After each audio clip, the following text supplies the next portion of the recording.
slowly dead in me. I feel it come alive. The darkness brings me light. There ain't no stopping it, and you will never have from me. Pain of the change. What have I become? A creature of the night. Ruled by moonlight. The pain of the change. This body's no longer mine. Feel wild and free, but caged at the same time. It's hard to be human, think human, feel human. A hunger's arising inside of me. The beast is alive and break it free. It's hard to be human, think human, feel human. Keep putting more chains on the beast. Hope it don't break loose. You better hope so too.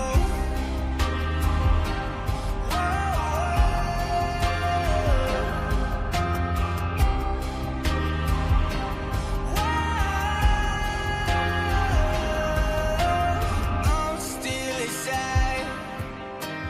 I'm still here. What have I done? When did this all start? I have become a monster in the dark. A hunger like no other. Running on instinct. What's this creature? Always inside of me. The pain of the change.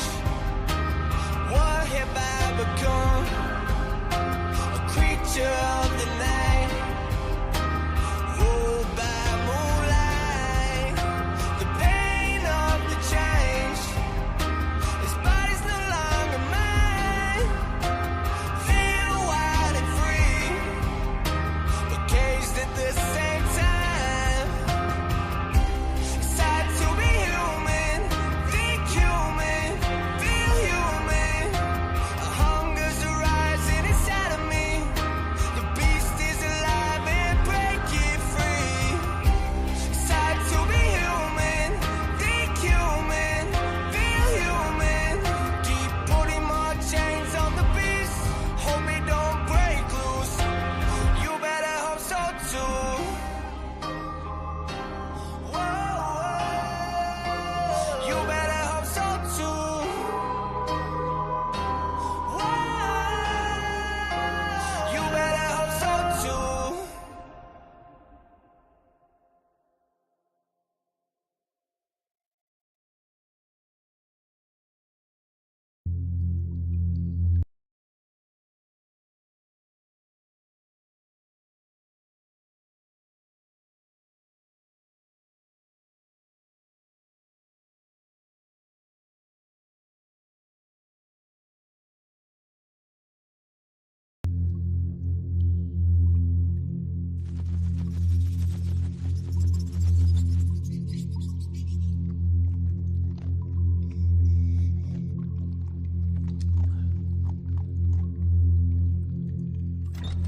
Oh,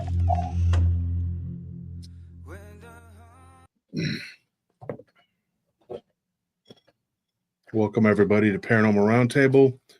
I'm your host, Josh Turner, and this is PRT. Join us in the real reality, because that's where we're at. People are messaging me constantly, texting me.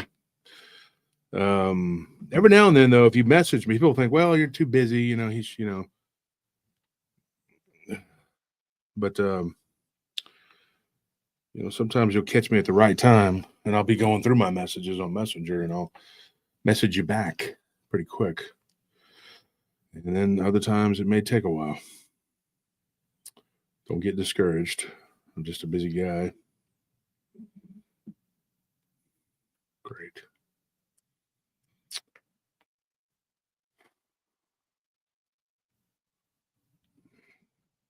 Don't you love scams when they come up on your email? Who doesn't love a good scam? They're like, thank you for your order to Temu. Please do this, this, and that so we can know to send it. Like, I never order anything from Temu. So thank you for trying. Tempting, but no, thank you. I'm not going to do it. Oh boy. Oh gosh. So this show is very pivotal, and Tony's not here. Tony had to go run an errand, and he helped do some research on this along with this is somebody says love the shirt. It's Rise from the Ashes. It's a phoenix. That's what it is. This is a very pivotal episode for me. You know, after what we talked about yesterday, you know, here in the chat, and we're gonna wait till we get some people in here, but I mean, like, how many people watched last night's show?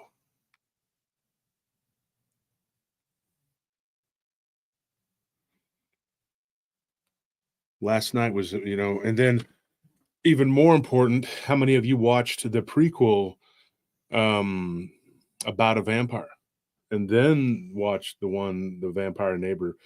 We were going to call it The Vampire Next Door, but Anthony said that there was already some kind of goofy movie about it where they made them all the woman, yeah, like I looked it up or something. Yeah. And Fred Denny, that's Fred. Fred says, I did. Fred came on the show on Monday, and pretty sure what he talked about was something vampiric. Starting to see a theme here with this, and if people would have just taken the time, we would be so much further along than where we're at now. Anthony, you made a comment to me a couple days ago. We were researching all of this, and it was like, you know, somebody says, you mean Fright Night? No, there's actually a movie called The Vampire Next Door, or we would have called it that. And it's one of those like whole like sexy vampire trope movies, and I didn't want the show to be associated with that image. I don't like that at all, because that's not how it is. So I just call it The Vampire Neighbor instead.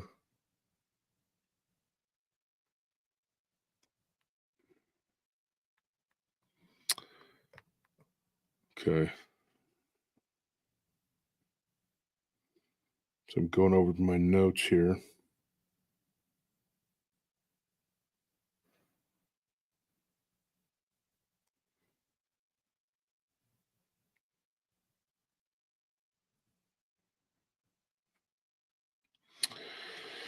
Oh, so we have two things, two different directions we can go in this show.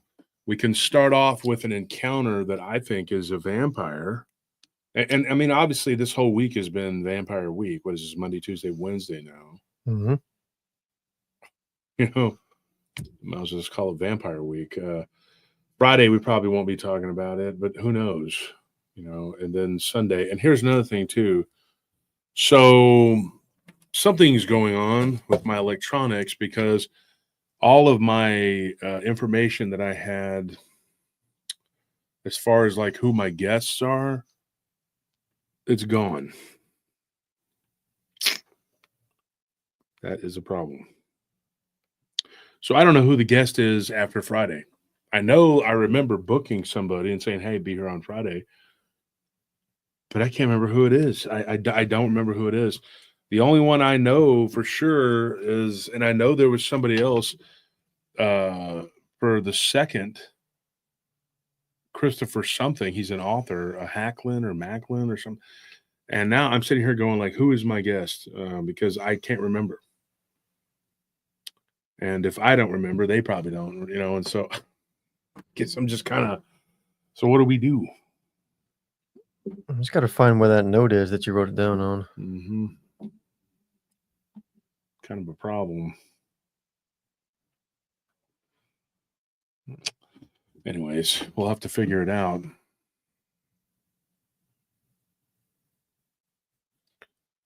And Monica says here the stories were like the vampires were different species, like werewolves, dogmen, shapeshifters can all be wolves. Yeah, I think that what we're dealing with here is all of the above. I've said that before. It sounds absolutely bizarre to think of vampires as not only that they actually do exist, but that they are very pervasive in our society as much as like parasites are. because that's what they are. They're a type of parasite. And so I'm kind of just sitting here going like, I don't know what to make of this. I mean, when you start going down these rabbit holes, you start getting further and further, deeper in. You start to see that there are cavernous layers of this whole subject. And then it becomes, because, you know, like if you're looking at it from like different levels, like there's different levels, right? Like, like you got these ones that are doing it, the Hollywood, they're blood drinkers. I think that series on American Horror Story where it had Lady Gaga on there, I think that was absolutely like the truth. That was soft disclosure, but like times 10. That wasn't even really soft disclosure. That was just straight up in your face disclosure. Yeah. You know, I watched that. I don't really watch American Horror Story because I think it's really awful in a lot of ways. It's got a lot of really evil undertones. And I watched that one because it was vampires. And you could see like what they do and how they do it.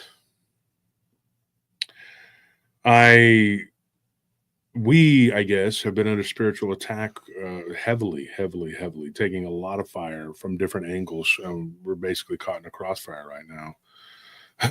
From people who are claiming that they are literal vampires, and they are sending us crap and saying and whatever threats, whatever.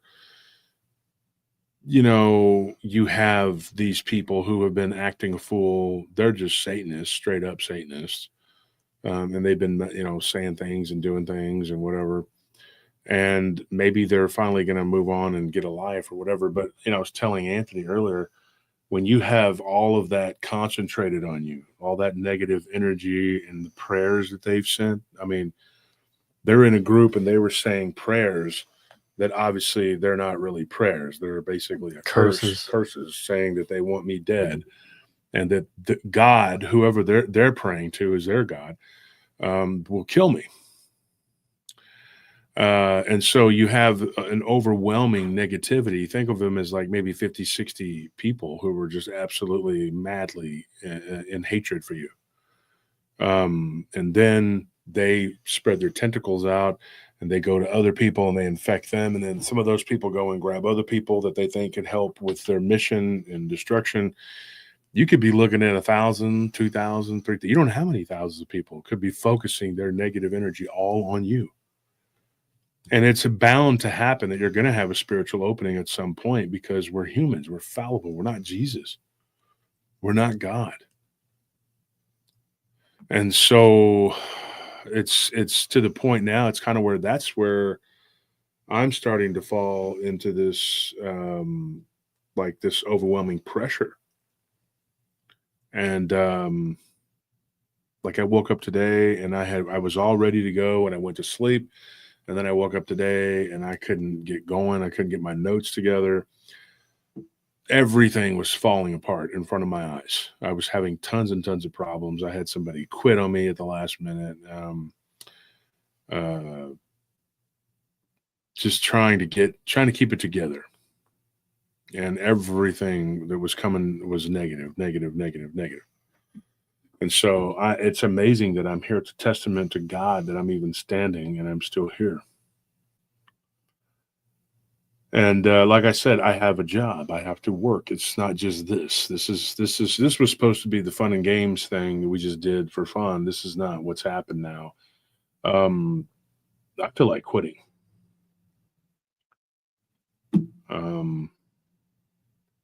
I don't know that the powers that be or the evil that has infected this world is just going to let me quit and walk away. I don't know what kind of pound of flesh they're going to want from me for the things that I've done and said. Not real sure. So I'm kind of this opinion that, I mean, it is hard, it's tough, but we're going to figure it out. We're going through absolute hell in every shape or form. Mentally, physically, spiritually, financially, emotionally. I'm getting kicked in the teeth, like in every sense of the word, folks. I need prayer. That's all I can tell you. Please, if you have time and you can have it in your heart, pray for my health is not doing good. A bunch of stuff keeps popping up, and I don't want to dump it all on you, but I wouldn't ask you if I didn't believe in you. I didn't think you had the power to help me, to pray for me and lift me up and help me. Pray for my family. We are constantly under attack. It's like from all angles. I mean, we're getting hit from jealous people that are just jealous, and then there's people that are just mean and spiteful, and then there's people that are flat out satanic and that attack us they shoot arrows at us every chance they get. And you go and you look at their Facebook. I don't snoop and nose through people's Facebooks. I do not do that. I don't have time for that crap.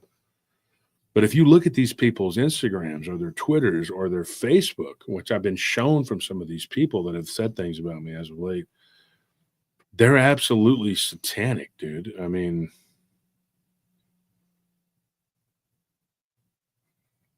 it's just unbelievable. Thank you for that donation. We desperately need it at this point. And I have this insurance that apparently it's not worth a crap. So things I really need to get done, they're just like, well, we know you need these other things, but we'll approve this other thing that you don't really need. But there's always the option to die if you'd like that. Oh, okay. Thank you. Yeah, that's appreciated. Thanks for your permission.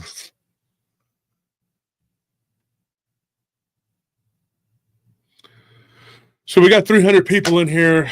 It's like I said, please pray for us. If you feel it in your heart to pray, do it. If you want to donate and help the show, donate.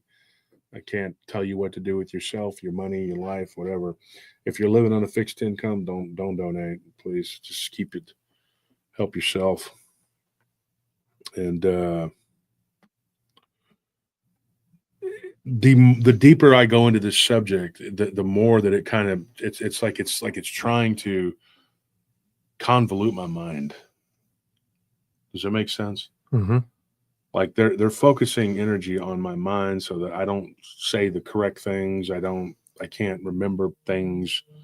It was a struggle all day, all night. I had some problems. So did my wife, so did Anthony, so did Tony, so did everybody. We're going through it. I just called on everybody to pray. I just need to pray, everybody. I'm going to say a prayer right now. Father, I pray in the name of Christ. I ask these things in the name of Christ. I need you, God. I need you. I just, as much as any time I've ever needed you in my entire life, Lord God, please protect me, protect my family, Lord God, protect my audience, protect all of our holdings, our animals, everything we have, our assets, our house, our land. Protect us, our vehicles when we're, wherever we're at and whenever we're, whatever we're doing. Protect us at the studio up here. Protect us everywhere we go. Protect us at the ranch. Protect us at our house. Protect us everywhere, Lord God. Protect us, please, and help me to continue to do what needs to be done and say what needs to be said. Please give me the power and the strength to do these things. I ask in the name of Christ.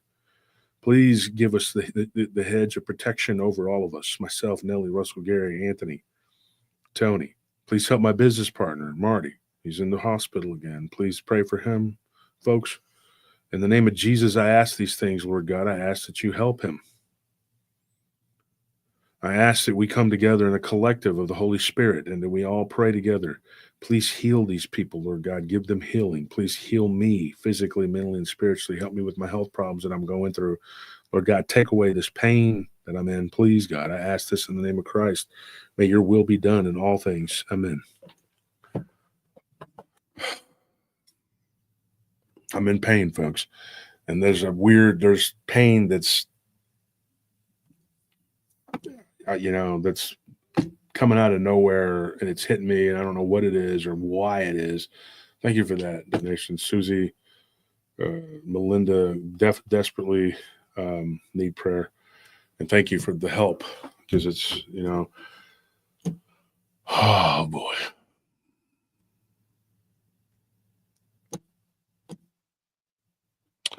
So where do we start? Where do we start? We have this woman who was up in New York or upstate New York. So I messed up on that when I said that. Two things I messed up on. somebody had asked me about this, and I want to make sure that I clarify this. No, I did not lie. I'm going to tell you what happened. When the show was dropped yesterday, and this was a friend of mine that said he wasn't trying to be snarky. He just wanted to know. Yes, I did see the individual on camera. Did I see him? No, because I don't know that that's him. So therefore, I don't say I saw him. I saw him on camera. What was pointed out to me as him, that possibly being him, but the footage of the camera, and Anthony can attest to this, these cameras don't. Yeah, they don't capture these things correctly. You can't see the guy. So I had said that in the about a vampire that I had never seen the guy. Well, on the recording, I said I had seen him on camera. So I should clarify that. That's what I meant.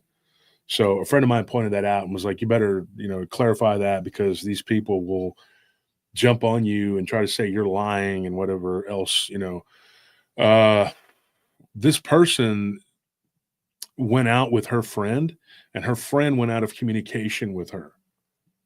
Okay. From the story from last night. When that friend went out of communication with her, they were living in another place in downtown Austin, presumably with him. She left her boyfriend to go be with that guy. And then whenever it all ended, she told her friend some really weird stuff. Now we have gone over that. That's going to be an episode all unto itself, because she stayed with this guy for 3 months. But like I told her, and then talking to her friend, who I finally got to speak to, not speak, but message, what I told her was very simple. I said, you can live with these people and not know it. One of the things we learned from their cult members that have now since left their cult is that, is that they have families, wives, children, and a lot of times their family is kept in the dark. They don't really know. They know that they're gone a lot, and then eventually it is revealed, but it's almost always after the marriage has already taken place. So, like I told her, I said, you're fortunate to get the hell away from that guy. If what she is saying is true, and what Ashley was saying is true, and what the other, a lot of people would have to be lying about this, okay, including one of the managers, no longer there. He works at a different place now. But you would have to be, and now here's another weird thing about this situation, the story from last night. One of the managers that worked at that particular apartment complex, anybody that doesn't know what I'm talking about, if you feel like you're lost, this is, it pertains to what did you name the story? The vampire neighbor. The vampire neighbor. Okay, Mm-hmm. making sure. Thought that's what it was, but it wasn't. Yeah. So the neighbor, the vampire neighbor. And it's so crazy because I'm usually a lot more organized, and I don't even know who my guest is going after this coming Friday. And I woke up like my mind had been wiped. And from what I had to talk with one of our friends from the cult. And she said, Samantha, she basically told me, she says, look, this is what they do. They're focusing their energy on you, and they're going to do what they got to do to destroy you. So you better be ready. And like Jerome always says, better not be scared. I was like, thank you. Reassuring. I used to say this. I used to have a saying, and I would say, what did I told you about it yesterday? Fear. It's about fear. Fear is that it's the one thing that's free, mm-hmm. that it will cost you everything. Yeah. Fear is one of those things that's absolutely free. You can be afraid for free, but in the end, it will cost you everything. So there's a crossroads here. We're there at that crossroads. We are either going to go forward and fight this battle And I hope the paratroopers come with me and fight with me together to do this and expose this to the rest of this community. Because other people who have been going at this subject are now feeling it from their family members, from themselves. There's multiple people who've backed off. The late Linda Godfrey, she did not like going into the subject of vampires or reptilians. We talked, her and I, about reptilian vampire, or vampiric reptilians even. It was me, her, and Tony. We had a conversation about it. And you have this darkness, this entities that come over you. And we're starting to put the pieces together. We're starting to put it together. Folks, I'm going to say this. I'm going to say it on this camera. They are trying to kill me. I'm not even joking. You think I'm joking or I'm being funny or I'm being dramatic, and this is not for views or clicks. I believe that if they could kill me, they would absolutely do it. There's a problem, though. It's easier said than done. And I'll say this. A lot of people have tried to kill me. Somebody once shot up my truck. Did you know that? Did I ever tell you guys that? Back in the gap, as we say back in the day, I had some guys who didn't like me. I'll just say this. We had our own knitting circle, and they had a knitting circle, and we knitted better than they did. And so they were like, you know what? We want to corner the market on knitting. And so they decided that I was the person that needed to go. So we had wars with people. I got stabbed twice. I nearly died both times. A bullet narrowly missed my big head. Right there in front of the club. Got shot at in the back of the club. And luckily, we had a metal door, and we closed it, and the metal door didn't allow the bullet to penetrate. It was 38. I don't know if they were really. I don't know that they were trying to shoot at me. I think they were trying to shoot at another guy we call. It doesn't matter. They were trying to shoot him. I'm pretty sure. But the night that they tried to shoot at me, it was on South First and William Cannon. That was years and years ago, a long time ago, 20-something years ago. They shot up my truck. They shot the sides of it up. And I have pictures. I got to find a photo album of it. Anthony, you've seen all the crap. They also were brave enough to shoot at my house, and they drove right in front of my mailbox. My poor mailbox took a blasting. But they were never brave enough to just walk right up and do it. Because you know why? Because it takes a level of stupidity and bravery to do that. And luckily, there wasn't somebody that was just that stupid. Plus, I wasn't the Lone Ranger. I had a lot of friends, and they knew that doing that to me would probably result in them being retaliated. And so they wanted to do it sneakily. So they were a bunch of back shooters. They did shoot a couple of my friends back in the day. They stabbed one of my friends, and even my brother got his throat cut. Not even joking. He's got the scars to prove it. Nearly died. They've done a lot of whacked out horrible things. They gave me a skull fracture because they hit me in the back of the head with a freaking golf club. I got the crease on the back of my head to prove it. It's where they cracked my skull, and it didn't even knock me unconscious. I couldn't see out of my left eye for a little while, but one of my really close friends got stabbed right through the hand. Right through the hand. I showed up like right as that was ending and getting the person under control, and he's sitting there going like, I might need to do something about this. I got stabbed in the lower back, upper butt by a scribe. You know what that is? It's a tool. They stuck it all the way in. I got a freaking indention there now. I'll probably have that for the rest of my life because I'm not putting any red light therapy on my butt cheek to get rid of the scar. But I gave way more than I got. Let's put it that way. People did what they did. They tried to kill us. They did. They tried to kill us. We were on 360 one time, and some guys drove up next to us, and my friend that was in the passenger seat, they started shooting. They were shooting at us, and my friend shot back. And it was a Mexican group of guys. This was no gang banging stuff. This was more serious than that. That was years ago. Nobody was hurt, but it was pretty damn ridiculous. I'm trying to drive, and I'm like, this is crazy. This is the kind of stupid crap. Somebody shot my vehicle up when I was at a club called Nuno's one night. I come out in the parking lot, and it was that area where Joe Breezy was talking about. I went in there for like 20 minutes. I hear, bah, bah, bah, bah, bah. I walk out. Truck was completely just tires, everything. They wasted a lot of 7.62 rounds on it. They shot mine and 2 other guys' vehicles, and then they left the parking lot. Got stabbed once in the chest, but luckily I had my vest and a trauma plate, and the guy was on crack and just wasn't in his right mind. And then he proceeded to stab himself in front of like 17 people. Jeez.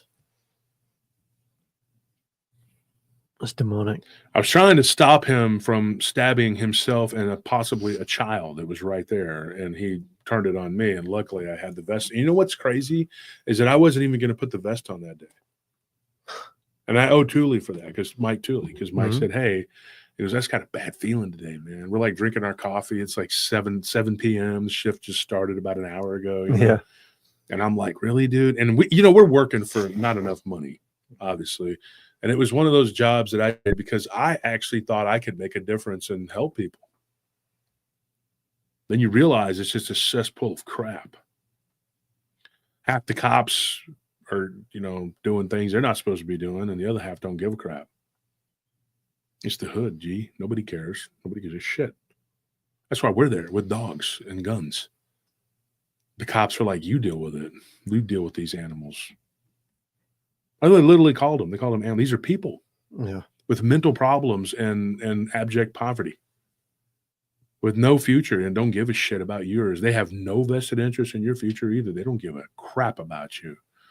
You get out of that car, you're just another white boy to them. They don't give a shit. But they learned 2 things about me. I do give a shit, and I was tough as nails. I'd fight you. I'd defend myself. You know what? I do a lot of things, but I never bluffed anybody and pretended. I never said, I'm going to do this and do that, and didn't do it. I do what I say I'm going to do. I always do that. You can always count on me. And if these people are vampires, whatever you think you are, you evil pieces of crap, you think that by sending these things to me, you think they're going to discourage me. It didn't work with the whole werewolf thing when we talked about it in Taylor. We had remember that whole cabal that was doing what they're doing? Yeah. It's not going to work for you. Who the hell are you? You do evil and you drink blood.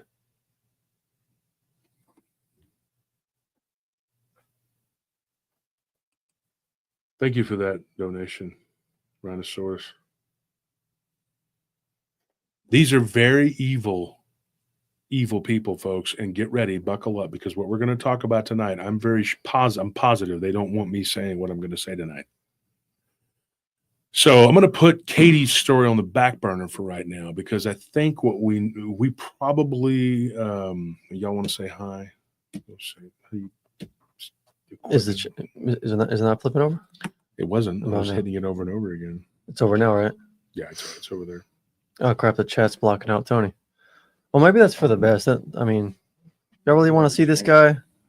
Wouldn't you rather see the chat over his face? We're not going to listen to insults of our fellow Christians.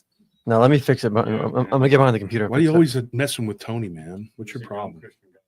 But I do condone you messing with him over me. I like it when he messes up. I don't want to be the one that messes up. I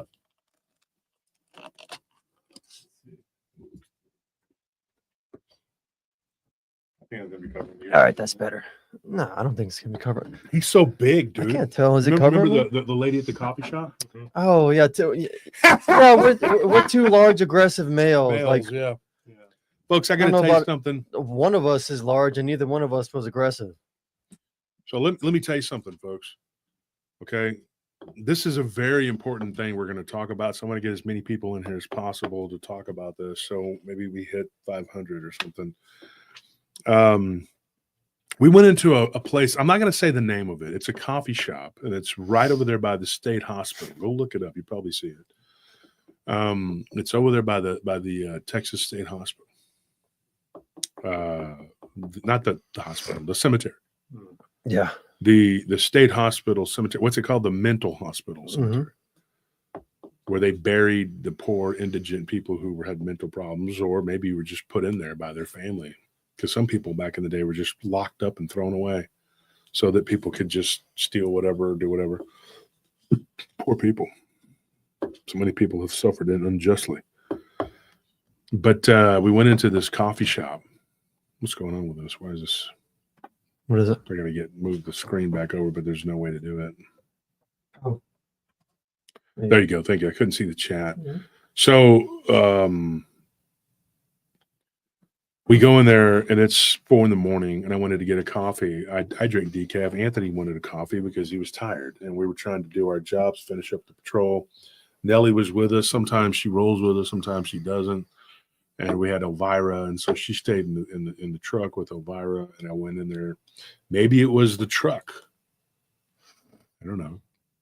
Maybe it was my skin tone. I don't know. Maybe it was just me being a male. I don't know. But this is the absolute truth. This has not happened to me to that degree. Like, I've had people, like these people on that side, say some dumb, crazy. Mm-hmm. But this was the first time I've ever been accused of this. So I walked in there. I ordered. Well, I was trying to. I don't go in there very often. I've only been there once or twice in my life. And I asked them where the menu was. So there was a woman there with very short hair and a big bull nose ring. And she had these like tattoos all over her arms, all over her body. I don't care about that. I have tattoos too, but just they're placed where you can't see them. But she's got it right here across her chest, like these Viking runes. Kind of look cool. I didn't really know what it was. And I was like kind of staring at it, trying to figure out like if I could recognize it. She was just like there was no there was no friendliness. It's like, I'm waiting for you to get out. Yeah, she hated us from the moment we walked in.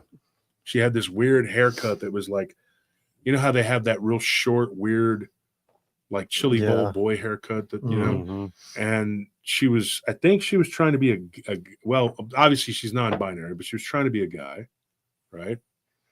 And she had all around that place is transgender this, transgender rights, transgender for literally there's a thing that says transgender for children. Yep. Protect transgender children, transgenderism for children. And the most bizarre, grotesque art on the walls. The grotesque art, and then there was just this, and it was just horrible, screeching. I wouldn't even call it music. I don't know what it is. It was obviously it hurt my soul. It was like satanic. And when I finally got her she wouldn't tell me what the hell, what they had really in the way of decaf. She just goes like this with the sign, turns it towards me. She's like, I say she, because I'm pretty sure it was a she being not really being a guy. I think she was being non-binary. Is that I think that's what that was. And this is not a joke. Mm-hmm. This is not a joke. And I was nice. I was like, oh, okay. And so I said, can I get, non-fat milk on that? And she's like, she gave me 2 other options, which I know damn well is they have it. She was just being completely, and I'm like, really?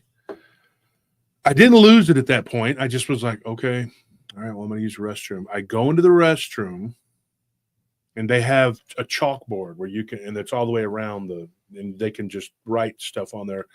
The most horrific crap you can imagine. There were pentagrams, the upside down pentagrams.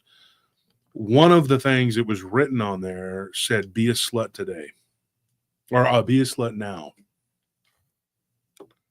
And the now was in NOW, like big, so maybe that's the National Organization of Women or something. I don't know. And then there was another one that said something real vulgar about doing something, horrible sexually. And I was just like, what the what is it? Just was gross. And it's like in 2 rooms. In one room, there were some kids there. They were like, probably early 20s, maybe late teens, they weren't children, but they were, young adults. And they were like, one of them was just an African-American kid. He was just looking at his computer. There was a Hispanic couple there, and they looked really normal. The people there looked like normal people. but they were there drinking coffee. Obviously, UT students, and they're probably, it's getting ready to the end of the semester's coming up in a couple weeks, so they're probably cramming, do what they got to do. Bless their hearts, they're just kids, The girl that was behind the counter was not a child. She was probably in her 30s. She looked older, but that doesn't mean anything. They age really quick when they have all that hate in their heart, and I'm not joking. Oh yeah. It'll age the shit out of you, just being hateful and angry and mean and negative. So I go back out there, and Anthony's standing there waiting. He had paid, and she was taking my coffee and staring at me like this, like her lips were like, she was like, "Am I lying, Anthony?" No, she was hateful. Hateful. And so I said, "Okay, thank you." And she's just like crosses her arms, and I had said, I was like, "Is that Viking on your chest?" And she's just like, for 3 coffees, and it tasted pretty good. And Anthony watched her, so she couldn't poison us or curse us. I was pacing back and forth. But she was like, it was like watching. 13 something with, and 13 something with some change, and then so we were like, okay. Gave her 15 or something. I don't know. She didn't deserve it. And so then I told her, I was like, do I know you? Because this is it happens. I've had people. It happened at Home Depot. It happened at it happened when I've been with you. Juice Land, yeah. Jason's Deli. The guy works there. He was a nice guy. The waitress and a waiter at Lupi Tortilla. Because one of them had turned the other one over to our show, so that's cool. So there have been several places, and then I got to know somebody from Whole Foods, the AT&T store, because you remember that was cool. That was really cool. So we went over to the Apple iPads, and when we opened the iPad, I kid you not, Paranormal Roundtable was on there. That's cool. And they said, yeah, the guy goes, yeah, my buddy likes to listen to that podcast. He didn't know who I did, that I was the guy that was playing it. So he played it. And this is at the one at the dome. Was it the Domain? I think it was the Domain. Near the Whole Foods? Yeah. Okay. And so it played, and I said, that's me, dude. That's me. And he goes, oh, really? I said, yeah, I'm the guy talking on there. And he goes, I didn't know what you look like. My friend plays it like all the time. He's obsessed with your show. So he had that on there, and he was using it to show somebody. That's cool. So that was cool, And then the what's it called? The shake place, Smoothie King. Smoothie King, yeah. We go into Smoothie King, and there was a kid that used to go to school at Texas State now, and he left to go back to San Marcos, but he worked there over the summer. So last summer, every time we went in there, he was playing Paranormal Round. Yeah. It's funny, that's something that I've always seen knowing you growing up is that people would always recognize you when we'd go places, and it'd be one of those things where like, oh, where do I know you from? Like in the past, it was downtown, where it's like, okay, which club or where did you work that I know you from? Now it's like, oh, do I know you from the past or do I know you because of Paranormal Roundtable? Yeah. Now, when you see a certain type of individual, and they have this tattoos, guy look like a podcast guy. Yeah, because we've had that happen too, and it happened at Kohl's. Remember that? So no, and it was at Kohl's, and then we went to that place where I just saw something. It's weird. Okay, so we were at Kohl's, and then we went to the place my wife likes to go to, not Sephora, the other one, Ulta. Oh yeah. And there was this guy there, and he was like kind of pacing. You could see that kind of person. He's not one of my friends from back in the day, and he's kind of a big dude, and you could see he had like tattoos, and he was looking at me, and I was with my wife, and I was like, I told Tony, I said, I think this guy knows me, man. And he goes, hey man, he's big cholo. He goes, I know you, right? And I'm like, working downtown, maybe. He goes, yeah, I remember you, man. He did like this, That's not a good thing when they do that overhand, right? Like, yeah, I remember. That's an aggressive. Yeah.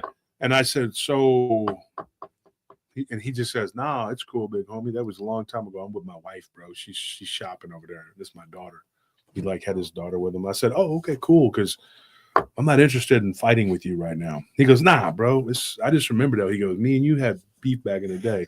He's like, my brother, and I'm not gonna say who it was. They call his brother Junior. They called him JV, and I said, okay. I know your brother. He goes, yeah. And he flat out said it too. He goes, yeah, you whooped his ass. You put an ass whooping on him. His daughter kind of wandered off. He goes, but that's, I was wanting to square up with you back in the day, but I was locked up. I said, I remember. I was like, and you came in front of the club and we jaw jacked and then nothing happened. And he said, yeah, the police showed up. And I was like, yeah, they did. And the cops were always kind of watching and they knew that the Roxy was a bad place. And then he just kind of disappeared. He goes, well, I got locked up again. He goes, I did another 8. And I'm like, damn, like how long? So altogether, we kind of sat there talking. He did 12 years in prison. Dang. Missed his son. His son grew up, whatever. So we actually exchanged information and we talked. And he actually gave me a couple of stories over the, but that was like, what was that, 2 years ago, Tony? Yeah, it was something like that. I don't even remember was it during like Christmas? Because that's the only time I remember being it was in Christmas Kohl's. time. Yeah, it was Christmas time. And Nellie was off, and Nellie, I'm sorry, I didn't want you to see all that, but she's had to witness some things, and she'll say things like, my husband's not into that anymore. Get away from him. He don't want to fight with you, and they're just like, hey man, we're born again Christian now. And then she's like, oh, okay. You don't know. Mm-hmm. You don't know because like I've been in line at the theater and there've been people looking at me and they're like, and I think I tell my wife they either know me from the show, and if it's the Austin area, maybe they know me from downtown, and maybe we had an altercation or something. And even the Austin area. I mean, we go all the way all over Houston. You have it in Houston, yeah. So people recognize you, and they, like my dad once said, he put a scar on somebody's face, they'll remember you. Because they got to look at that every day in the mirror and know you did that to them. And I did that to some people. I'm just being completely real, completely honest. Some of these people deserve to have a scar because they were so ugly that I did them a favor. I made them. I'm gonna invoice them tonight. Can tell them because I improved their face. You need to pay me for that. That's not right. I gave you a scar. You look better now. For that cosmetic surgery. That's a cosmetic. I'm gonna invoice you. It's a conversation. There's 6 piece. of you. 6 of you. I know you all. I know all. You're more interesting now. Yep. You have a story to tell. One of you doesn't pay your taxes. I know you. Don't try to act. Or better yet. So the woman last night, let's just get to the brass tacks. And then I got to do this to warm up because this is very intense. What I'm going to have to talk about is very, very intense. So, okay. So this woman, I tell her, I said, do I know you? She goes, no.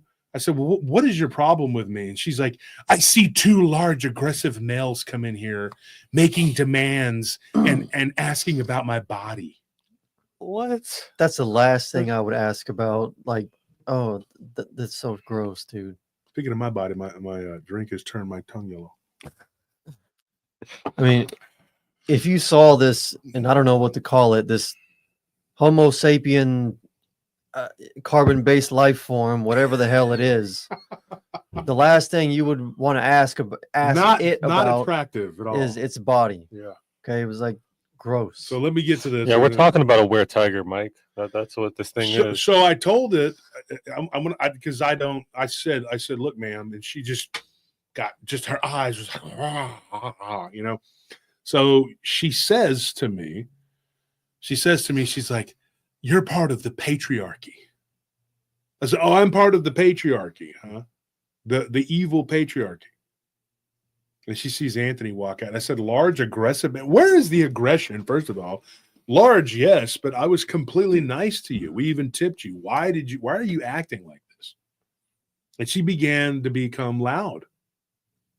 And then there were 3 different tables of people. 2 of those people got up and they just walked out. And the guy, when he walked by me, he just kind of goes like, he could tell he just kind of did like that, like, whoa, dude. But his girlfriend was with him and maybe he didn't want to, get too, hey, I'm on your side, dude, or whatever. And I just kind of was like, because he obviously heard her. But I've never been told that, before that I'm a part of this oppressive patriarchy. And she says, yes, you're part of the oppressive male patriarchy. I said, ma'am, God bless you. She goes, no. When I said, God bless you, she's like, yeah, you have a bad night. And I'm like, she was just, meh. So then my business partner, he's in the hospital right now with pneumonia. Please pray for him. And I talked to him yesterday. He's like my dad. And I was talking to him and I told him what was going on. We were talking. He laughed. And he says, dude, it's getting so ridiculous. Mm-hmm. And he told me, he says, dude, he's like, you can't even argue with these people. It's gotten so ridiculous. And so I told him about, that she just kept on, as I was leaving, and I turned around and I said, "You have a good night." And I was like, "God bless you." She did not like me talking about God. The word God just sent her into she just went nuts. And I came out of there, and Nellie was mad because she heard her, yelling and saying whatever. And she's like, "You want me to say?" I said, "I don't want you to do or say anything to these people. That person is a lunatic." And I told my business partner last night when we were on the phone, I said, "I have been told and called all kinds of stuff. During South by Southwest, we got spit at by these people. These women were walking down the street with their tops off. And they stopped and they started shaking their chest, and we're standing there. And this was only like, what, 7, 8 years ago? Mm-hmm. About 8 years ago.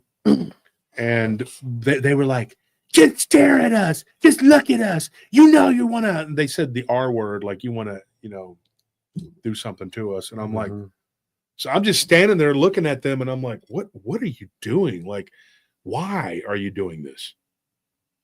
"You're all part of this system," and blah, blah, blah. But they didn't say the word patriarchy. They just said we're part of a system, oppression and whatever.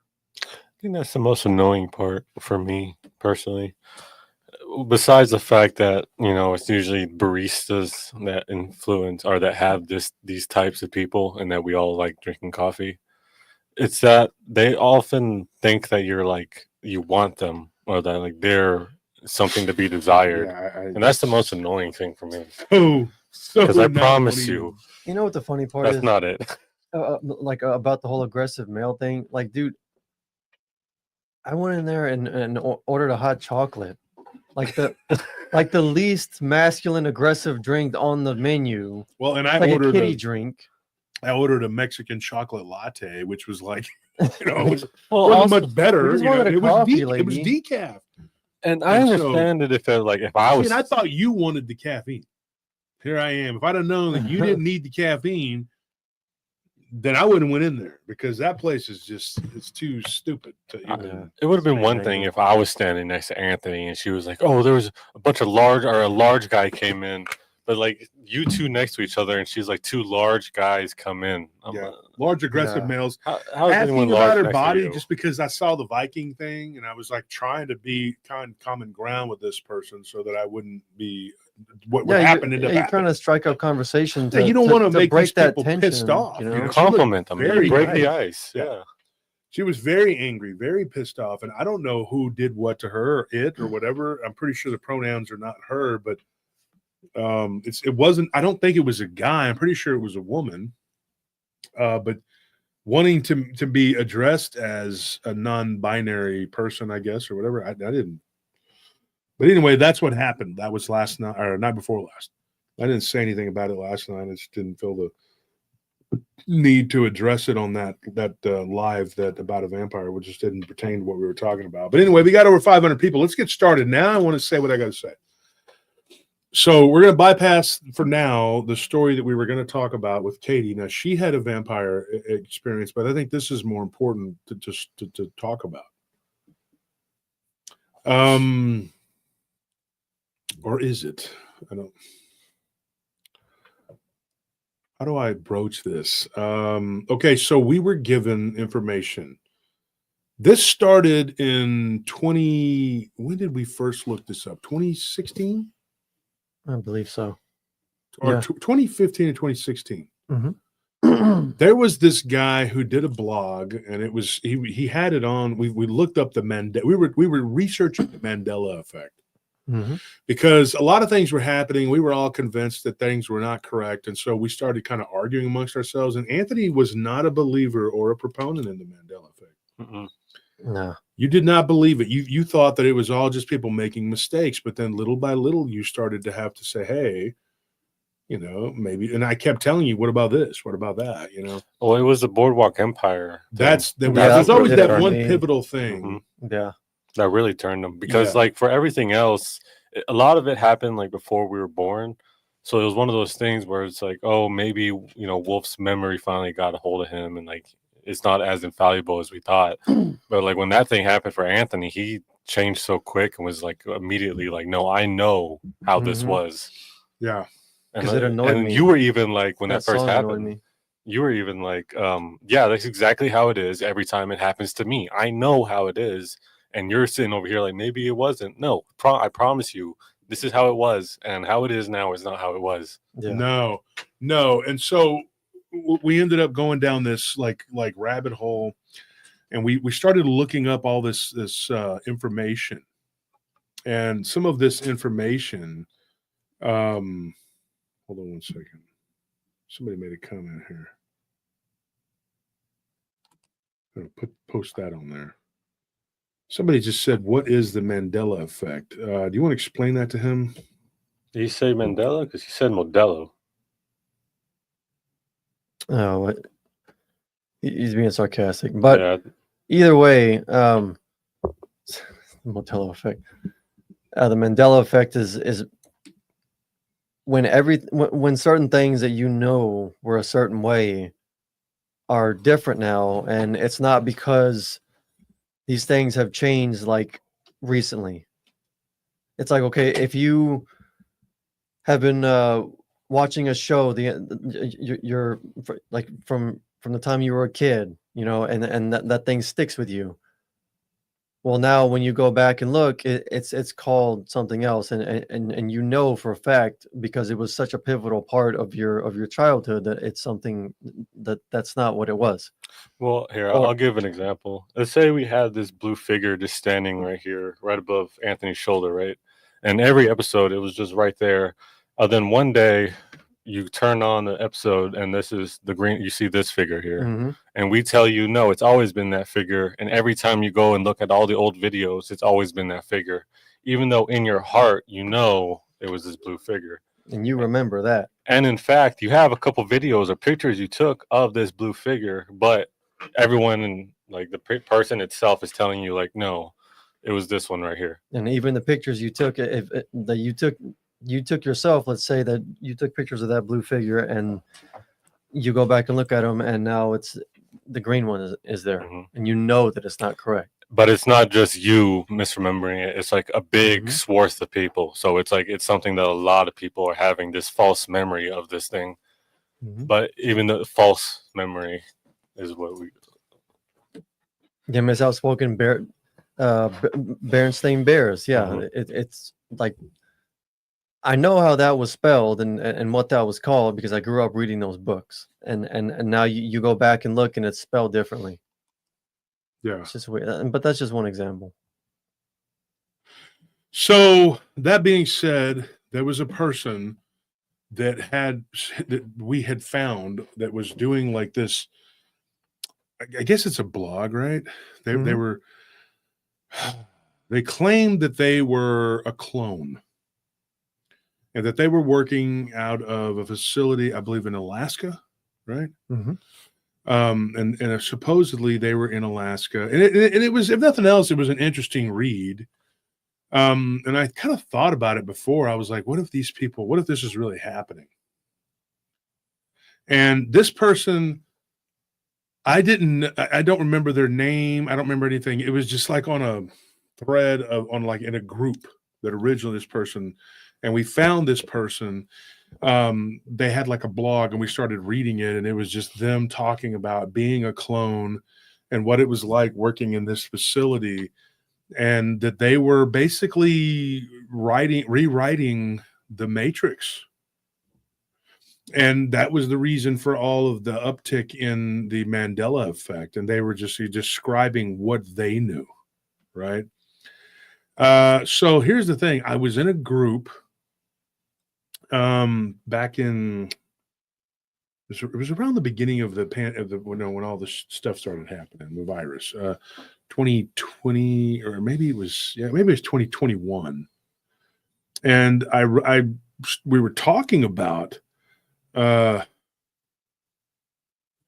so the random file says, I was just informed that paratroopers are being unsubscribed. Please, if you would check to see if you were still subscribed. Thank you. That's important. If they're unsubscribing you, we need to make sure that they're resubscribing you, and it's not refreshing. Yeah, that's been a problem. Hold on, let me refresh this. This thing is not. And then the apps aren't working right. Everything is just not working correctly. So this person, they decided to tell me something about themselves in this group that we were in, because it came up and it was about the Mandela effect. And this guy goes, "Hey, I said something about, I said something to the effect of like, well, there was a guy that used to write about this, blog about this, and he was a clone. He claimed he was a clone, allegedly." So then this person inboxes me and they said, "I am that guy." And they went by the nickname of Kit. Or that's what their handle was. Yeah. And there was no picture. It was just a That's how he identified himself. Facebook profile. And this person, over the next probably 3 to 4 months, we kind of corresponded back and forth. They didn't have very many friends on their deal. They didn't. And then they started emailing me, and that Facebook account just went defunct. And then it was shut. It was unplugged. And so that person began to email me. Then there was nothing on their end for like maybe 2 years. Yeah, just probably. about. They began to message us again through email in 2024. And it was in the middle of this war with these people that were doing what they were doing. And they were basically sending me words of encouragement. And they were like, "Do you remember me?" And I said, I went by the name of Kit, and I saw your comments in a group, and you were talking about me. And he goes, "That was me." And I'm like, "Okay, so you're the clone that was talking about these things." So I went into a pretty deep conversation with this person. Okay. Finally got this person to communicate with me over the phone. Now, this took some doing. I actually get this person to actually talk to me. When this person talked to me, it sounded like they were very frantic. It sounded like a young person, didn't sound like an older person. This person said that they're in their late 20s now or whatever. They were supposedly, now I'm going to give you the story. I'm going to give you this story and you make up your mind. You decide. I don't know, because I can't prove anything one way or the other, especially when it comes to this scenario. Okay. So what this person told us was, over a series of conversations and whatever, I think it was in 24 and I think it was in March. Well, it was probably about a year ago that we started really talking to them again. And then there would be like a couple months where they were out of communication, and they would contact us again. What this person said was that they needed to get this information out because they were basically on the run. Yeah, it was important to them to get it out to somebody, they said. But he said that he didn't think anyone was spiritually strong enough for him to give that information to, and they could successfully disseminate it and deal with the consequences of it. So it was a very sensitive thing for him, and he only wanted to give it to you because he trusted you to be able to handle it and put it out there in the way that it needed to be discussed. Yeah, and we talked about it because that person was basically saying that he didn't feel like there was anyone else that could handle what was going to come. And that's the truth. I don't want to say that. It sounds like you're self-aggrandizing. Well, I'm the chosen one. Only I can, whatever. According to what this one person was saying in that same thread, there was one individual in particular that the system was looking for, and they were going to have to unalive and destroy that person because that person was messing up their little matrix or whatever. Now, that being said, I'm not sitting up here saying it's me, I'm the chosen one. No, This person that was talking to us, Kit, he did not know who the person was, nor did any of the other clones that he was dealing with. They had no clue. He just knew what the higher ups were saying, and that he thinks it's somebody like in politics. Okay, so that wouldn't be me, obviously. Yeah. So I'm not saying it's me, Not yet. but there are people who are absolutely 100% that are doing everything they can to try to defeat the system. They're trying to destroy it, and they're outnumbered bad. They're outgunned, outmanned, outmoneyed. There's just, so you have very little in the way of like what you can do to try to fight this, the powers that be. All you can do is information. And what this person stressed to me was that it's an information war. And he said, the more I've followed you and watched you, and he goes, and I watched you handle those individuals that were just bullies. They were, terrorizing everybody in your community. Now, he always made it a point to say your community, like he wasn't really a part of our community. Yeah. He said, you've stood up for your community. He goes, but one of the last things he said after he had gone out of communication last year, before we started talking again toward the end of summer, he had said that, you've done very well in handling, but are you willing to help the human race? And so when I asked him to clarify what that meant, he said, you got to understand. He goes, like I've told you before, he goes, I am a clone and I'm no longer in that facility. And he was actually, according to him, he was freed, get this, by an error. There was an error and he was freed, but he believes that one of his supervisors, one of the people that was higher up, had actually made that error on purpose and tricked the computer, because the computer controls everything and it's an AI. And so the higher ups are actually transhuman, meaning that they are part of the computer, part of the system. They are part of it. And they are now like what you would think of as a cyborg. Mm-hmm. They're completely plugged in. But that there are many who are trying to free themselves and become individual, because this is a hive mind. And I've said this before with the AI, and what this has to do with vampirism. Listen to what I'm going to tell you.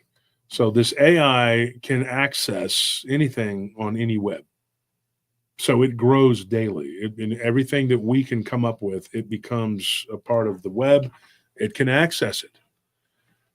And now it clones these people so that they really don't have any free will. They don't have any kind of, this thing will not, man, I'm so sick of this phone. What is it?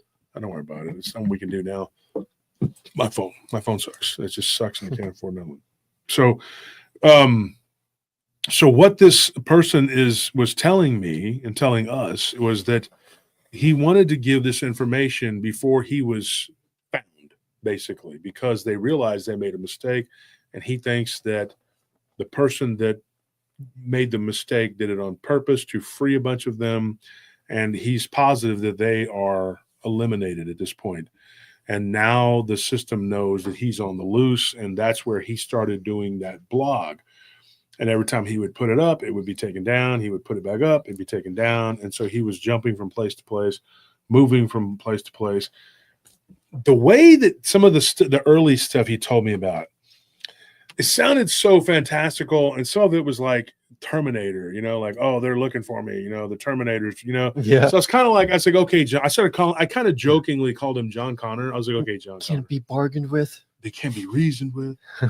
They're totally, will not stop. They're Tommy cracks, dude. Damn you, Skynet. So yeah, it sounded crazy. It sounded like he was just, full of crap. And Yeah. I just said, dude, are you just hopped up on pills and really like you've been Bath up on salts. coffee, cigarettes, bath salts, And it sounds rude, but you have to do that. You have to. Yeah. Mhm. And this guy was like, I assure you. So when I actually spoke to this guy last year, he sounded like a completely normal, sane, sober, younger person that was in his mid to late 20s. And now he would be 20, I guess he would be about 28, 29, according to him. And he says, look, man, he goes, I only know your world because I was freed into it. I was not we would look at pictures of your world, but we weren't a part of it. Grown and raised in a facility. He goes, I was with I think he said 75 people that all looked the same as him. Mm-hmm. Is that what it was? Yeah. And he said now, he goes, there's about 10 of us that are running around. We all look the same. He's like, I'm pretty sure they've recaptured or eliminated, as he would say, the others, because I haven't contacted any of them since we left. He goes, and there was one in particular that I was close to. We were friends. He's like, and he looked just like me, we just looked like a bunch of twins. Wouldn't show his face. We didn't get that far. Recently, he resurfaced when I started talking about the vampire thing. Just out of the blue, another message on Facebook, the account was reactivated, and he said, hey, like the information that you're putting out there about the vampires. So I reached out to this guy and I said, let me ask you a question. What do you know about these vampires? Can you tell me anything?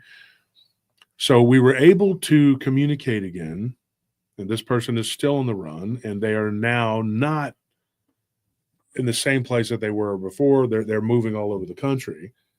And this person, I don't know how much of this is what this could be.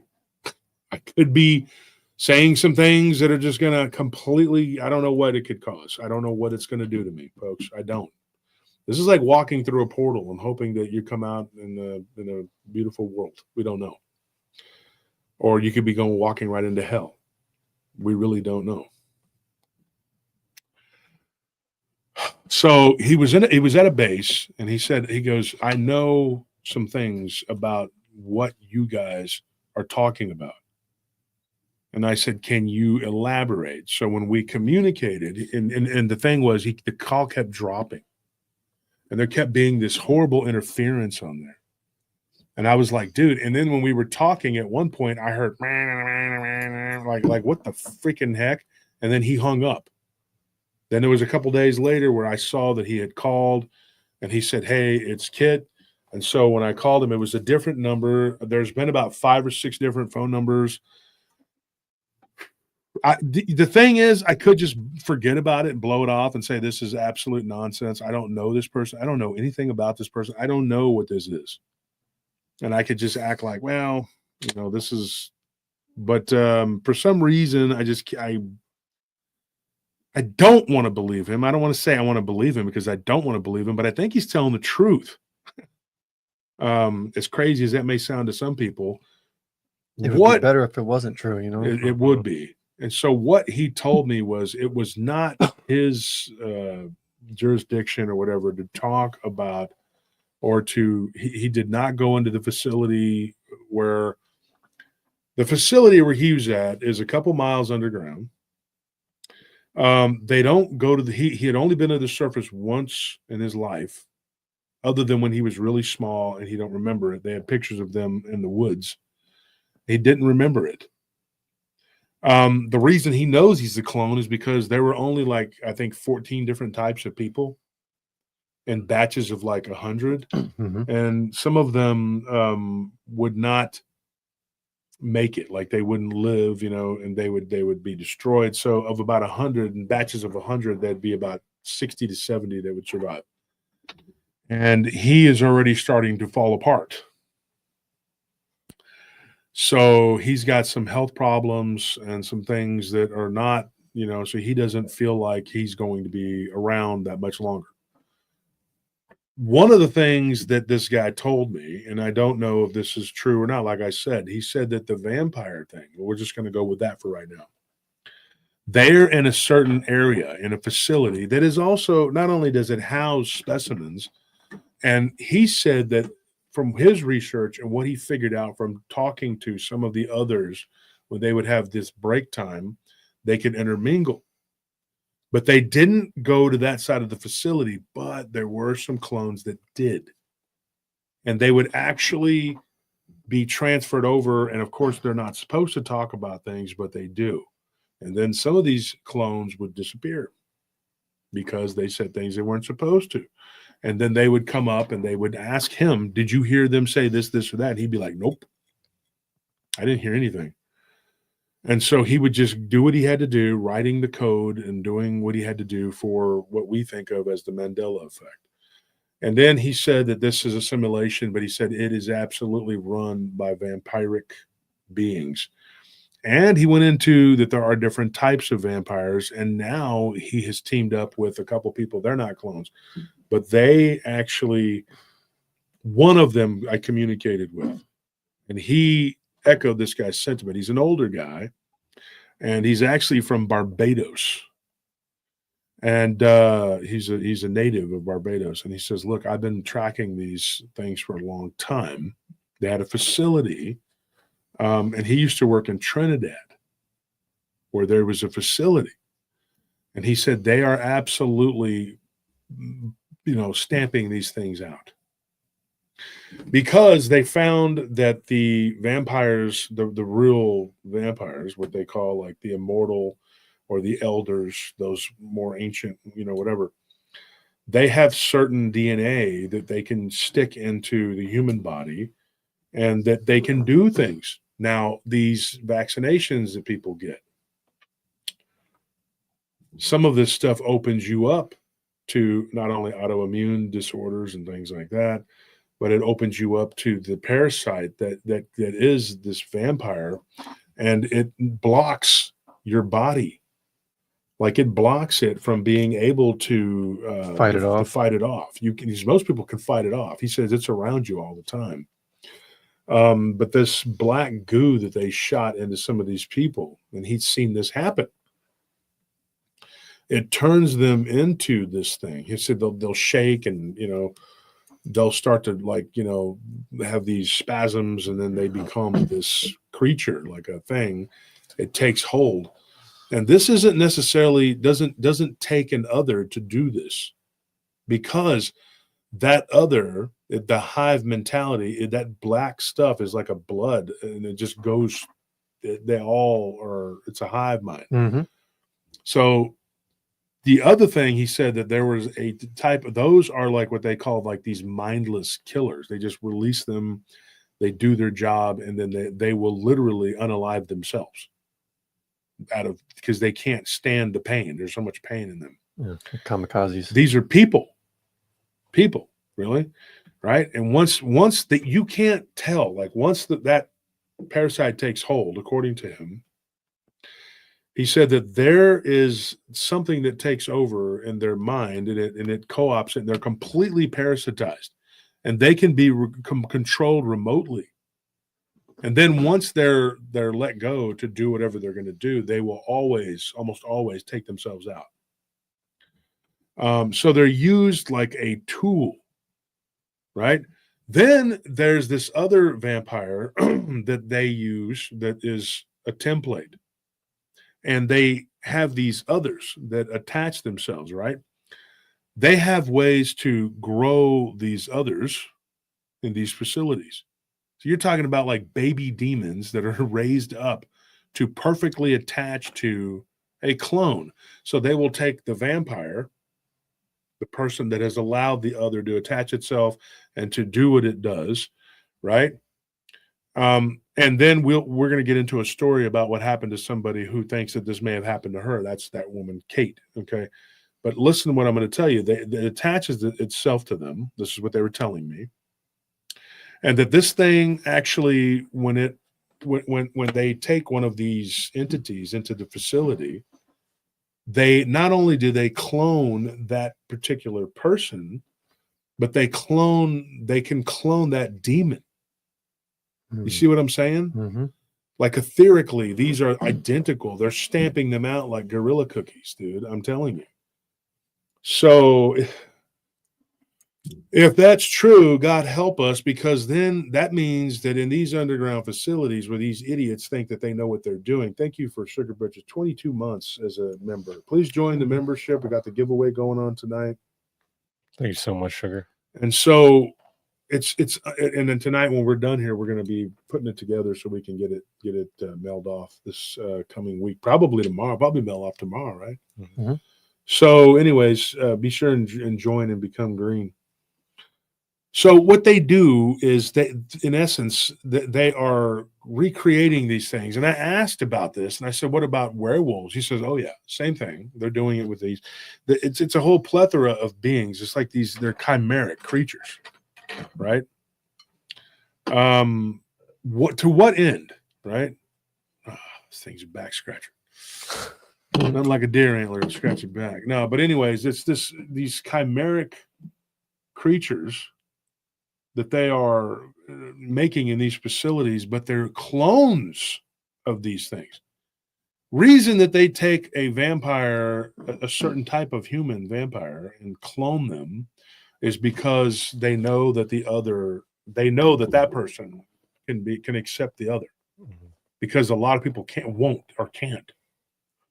When a vampire bites somebody and they don't die, there are two things that happen. They can become vampiric themselves, or they will just get weaker and weaker and weaker and then succumb. So there's only so many of them that can do this. Sounds like Venom. Yeah, except Venom's actually cool, and he's a symbiote that's actually cool. He's not trying to do all that.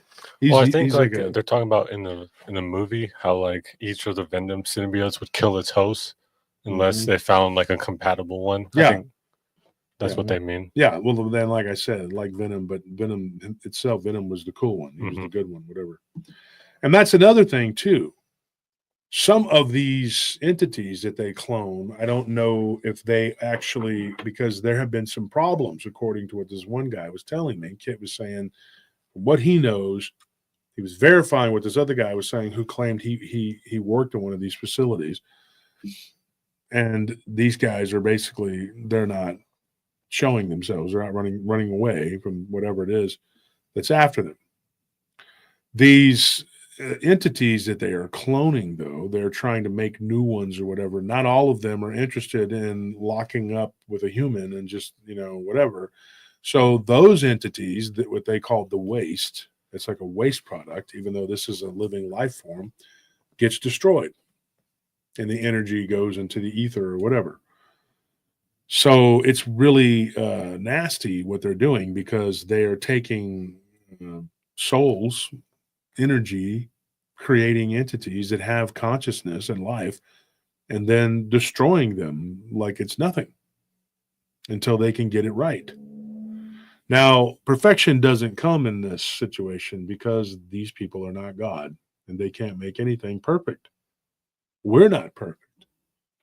But the problem, and you say, well, what does this have to do with me? The problem is that if this is happening, if these beings are being cloned in these facilities, how many of them are being released and then just walking around in everyday life? You don't know. Could have met one. Yeah. And then on top of it, they have the ability to shapeshift. So their natural form is not even really a human. And apparently, according to this guy, it looks like a white, amorphous, androgynous being. It's just like it comes out of a pink goo, and then it's like this bloody goo, whatever. And hang on one second. I'll be right back. I got to do something real quick. He was in there. So, anyways, yeah, like a crawler, Andrew. So then this thing comes out, and it's punched out like an assembly line, blood drinking, whatever the hell it is. They have a parasite that also, is a big part of this. And so what that does, that parasite, it replicates just like the being, just like the person, just like all of these, whatever. Okay. And James says, I'm signing off, guys. Good night. So early. You're going to sign off too early. Good night, Jamie.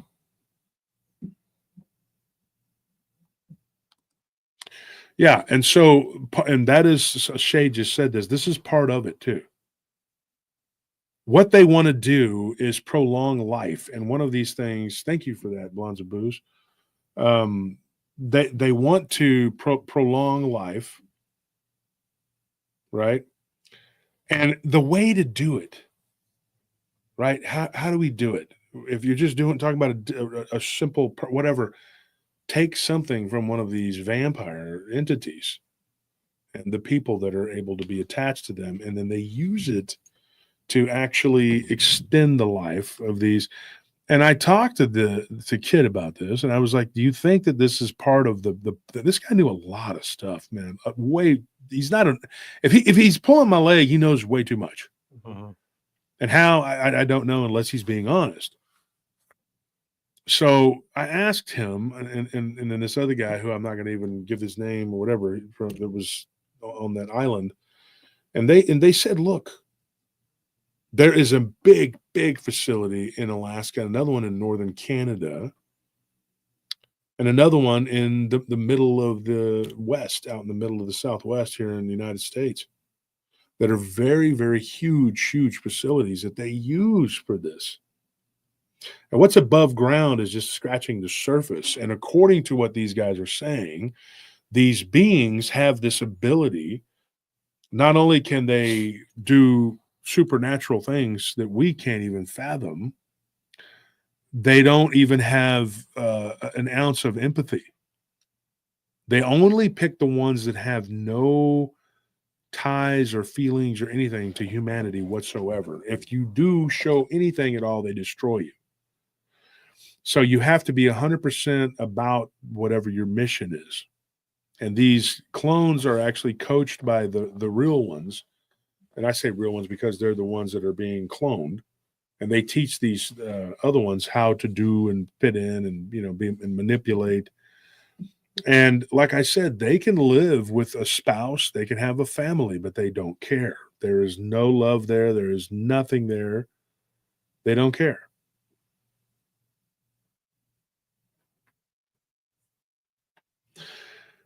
People need to understand something about this whole phenomena. This is not a game. This is not a joke. And I'm risking everything by even talking about this. My reputation is on the line. Everything I say and do, I'm challenging the norms. And I think that it's high time that we all in this community started to see this for what it is. And I don't want people to just go out and but I don't really care at this point. I don't want people to go out and think, well, that guy's gone off the rails talking about this weird stuff, whatever. But if that's what it takes, that's what it takes. I'm not going to balk and say, hey, I'm going to take it back and say, I don't believe, because whether or not this person's telling the truth or not, this is a very interesting theory. Oh, You yeah. know, Definitely. and so what they were saying was that when these beings go out into the world, their job is not just to spread that virus around. That's not the main objective right now.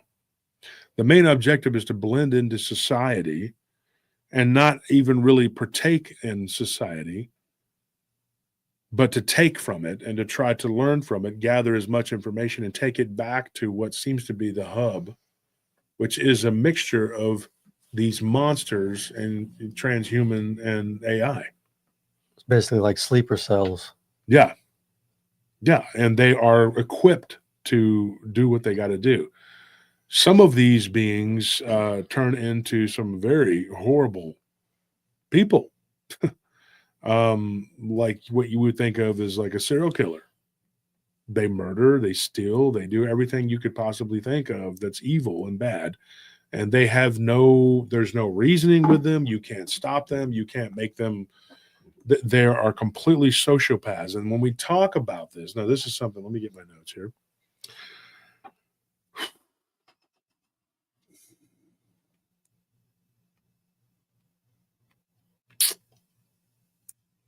Let me see if I can get my notes here. Oh, wrong place. I lost some of my notes earlier and I don't know what happened. That keeps happening, dude. And I'm having to get a new way to. That's the wrong note. Notes for the wrong show.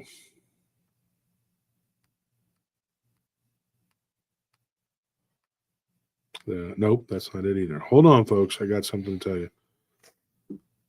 Gosh, why is this happening? Well, I know why it's happening. Yeah. Hot dog it. Here it is. Okay, here it is. All right. Yep, that's it right there. Okay. So what we talked about the other night, this is very important, and I need to say this, okay? I said that there is no redemption for these sociopaths, right? I said there is no redemption for these sociopaths, and because a sociopath by its very nature is living within blasphemy of the Holy Spirit. Does that make sense? What blasphemy of the Holy Spirit means, what it is that you are basically 100% against God, Christ, whatever. You don't care.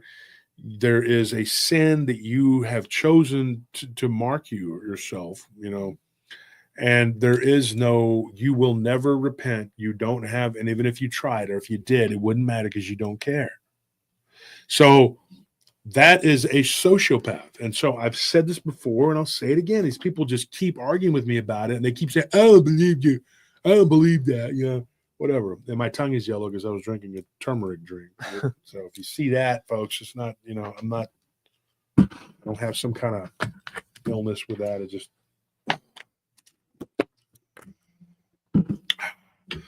it's really healthy. It's called what's it called? A golden drop? Liquid gold drop. Liquid gold drop. Yeah. Liquid gold drop.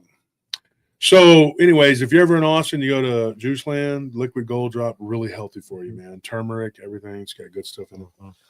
But that's why I said the blasphemy of the Holy Spirit. The sociopath is living in that. So how are they supposed to be redeemed? They can't. They're not. They won't. But anybody who asks for redemption and truly means it and truly feels it and is truly repentant will be forgiven. Sociopaths aren't capable of Problem is a sociopath is not capable of that. So tell me, how the hell are these people redeemable? They're not. And the problem is that too many people are going around believing that these are people. Yeah. And then they're like, well, every dictator that ever did what he did was because he demonized these people and said that they were horrible. And a bunch of times they were absolutely wrong and they murdered and killed people. And then other times, some of those people, they weren't really people. I'm just completely honest. And those certain individuals get a horrible rap and everybody thinks that they're terrible, but they were actually doing something that was protecting the earth and protecting you. And instead, we've turned it into something negative and bad because, like I said, it's wrong and bad to do all this, whatever.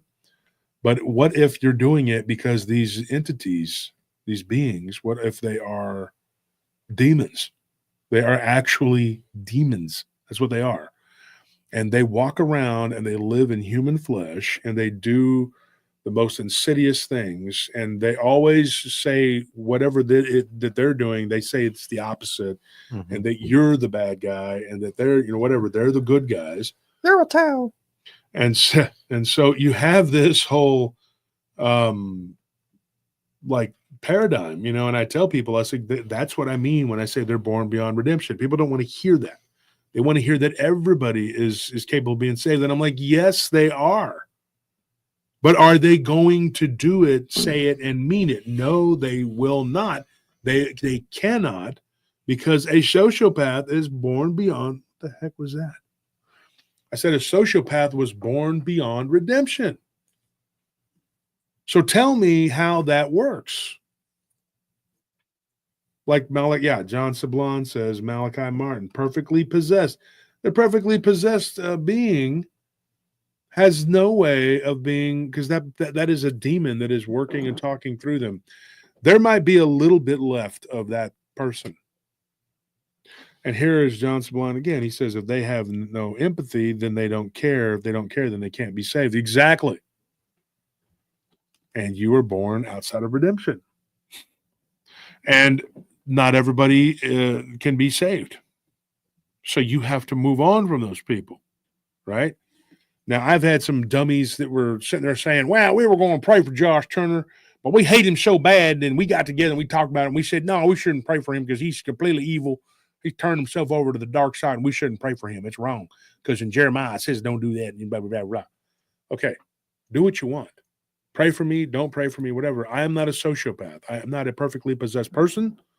I am not a possessed person at all. And I'm sitting here telling you this. If I was, I wouldn't be saying what I'm saying. Hey, you wouldn't be outing yourself. Yeah, exactly. We just skirt around it like those kind of people do. Because those people hide. They want to hide what they are. So you have a lot of this information that's coming across, and these people are trying to tell you that this is what's happening. You have a guy allegedly on the run because he's a clone, and his nickname is Kit. And I didn't ever ask him where he got that from. The only Kit I remember is like Knight Rider. So I was thinking maybe that's where he got it from. But he's a young guy. I mean, you can talk to him and tell he's a young guy. He doesn't know a lot of references about stuff. I tried at first too to trip him up to see if he would, he didn't know anything about nothing beyond like the late 90s. Like it was just a blank. Yeah. Making 80 references. So he's obviously a millennial. I can tell you that, or a Gen Z or whatever. But anyway, yeah, I mean, Kit Carson, I'm talking about like, there's Kit Carson too, but I mean, Kit, like, I'm just trying to figure out where that nickname came from. But obviously if he gave himself that, then there's something to it. Yeah. Kit is a fox. Like, oh, there you go. Maybe that's what it is. I don't know. I tried to figure out what it was. So, all right, so the guy's name is Kid, and let's see here. There's some notes here. He said he wanted to give the information to someone. So he wanted somebody that he could trust. And he didn't say I was the only one that was capable of it. He never said that I was the only one. He said he wanted to give it to someone that was spiritually strong. And he said that he gave it to us because he thought that I could use the knowledge and give it to the people. So he gave it up to me to do that. He's like, it's up to you if you want to repeat it or whatever. But he's basically saying, because this is the transcript of a recording here. It says, no, that's what you were saying. That's what you're going for.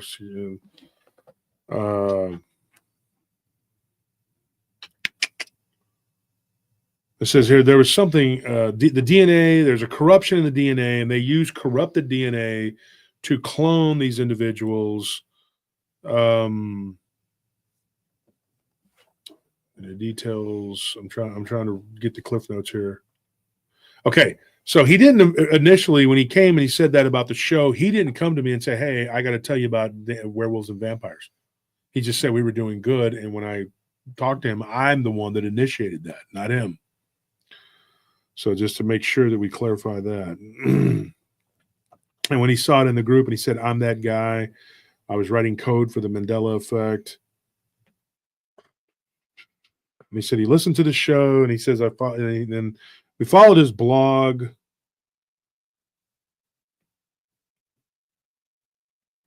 Hold on one second.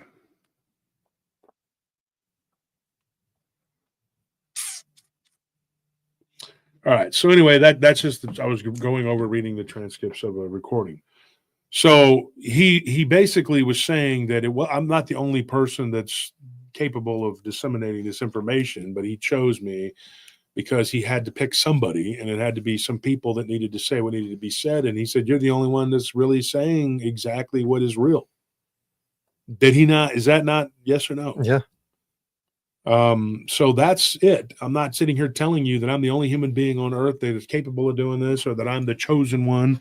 I'm not Jet Li, the one. No, it just like the way he worded it, it felt like he had this strong feeling that what he was going to talk about was like like giving it to someone was in and of itself a responsibility, because he wanted to make sure he gave it to the right person, because once that person has it, they then have a responsibility, and that's why he wanted to give it, to you specifically. Yeah. And so, Because he feels really strongly that it's important, but it can also be dangerous to be talking about this stuff. mhm. And I guess he felt like we could actually get it out there. One of the things that's happened with these facilities is that there have been breakouts. What I mean is some of these subjects disappear, and then they do a lockdown, and that which was happening. Mhm. He was in a facility called Facility A. Facility A, according to him, there were 4 facilities, A, B, C, and D. And the D was further away, the most remote of this one, up in Alaska. And supposedly, this particular facility is where they housed a lot of the more aggressive, more unstable phenomena, and where a lot of the really bad things were happening. The facility B, which was next to his, which was where they had like a power station, and there were mostly like technicians and engineers who are also clones Mhm. who do these things and work in this facility, whatever. And then there was a facility C, and that is where they had the cloning machinery, the apparatus, that whatever they were taking from facility D, they were taking it over to C and saying, okay, clone this. And so they were doing like this. Now, here's the key, the DNA. I'm glad I read the transcript there. Of this recording I did with him. The corrupted DNA. They need the DNA of certain individuals because they have a certain genetic bloodline. And they look for this. So the vampiric entities, not only are they feeding, but they're also out there looking for a certain corrupted lineage or bloodline. And saying it's corrupted is not. We all have messed up DNA. Mhm. What I'm talking about is that these beings are not. This isn't like, we're not talking about. They're looking for a mistake in your DNA, or what they're looking for is you have something in your lineage that makes you more compatible with them. Some people have more Neanderthal DNA, right? Some people have this DNA that we can't tell what the hell it is. We don't really know, because this right here speaks to the fact that we're not all human. We're not all human in the way we think we're human. Just because somebody is humanoid and walks around looking like a person on 2 legs or whatever doesn't make them a human. And so the vampires that they are cloning, and I'm not talking about all of them. There's a lot of them that don't give a crap about any of this. Like the ones at that temple could give a shit about their cloning. Yeah. They're actually being grabbed and cloned. You see what I'm saying? Some of them are going along with it willingly because they want to be the template. That's what something that now. So I took this over to Joel and I talked about it with him a couple of months ago, back in February. And I asked Joel, and if you know who Joel is, you know. If you don't know, you don't know. He's a former, he practiced vampirism. And he was a student of all of this. And so he was in the church. He was in not a church, a temple where they went to, which was really another power station. And what he told me, he says, he knows about this. He's heard the rumors, but these vampires that are taken to these facilities and cloned, he said a lot of them do it willingly because they want to be the template for this, because they think that if they are the original copy of that they will have an ability to control these clones. Or like a hive mind. Yes, and to a degree they do. But according to Joel, and this is Joel's opinion, and he stated that very clearly to us that this is his opinion, right? He said, in my opinion, he goes, it's not going to work because they're playing with forces that are way beyond their pay grade. He's like, these people that are in charge of this, they're consulting with entities and beings that are not even, you can't even fathom. He's like, I know that's what's got to be happening here because they have the ability to take werewolves, Sasquatch, Mothman, all these other beings, these creatures, these entities, various types of interdimensional and extraterrestrial, even according to him, that are not from here at all. And they're able to imprison them. And they do it through this, what they call the sacred cube. This is something, the wording, I had never heard this before. And so when he told me this, and like I said, this was back in late February was when we had this conversation. And he said that they are mixing this satanic mastery of the DNA, mixing it with AI, transhumanism, creating Frankenstein type monsters. He goes, you have different types. You have the run-of-the-mill Dogman creature from the inner earth that was originally spawned from probably from the machinations of Tiamat and the Anunnaki for war. Mm-hmm. Then they were used in a the perfunctory, whatever was, they were used for guarding. That was their function. And he said that what they do is they actually are trying to build a demonic army that's not only of flesh and blood, but of the spirit. And it actually is a cohesive unit, and it works together like they want to make units of these things. So you would have like a vampire, a dogman, whatever, a shapeshifter. They all work together to do evil, and they make these into squads. He said that he had heard rumors of this, but he did not know if this was real or if it was true. And I told him about this guy who was saying it, and he goes, believe it, because it's probably happening. One of the people that he used to run around with, this is Joel, he was talking about this vampire who used to talk about this stuff, right? His name was Dawn. Not in the way, not D-O-N, D-A-W-N. That was his Dawn. His name was Dawn, which is a female way of spelling it, but it's whatever. When you're doing that, you're already whatever. What does it matter? So he's a weirdo, but he's got this whole idea, and he's got this whole movement that he's trying to create. He's gone off the reservation, and he's what these people in the vampire community, not these cosplaying goofy goth people. These are real people that drink blood and do this evil crap.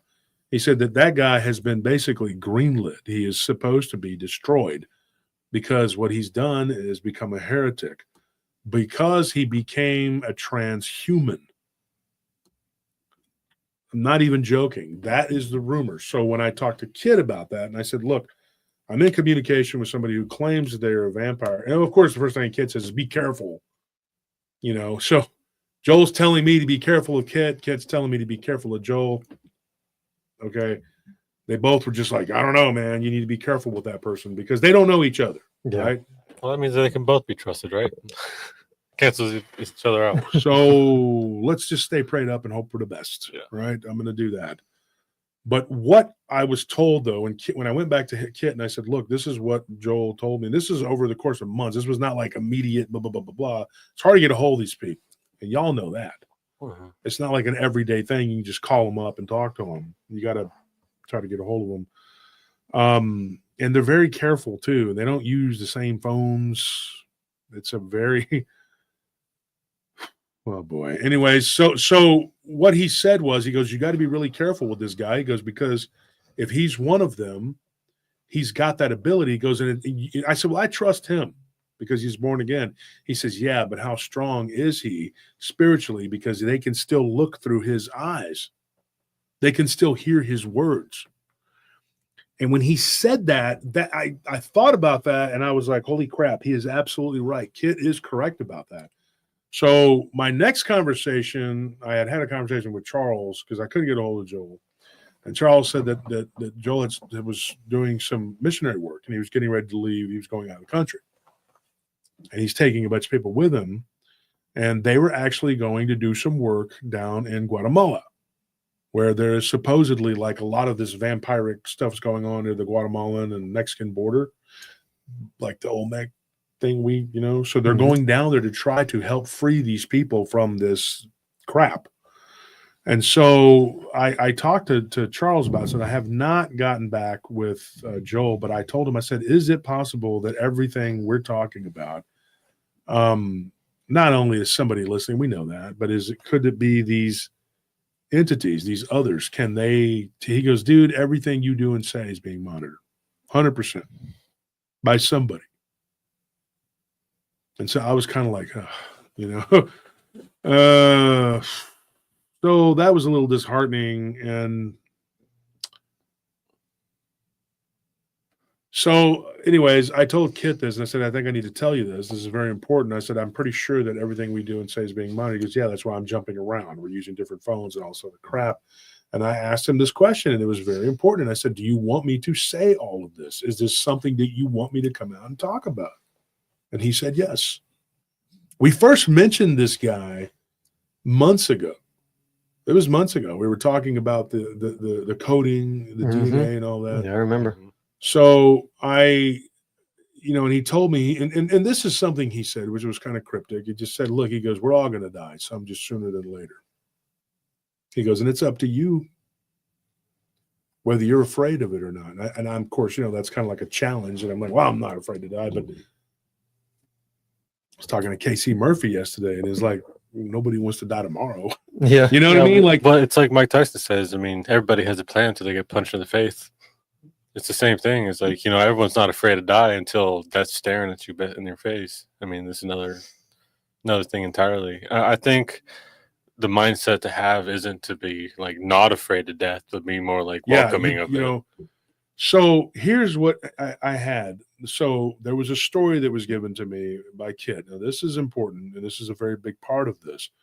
There was someone that was a female, all right, and she had a name. I mean, it's not important. They called her Lucia, and she was supposedly the first perfected transhuman vampire that had all the abilities of the vampire, had all the strength, the power, whatever, but did not have any of the deficiencies. Deficiencies being like their flaws, their weaknesses. Oh, we hit 800 people. That's amazing. Oh, awesome. But it was one of those things where she was like able to basically kill like pretty. So then I told him, I said, there was this movie that they made about a little girl that had all this ability or something like that. And he goes, dude, there's a million of those. He goes, they're disclosing it. And they're telling you what they're doing because there is a balance. There is something that they call the operators. This is new to me. And I don't know if I believe this because I don't know what I believe with this. But he told us that there were these operators. These operators were kind of like the go-between between heaven and hell. That they basically say like, look, we're going to turn this over to the other side. And this is incorrect. It's inappropriate. Well, we know the evil's going to do what he was going to do because they're outlaws. They don't care. But you have people now operating outside of the parameters of what is acceptable. And there are alien species involved, too, that are like, this is absolutely unacceptable. According to Kit, the best way to get these people and stop them and for them to be destroyed, which is already happening, according to him, is to turn them over to their enemies. Their enemies, folks, get this, are an alien species coalition that wants to destroy them because they are using this vampirism. And of course, there are two factions here. Actually, there's several, but it breaks down to the main two. And the main two, we have talked about this before. There is a reptilian race called the Draco. Now get this. They're not the good guys. They're not. Surprise. Mm-hmm. But they are better than this. In other words, they're evil as shit, man, but you would root for them to destroy this stuff because if they can destroy it, then you have the energy reptilian vampire who also drink blood ritualistically. They do all this other crap, and they're trying to find a way to spread this, but control it, because the biggest problem is controlling it, because a lot of these people come out like, and they look like demonically possessed people, and they are. So then that brings attention. I was watching a video on the Chicago Transit, whatever, and there was a guy. He was just sitting there going, And then for a split second, it looked like he sprouted fangs and his mouth went back, his cheeks. And you're like, oh, what the, you're like, oh, brother. Yeah. Brother, oh, what is that? What is that, brother? And there was this guy next to him, man. I swear he looked like Damon Wayans. I thought it was a skit at first. And that dude's like, man, I'm finna get over here and be homeless over here. Like he got up real quick, and this brother was like, and you were just like, hey, man, I'm just regular crazy. Don't let me in with whatever that is. There was this one lady that was just headphones in looking at her phone while this dude was demonically. And then that was it. The video was over. But it was like, and it was sent to me by somebody who took this. Well, their friend took this on a subway. And they were like, should I post this and make? I said, yes.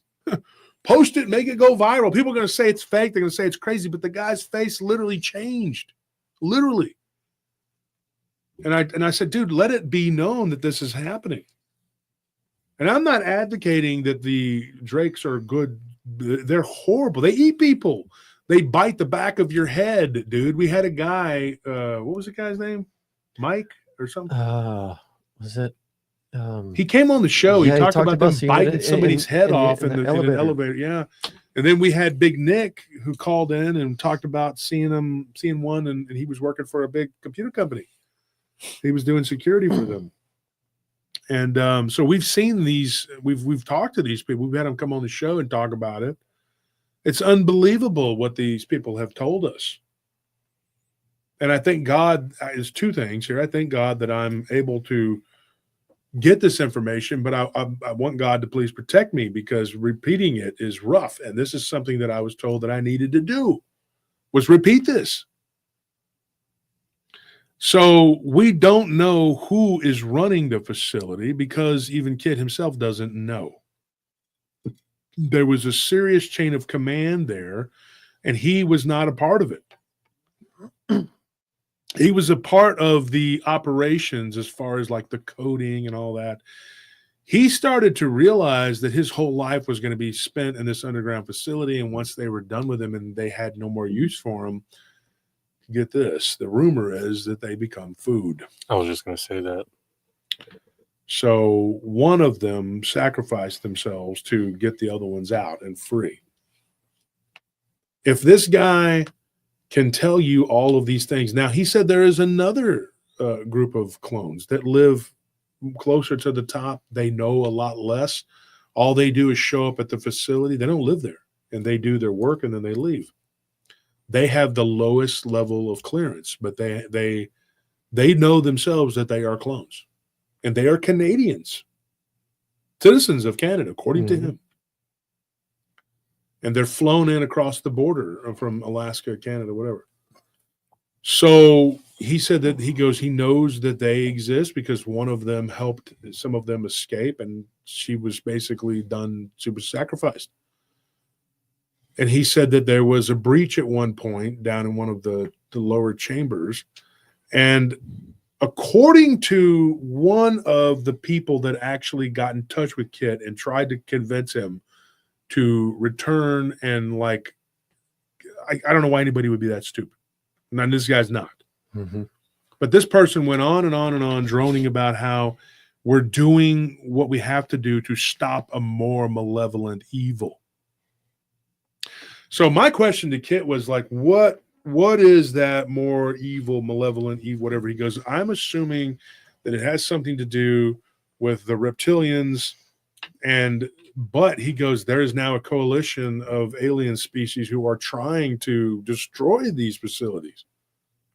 And so he goes, and it looks like the people that are leading that coalition, they're not, the Drakes are a part of it. They've joined it reluctantly. But these are Nordic and tall whites, two different things. And that they are trying to get rid of these facilities, because this is a shadow government that is connected to some sort of intergalactic like apparatus from like a coalition, like a federation or whatever. It sounds goofy when you talk about it. It sounds like Star Trek or some shit. That's not what we're talking about. And then nothing against Star Trek. I'm just saying that's not what we're talking about. But they have a coalition that is trying to destroy it because they know what's going to happen. Our world will be overrun. Think about the woman that said that she saw that thing sitting in. I always go back to that. Yeah. It could destroy the whole planet. Because they said that those species, those aliens told her. And I'm pretty sure they were tall whites. They were tall whites and blues. I call them tall blues because that's what they look like. I've seen those in my room when I was like 16. I don't know. But they were like, these beings, they were telling her, they said that being has a parasitic virus, a parasite like a virus, right? Is what she said. And that if it was free, it could destroy, and it infects people across the galaxy. Think of like a plague, literally, that not only infects, like if we were living in Star Wars, there's the only way I could describe it, the way Kit was talking about it. He said, look, there is something I have been told. He said, there is a plague. These creatures carry it, and it is a literal parasite, and that it does travel through star systems. They bring it over through stargates. There was something that Joel and those guys, Samantha, Eve, and Carlos, they had talked about. There was this dip that they would go into, and they would come out of it. It was like some kind of cleanse. It didn't hurt us. It's purifying, Yeah. But it would burn them. But it would only burn them enough to get the parasites off of them, because there were other parasites that they would get that were worse. And they didn't want to cross over between a werewolf and a vampire and all these other types of entities. And those weren't the only ones. Some people change into foxes, birds, all kinds of weird crap. It's chimeric. So they go into this like acid bath. Another thing too, the portals that they would go through that had that mercury, it's like a quicksilver. Yeah. That's a bath too. And it burns them. Like for us, it would be poison, complete poison. But to them, it's what they would call like a quicksilver bath and it was more for them coming out of these portals into our world so that they didn't infect, whatever. But there is a parasite that's inside of them that's insulated. It's trying to keep its position there from other parasites, really, basically. And this parasite manifests itself as a demon that attaches itself to them. It has like these kind of like weird little arms, but it doesn't have a legs. It just has like a stinger, like a scorpion tail that attaches itself to the lower part of your, base chakra. It also causes your libido to go crazy, which is where they get the myth that the vampires all want to have sex with everybody. That's what it does. Because that's another way to create a spiritual opening so that they can spike you and then take over. That lust. And let me give you, now I'm going to tell you this story. And this is something that I was talking about. There was a woman named Kate that lived up in Albany, New York. She gave me a story. I got this story a while ago, but when I went back and I looked at it, I thought this would be a great example of what could happen to someone. She was a normal person. They moved into a house. She either moved from, I can't remember. It's been a while since I talked to her, but she moved from Albany to another city or from another city to Albany, and it doesn't matter. Either way, that's where she's from. They bought a house, and the people in that neighborhood told her that it was haunted. And she thought, and then her exact words, she says, I'll never forget. She's like, my daughter was like, oh, how quaint. Like it was something cool. Like a novelty. And so when they bought this house, she was thinking, oh my gosh, this is a beautiful place, whether it's a Victorian style house, whatever. The people that lived there before her, they went down into the basement. They found a bunch of books. When she started reading off the names of these books, and I could hear her throwing the books over whatever, and her husband was kind of in the background. And I talked to people, and I could hear them, like the husband's talking, the wife's talking. And he was just like, what about this one? And then they were reading them off to me. And I'm like, the son of Gnosis, the prodigies. Dude, it was a who's who, Kabbalah. Yeah. Oh, yeah. It's grimoires. Lesser Key of Solomon, Song of Solomon, every single, And I said, okay, don't read any, don't even have to read anymore. And there was another one that was there. that was extremely powerful. And I'm not even going to say the name of it again. And I told her, I said, you need to get rid of those, especially that one. And this gives me the chills even talking about it, because she asked me what was so special about that book. And I said, the Arabs believe, the Levantian people, not just the Arabs, the Semitic peoples, the Jews, the Bedouins, the Berbers, they all believe it. That particular book is a gateway. It's a doorway. And I told her, I said, you could be visited by whatever. She goes, we already have been. Well, and her husband was saying at the same time. And he's like, we already have been. And I go, okay, well, it's going to happen again because they guard that information. You were not supposed to have that knowledge. That's the problem. I said, I've read most all of those, but not that one. The man that promoted that, he was a Lebanese guy. He ended up creating a cult, and then he died. It was just, I mean, it was,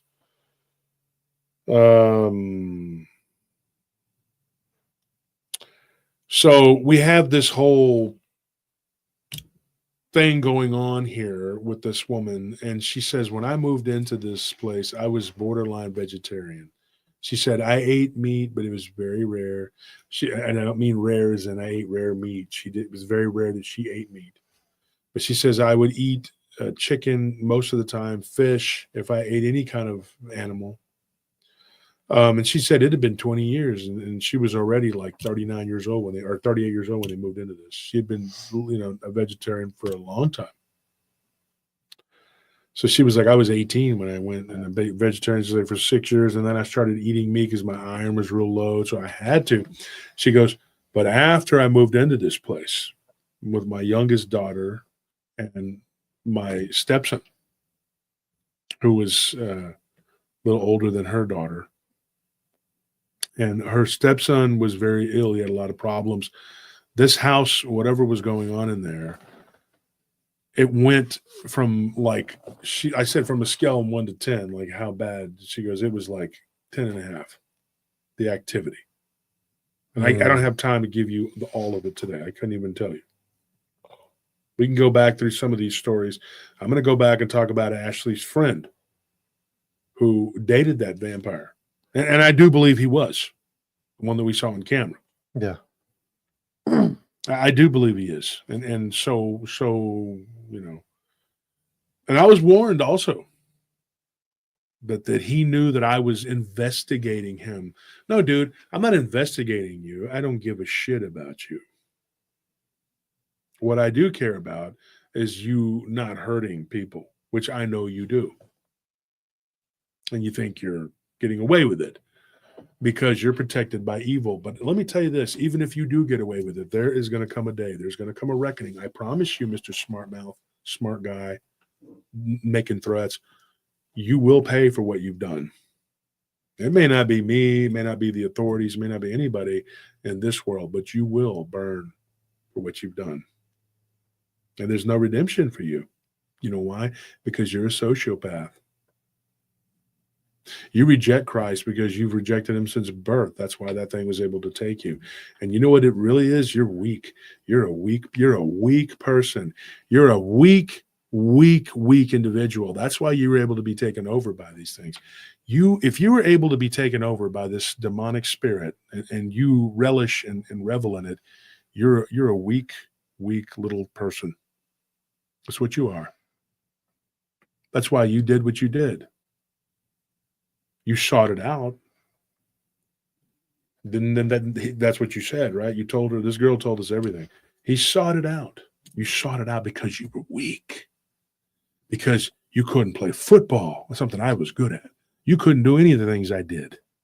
As a normal, mortal man that has no more ability than the next person other than using his brain.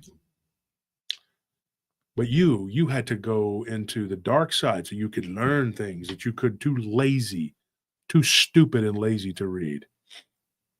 So you go around murdering animals and probably even people for all we know. You're an evil individual, and you're a very weak person. You're weak. You're very weak, and you're ugly. You're very ugly. I saw the pictures of you I saw them yesterday. You're a very ugly person. That's why you did it, so you could meet girls. This isn't anybody but me and you talking, dude. You, to me, you're a weak person. You're talking about I'm investigating you. Why would I investigate? I'm not an authority to investigate you. I run a security company. I'm not a cop. I just knew what you did on my property, you weak little bitch. And I know that you ran away because you're a weak ass person, and you got this girl to follow you and do what you, because you're evil. This is an example of what they do. And this is me and him personally. I'm talking to you. You know who you are. You know who you are. You know what you did. Skinny little weak ass. Quit smiling. You gonna bite me with your fangs? You gonna bite me? Oh my gosh, please don't. Don't hurt me. I don't think you're gonna like the result of that. Some people say I have bad taste.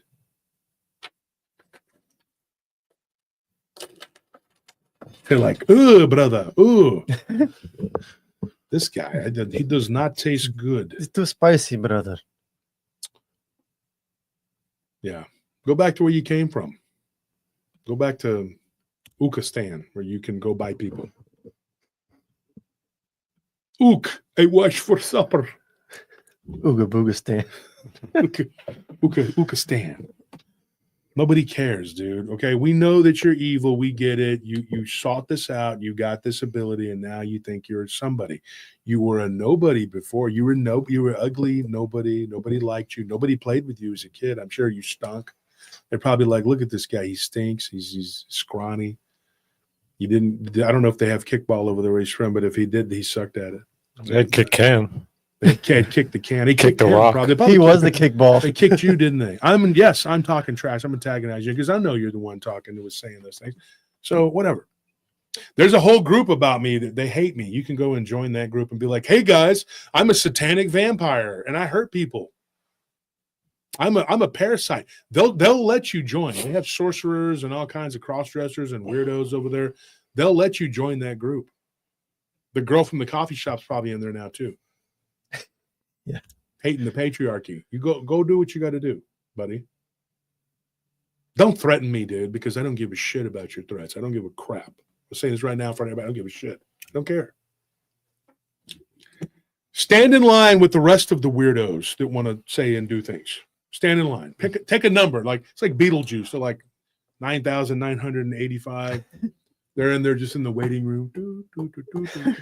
They're on the loudspeaker. Yes, folks, sorry if you didn't make it in today. Come in tomorrow for those that hate Josh Turner and want to destroy him, whether it's physically, spiritually, mentally, or emotionally, or psychically, however you're doing it. Thank you for shopping at Hate Turners R Us. They're like, damn, I gotta come back tomorrow. It's like the DMV. They all just collectively, oh. Oh, man. You got all these werewolves and demons in there. They're all happy, and then they're like, oh. Got too much to do tomorrow. Jeez. It's a lot of blood to drink tomorrow. Stand in line again tomorrow to hate this guy? I'm going to have to cancel all my appointments. This is ridiculous. 9,922. I want to talk to your manager right now. Exactly. Manager comes over. Yes, how can I help you? Some demon comes up. He's been a problem for a while. We're doing the best we can. And he's ugly. We don't like him. There's only so much you can do. He's always talking about that Jesus guy. You know we can't stand up to that, all right? We're doing the best we can. Our complaint department is full with this guy. You think you have a headache with him. You have no idea what a demonic headache is like. Just chill out. Cut us a break, all right? We're doing everything we can. He will fall. They're like, make more sacrifices. It's not working. Yeah. So I promise you, though, they're working overtime. They're doing everything they can to stop us. They're doing everything they can to shut you down, to shut you up, and everybody that they're messing with. That's what they do.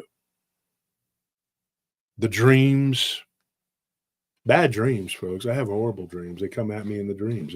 They're telling me things in the dreams. And I'm not schizophrenic. I'm not crazy. Far from it. But what they do and what they say, I can promise you that I'm on the radar. Okay? There's a reason for that. And I'm going to talk about what this dude did. And I'm going to talk about what happened to Kate. But let's get to the brass tacks of Kate's story right now. What happened to Kate shouldn't have happened to her, shouldn't happen to anybody. They moved into a house not knowing what was there or who was there before. When they found these particular grimoires, they started having visitors. She opened up a book that she shouldn't have, and there were more than one or two sets of visitors. In fact, she heard what she thought was like arguing in different languages. And I told her I wouldn't be surprised because they're probably all trying to figure out which one's going to kill you. She was not, by her own admission, right with God. She was a Episcopalian Christian, but didn't practice, didn't have any, this just other than in name. That's a lot of Christians, really. A lot of them. They're like, oh, I believe in Christ. Christ got my back. Yeah, while they're drinking beer and smoking pot. And it's like, yeah, I know he's there, but that's about it. That's where they draw the line. They're just actually dealing with it. Yeah. We go to church on Easter and Christmas. Which, by the way, I'm really getting tired of hearing about Ishtar being, that is not the people in the Old Testament actually claimed Passover at the time of the pagan celebrations of the rites of the fertility. So there is no proof when the Passover happened, but they chose to do it at the same time as the fertility rites of Ishtar. So it wasn't the Christian church that did that, but the Christian church was called Istor. And it was actually from the British Isles, Astor, and they used that. I mean, there's a whole thing. I don't want to get into a whole thing right now. I could tell you, but that's not just because it's almost Easter. And I don't want people thinking, oh, I'm celebrating a pagan holiday, because you're not. It's what the Jewish people were doing. And there's no evidence that Ishtar had a rabbit for a mascot or whatever. There's no evidence that she was really the goddess of fertility. There's very scant evidence for what this goddess was worshipped, and that evidence came from a Christian monk who wrote about it. So yeah, and so you have to take it with a grain of salt. But what let's get back to the point at hand here. You don't reckon what this is, all right? And I told Kate, this is what I told her. I said, you need to understand something. You're dealing with something that was beyond their control. And I encouraged them. I said, you're having these problems that continue to happen. They became very lethargic, her and her husband and their children, and they began to sleep all the freaking time. And they'd wake up at these weird hours. And there's there's too much to unpack here. We could take an entire episode to talk about it. We will. We'll probably do it on a podcast episode. It's at least an hour. And exactly, Melissa, because I don't call it Easter, I call it resurrection. There you go. That's what it is. It's time of resurrection. They just want they want to take you so you don't have a time to celebrate Christ's resurrection or his birth. Don't buy into that. The people that are in charge, they don't like Christ at all. They hate him. They absolutely hate him. They hate his guts. Take it from me. They hate him. They do. So what ends up happening? Kate, she goes downstairs with some laundry. She sees this creature hunched over, and it looks like it's eating something, and she hears a crunching noise. And when it turns and she sees it from its side profile, it had these little horns, little round bald head, and it had these wings that popped up. And it went from being a brown creature to like beige to translucent, and then like a weird shade that you could kind of see through. We've talked about that before. And then it went into a shadow. So she looks down, and it's funny that you're talking about this. It's eating a rabbit. Some rabbit, like a bunny that was from outside. It wasn't something that they had, no pets or rabbits. And it was eating his little bunny, but she took it. There was no blood in this thing. When she touched it, she said that there was this like goo or something that was falling off and it kind of came apart in the middle, and she dropped it. And that's gross. But she was just like, ugh. And then something happened. That thing, by the time she went up and got her husband and came back down, the only thing that was left, it was part of the top of it. It was dissolved. Her husband didn't touch it. He went and got a shovel and put it in a black bag, got trash, got gloves, Yeah, told her to wouldn't go touch it. wash herself up, whatever. She changed almost overnight. She started to change, and there was a lot more going on. We don't have time for the whole story, but she began to want raw meat. She began to want to drink blood because the raw meat just wasn't doing it anymore. She said that I would go to the grocery store. Oh my God, this was gross. When she told me this, I was like, oh God, I don't even like rare meat.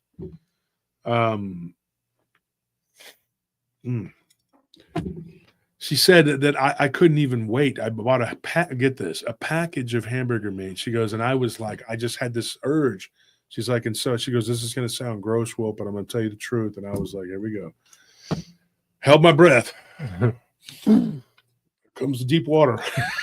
Just, oof, you know. So, anyways, she puts it in the passenger seat, and she opens it and starts touching it, and the next thing you know, she's eating it.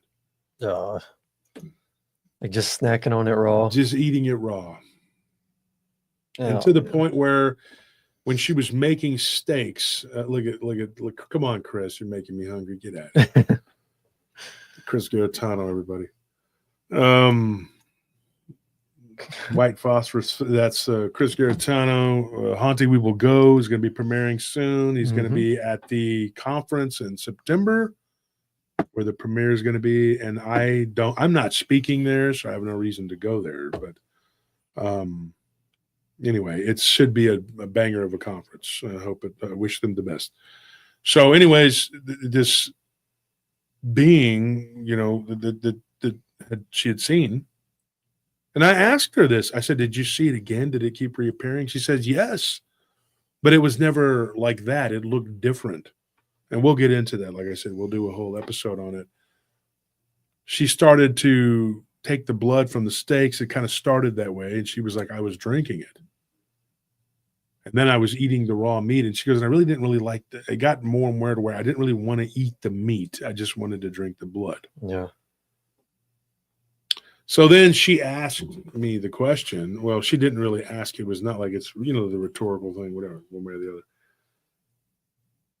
But she says, was I becoming a vampire? I said, I don't know. Were you? She said, yes. I said, okay, well, you answered your own question because I don't know. And it got so bad that she wouldn't eat cooked food. She wouldn't eat cooked meat. She didn't have any interest in vegetables anymore. And her daughter noticed. Her daughter was like, Mom, what's wrong with you? Her oldest daughter came over with her kids. She's grandma, right? She's like, my oldest daughter comes over with her baby or child, whatever. And she's like, what is this? You got like this. There was this cup of red in the fridge. And her daughter thought it was like Kool-Aid or something. Oh, man. And her daughter's like, can I give this to the baby? You know, she's like, no, do not give that. No, that's. She's like, what is that, Mom? And she goes, oh no, you know what? It's got that red dye in it. She said, I started lying all the time. So when I went back and I started looking at some of these stories, I dismissed some of this stuff, which I'm sure some of my colleagues, if they're being honest, they did too, because there are people who were saying that they were being demon possessed and it was causing them to want to eat raw meat. The Brazilian exorcist, they talked about it. Mm-hmm. I admit it. I made a mistake. I left that part out. I was like, well, what does that matter? It's because they're possessed by a demon. Did it cross my mind that it was a vampire? No. No, it did contort into like this werewolf type whatever, but ultimately, where is the root of it? It was a vampiric entity. Why is there a Hungarian belief / Romanian that says that when, well, not as Bulgarian, Romanian, that when a werewolf dies, they become a vampire? You have to stake them in the heart. Because they're already one. Mm-hmm. What do you think a chupacabra is? When Clyde Lewis, when we were on the show with Clyde Lewis, and he said, you know, when he was talking about the chupacabra, some people might think, oh, that just has nothing to do. Clyde knows his stuff. And we started talking, and it was like, hey, this thing is a wolf-like entity that flattens itself out, and it does what it does, and it has this tongue that strikes the animal, drinks the blood. they have made you believe that this is a fairy tale, that these are jokes, that vampires are some kind of cartoon, that it is something that only happens in this make-believe world. Do you know what I'm saying? Yeah. Like they have made this like into a joke, like it's some kind of Halloween mascot. Are you okay? Yeah, it just smelled like a perfume. Do you smell that? Yeah, I do too. Yeah.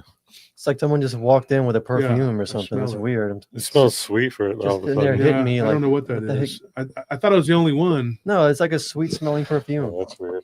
I don't know. I don't like this place. I keep looking in that corner where I saw that thing, which is just Doing a recording. yeah. Mhm. And I don't know. I don't see it anymore, but it Yeah, keeps there's a freaking me doorway out. to our left, and Yeah, and we really Tony saw need to, something we need poking to around do a it. cleanse on this. And Tony saw that during the episode. Yeah, I don't know if you guys watched last night's recording or not, but while we were doing the recording, Wolf was talking, and I just see in the corner of my eye just like a head.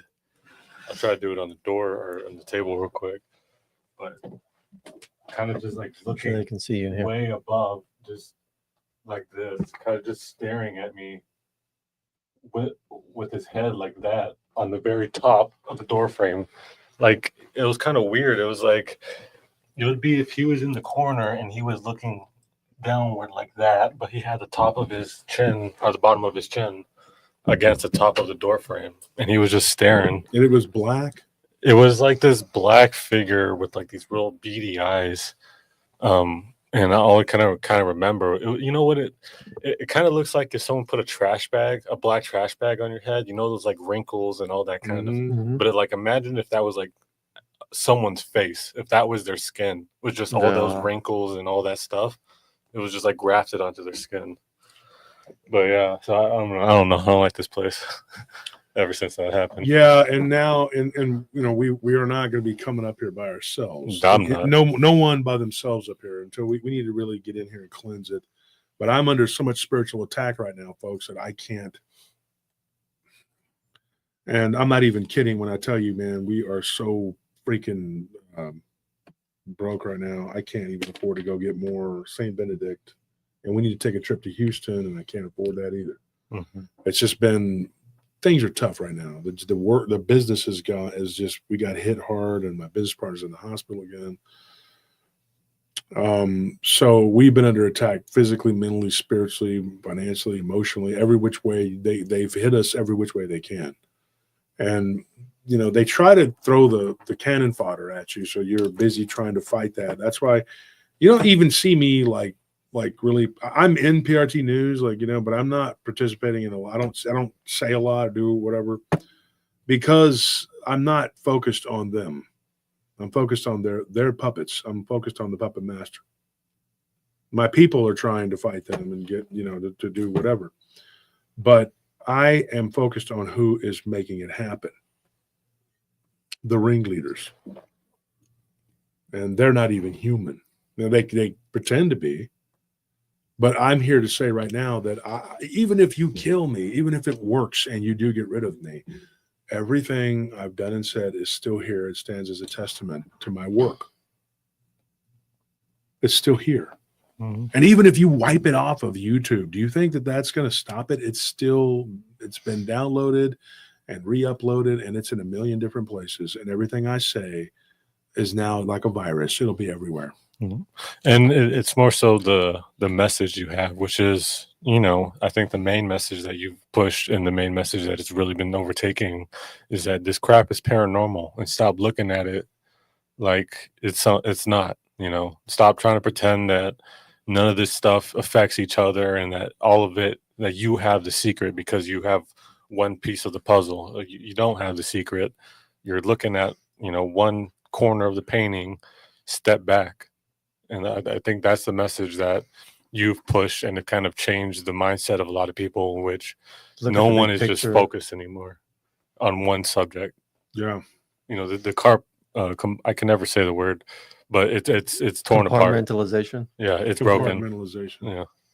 Yeah. You've gotten rid of it. And, you know, that's something that they can't change. That's the key, folks, because compartmentalization needed to be done away with and needed to be destroyed because we needed to cross over between these different make-believe boundaries. Mm-hmm. When some of these people came to me and started attacking me a year and a half ago, I just talked to them, and one of them, I literally made him so mad. I talked to him like Cartman. I was like, oh, and what exactly is stopping me from going into your field? Yeah. What magic force is stopping me? Oh, you don't have a magic force. You're just saying you do. And this person was like, because you're now stepping on their toes. And then they started making it out like I was some kind of warlord on the road to conquest. Make it out however you want to make it out. I don't give a crap what you say. We weren't trying to conquer everybody. No, you're just extremely insecure. You're very insecure, and you don't realize that you're picking a fight with the wrong hombres, okay? Because, first of all, we're not your enemies. We should have been friends. We should have been working together, but you weren't interested in that because you were frauds and grifters. And we were actually trying to spread the word and get the true information out. And they talk about God. Well, let's talk about the real, true, living God, the Father of Christ. And let's talk about who protects me. I'm protected by that God. You must be the other guy. And as far as vampires threatening me, I've been threatened by these supposed werewolves too. I've been threatened by this guy who says he's taught Sasquatch how to do tricks and they're going to come and tear my head off. No. And that there's demons that are going to come and take me to hell and drag me out of my room and do all this. You don't want to know. I should do a show one day. Just read some of the damn insanity. I'll go to Rumble just because you can't do it on here. They'd cancel me. I mean, the craziest thing for Just me. read the crazy shit they said. Mm-hmm. The craziest thing for me will always be the guy who threatened you if you ever quit. He'd be like, oh, Yeah. And he was a liar because we did quit. We quit for almost 5.5, 6 weeks, and he didn't kill me. He just said, "Oh, I hope you're coming back."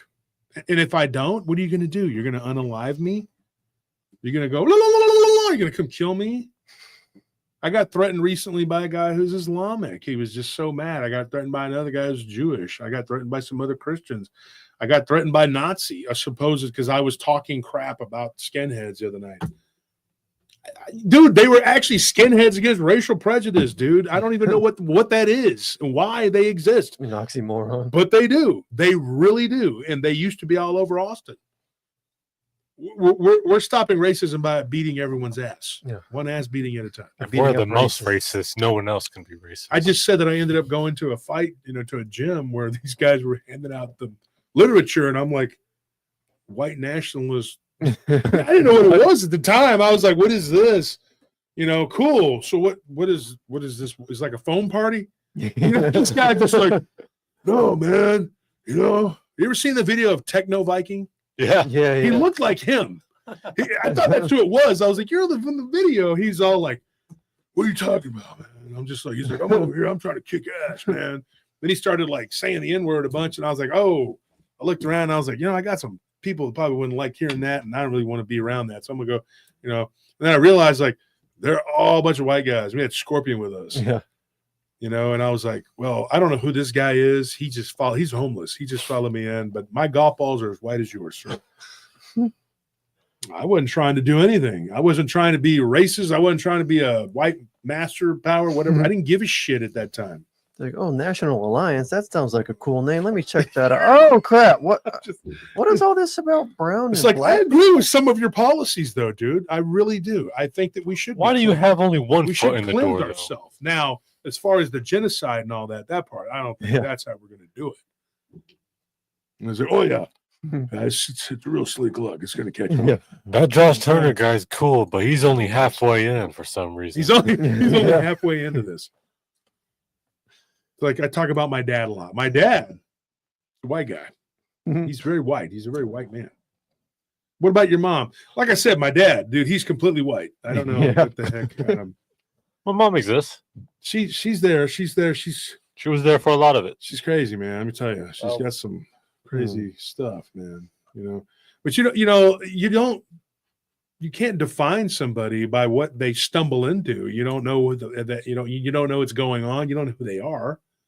And then years and years later, like probably 15, 20 years afterwards, somebody hijacked one of my Facebook accounts. And they went around messing with people and saying, and these aren't the people now. These are definitely not them. It was somebody else. And I think it was somebody I knew, honestly. And I know now, I think I maybe know who it was. And it was somebody I actually trusted. But they hijacked my account and they went around saying and doing all kinds of shit. And they did it for like almost 2 years. And we complained to Facebook. And I said, how come it is that this person can take my account? And I'll explain to you what it has to do with what we're talking about. I said, and go around doing and saying the most horrible shit in the entire universe, even inboxing my mother and saying all kinds of crazy crap. My dad, my sister, all my family, my cousins, everybody I knew, and saying horrible crap. And then I would ask my friends, I'm like, do you think that's something why would I inbox you in the middle of the night and say the most ridiculous shit? That's not me. Like, no offense, but Adam. Yeah. I've known him my whole life. One of my best friends ever. And he's like, is this you? I'm like, read what that says.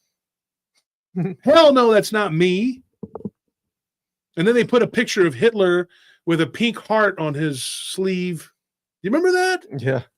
And they had him up there doing the little whatever. And it was like some gay Hitler thing, whatever. And I'm like, yeah, okay. So I just woke up one day and decided to make that my avatar and start messaging people crazy shit. And it just went on and on. And I was sitting here and I was like, these people who were acting like, you know, like they were asking the question, if you were hacked, what do you think? Have I ever sent you something like that before? Why would I do that? And Facebook did nothing.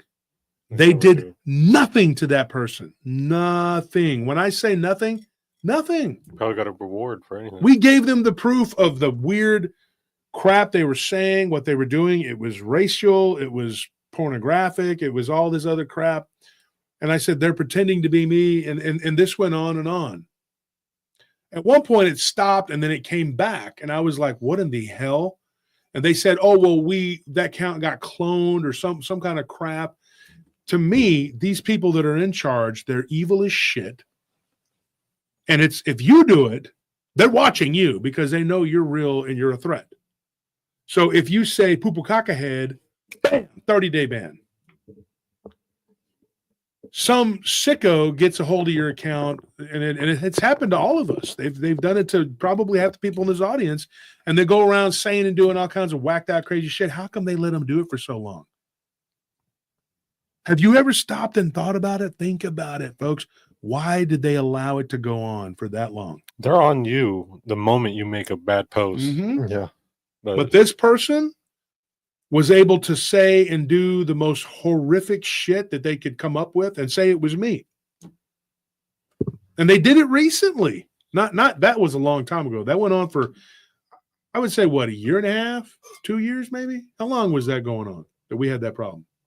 Probably about 2 years. 2 years. Mm-hmm. And then finally we got rid of them. We got rid of it.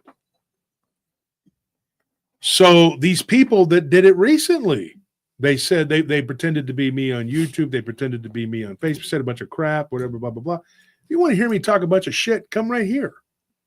I'm here right now saying what I'm saying. This isn't AI. I'm not Max Headroom. I'm right here. You know, what got me was that they allowed it. And they did it with my Twitter account too. They hacked into my Twitter. So I quit doing Twitter a long time ago because somebody hacked it and got into it and said all kinds of horrible shit. They did nothing about it until Musk took it over. They did nothing about any of it.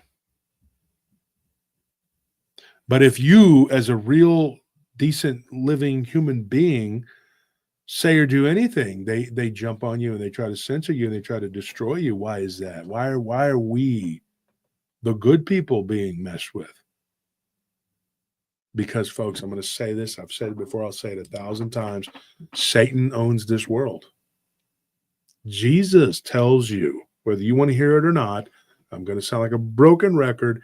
He tells you we battle, we fight against principalities in high places. You die for lack of knowledge. And when somebody is kicking it to you real and they're telling you this is what's going on.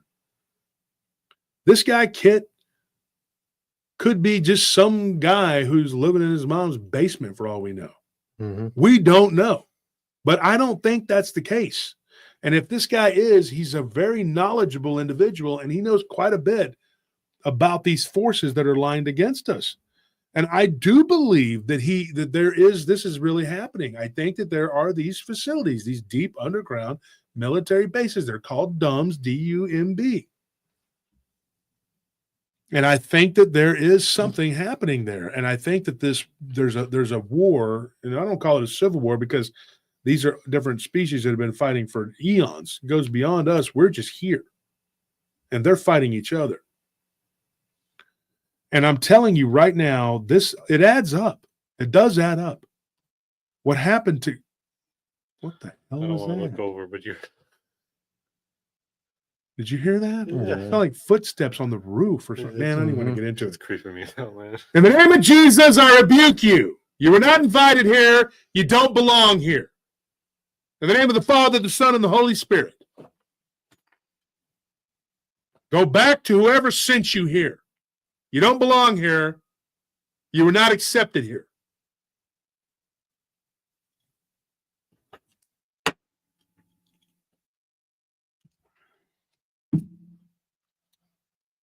Things happen. Things will happen. You cannot allow these things to bully you. And their war between each other, their domestic squabble is not my fault, not my problem. Or is it? Because it becomes all of our problem. Because one side wants to build demonic soldiers to fight the other side. Do you understand that both the fascists and the communists were doing this during World War II? Do you know that Britain was doing it? Did you know that? How about the United States? And that it's been going on all this time. There are still facilities now. The Polish government recently cracked down. Go look it up, folks. I'm telling you, they found all kinds of stuff. They're rooting it out. Poland, I'm so proud of that country. They didn't allow the immigration in there to pollute it and destroy it. No offense to the people from those countries, because I have a lot of friends from those countries, and they're not bad, trashy people. But what was going over there and trying to get into those countries, they were not the good people. Mm-hmm. It was garbage pail time. And those countries are like, let's dump all of our trash and send it over to the West. And the stupid people like Angela Merkel, evil fathead, cabbage patch head, she allowed that. She's a communist from the beginning. There's a picture of her and these two other girls. They all became leaders in communism. Yeah, Angela Merkel was an official for East Germany. Imagine. Communist. He's a communist. And they allowed all of this stuff to go on. These breeding programs, these programs where they have these isolation chambers, these isolation chambers, these DUMBs, where they're isolated from civilization so they could do what they do. Do you realize, folks, that vampires are real? And I would go on the record as saying 100% that these people. Now, Angela Merkel is not Hitler's daughter. That is not his daughter. She's someone else's daughter. I'm not going to get into it.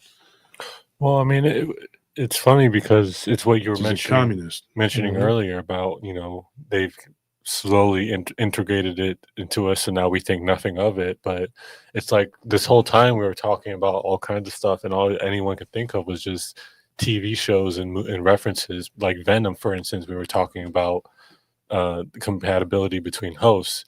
But then we were talking later on, and we brought up Star Wars and Star Trek and stuff. It's like they've slowly brought this. They slowly give you bits and pieces of it, but it's never in like one exact form. It's all just like, oh, one show has one piece, this show has another piece, and that way, so that when you talk about it, you can't just say like, oh, if you go watch Star Wars, you're gonna learn about you're gonna get it all from Star Wars. No, you'll just get one tiny piece. You got to put it all together. Mm-hmm. And I got to say this, folks, what Tony just said is very important. Somebody just talked about the book, He Came to Set the Captives Free. And it talks about werewolfism and vampirism, the book I read it a long time ago. Never finished it, unfortunately, because I have too many books I've had to read. But what people aren't doing is putting it all together. That's what we're doing here. That's what we're doing here. And you don't have to do it. We're doing it, and we did it for you. And I'm telling you 100%, these people that are doing these things, they are evil beyond all evil. And those that are exposing them, they write books about it, and they're never heard. It's like when Abe Finkelstein, he says, yeah, there was a guy that wrote a book and everybody ignored it. Nobody cares. Nobody believes it. We take your children and we turn them into hamburger and you eat them for breakfast, lunch, and dinner. We take your children to the slaughterhouses. But you don't believe it, then, well, that's your problem. That's your problem. Exactly what he said. Nobody believes it. He goes, I can say what I want. Nobody's going to believe you. Yeah, those were his words. And he said, he goes, my people worship Lucifer. He's going to come back and he's going to do this. He's going to do that. He's going to throw lefts and rights and blah, blah, blah. And he's going to win. That's what he thinks, right? Now he's dead. He's burning in hell. He talked about the World Trade Center and how they blew it up. And there was an insurance policy. There was a whole bunch of stuff that went on. A whole bunch. And we can't stick our head in the sand anymore and pretend like none of this stuff is real, that it's not happening, that it didn't happen. They're vampires, dude. And what did he say? He says, we drink the blood of your children in our rituals. He said, we don't eat the flesh. We're not cannibals. They mix it with the matzo balls. He said, that's what he said. And they drink it. They eat it, whatever. One of my friends, one of my old roommates, Jewish guy, told me blood rituals, the Rothschilds, all of this stuff, these families, they're all part of it. There's actually been a string of abductions here in Central Texas that just happened recently. And guess what also just passed recently? What? Passover. Yeah.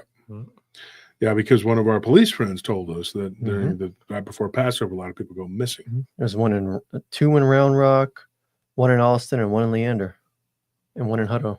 And there are people who are good people who've tried to expose them. They're, who say, look, the Benjamin Friedman, he was Jewish. He tried to tell you this is what they're doing. And I'm not just talking about them. No, it's not just them. There is an entire culture of these people. And it's in every country at the highest levels of government. They are at the highest levels of entertainment. Why do you think? I'm not even going to get too far into the deep water here because I think we could be in trouble if we get too far. You need to take a look at what Lady Gaga was wearing, that red shit she was wearing that time. What do you think that was? If I thought we could take our audience over to Rumble and I could tell you everything, I'd do it right now. But I know that 787 people, you probably get 400 in there, maybe 3 at the most, 3 or 4. But I would tell you. Name names even. I don't give a shit. How much time do I have? I don't know. I got to go in and get checked for cancer, folks. Did you know that? You do now. And if they kill me, they better hope to God, their evil ass God Moloch, that they all lick his ass. They better hope I don't have cancer. What do you think? What do you think I'm going to do? You think I'm going to sit here and be quiet? That's going to ramp up. I'm going to go completely old school OG on their ass. You trust me.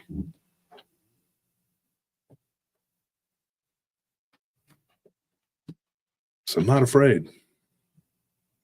The only thing that's ever been weakness for me, because I've always lived my life straight like this, like Jimmy Johnson, great coach, Cowboys.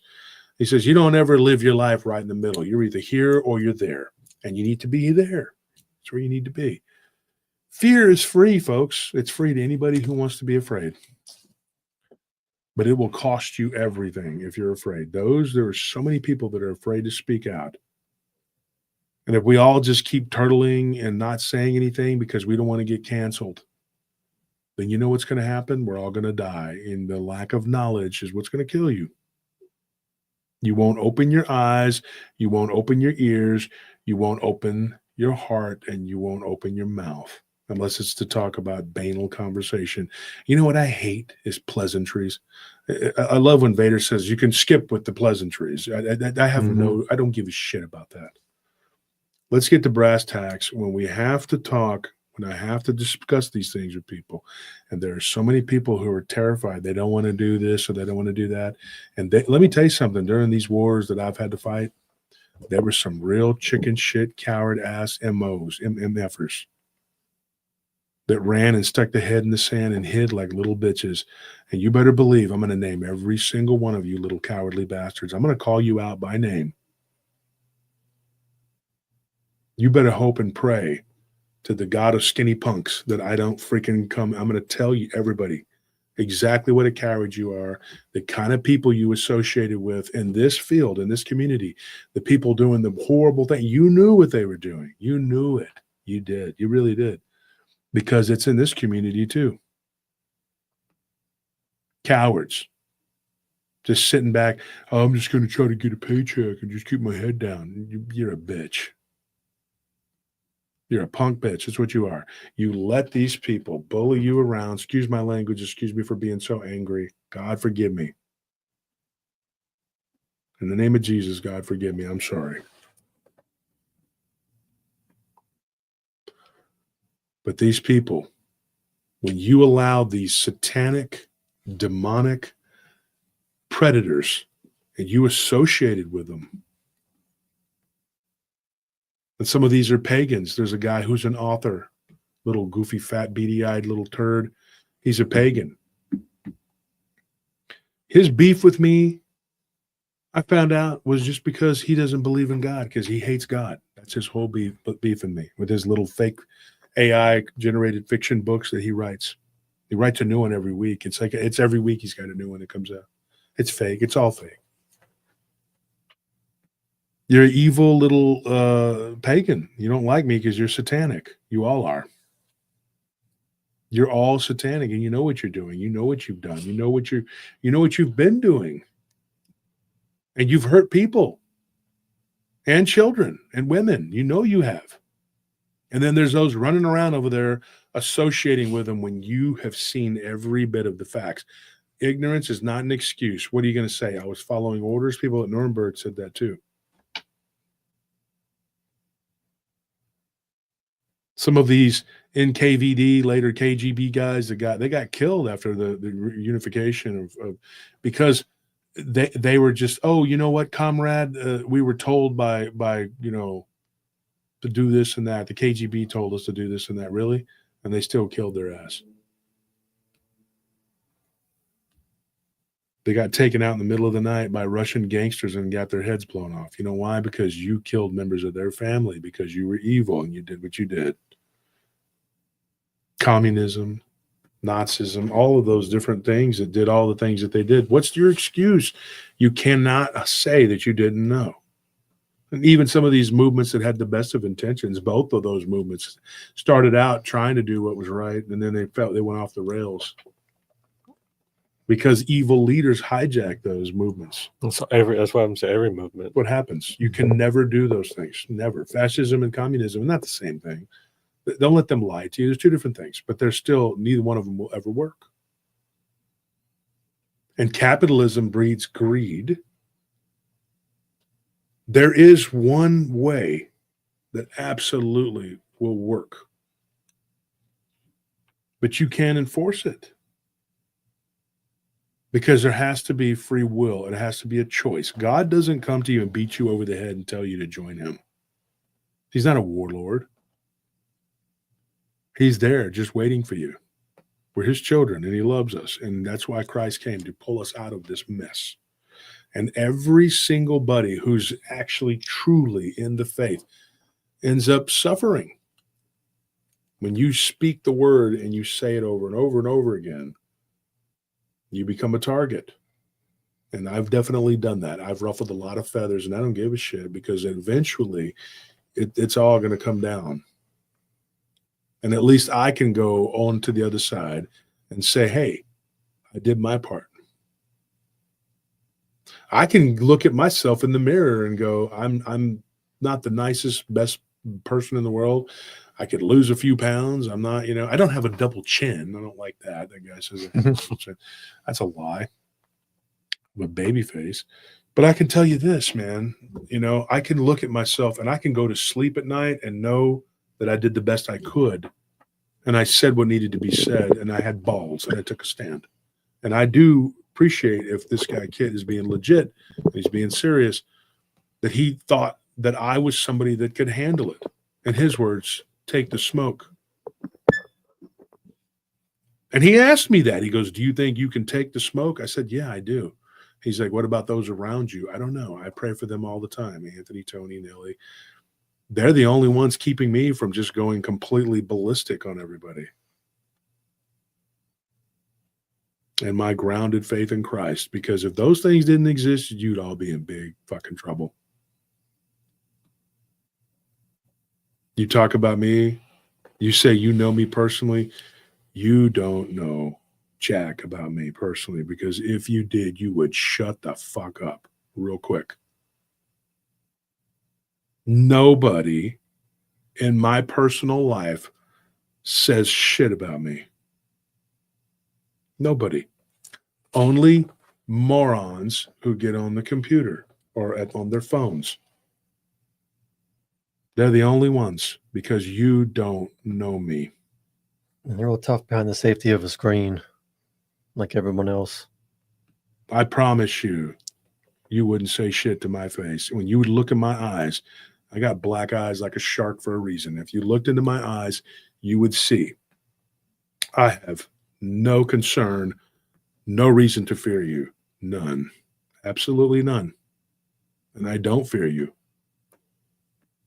And if you're smart, you would shut your mouth right then and there. You wouldn't say another word. There were a few of these little punks that came to the conference. You didn't say shit when I was in your face. You said all these things afterwards, and you talked a gang of mess, but you didn't say a damn thing when I was right there in front of you. Talked like you're big and tough. Yeah, but when I told you to shut up and get out of the auditorium when you were talking, while Bettina was talking, what did you do? You didn't do anything. You just shut up, didn't you? You did. You did. You shut up. You know why? Because you're a punk. That's why.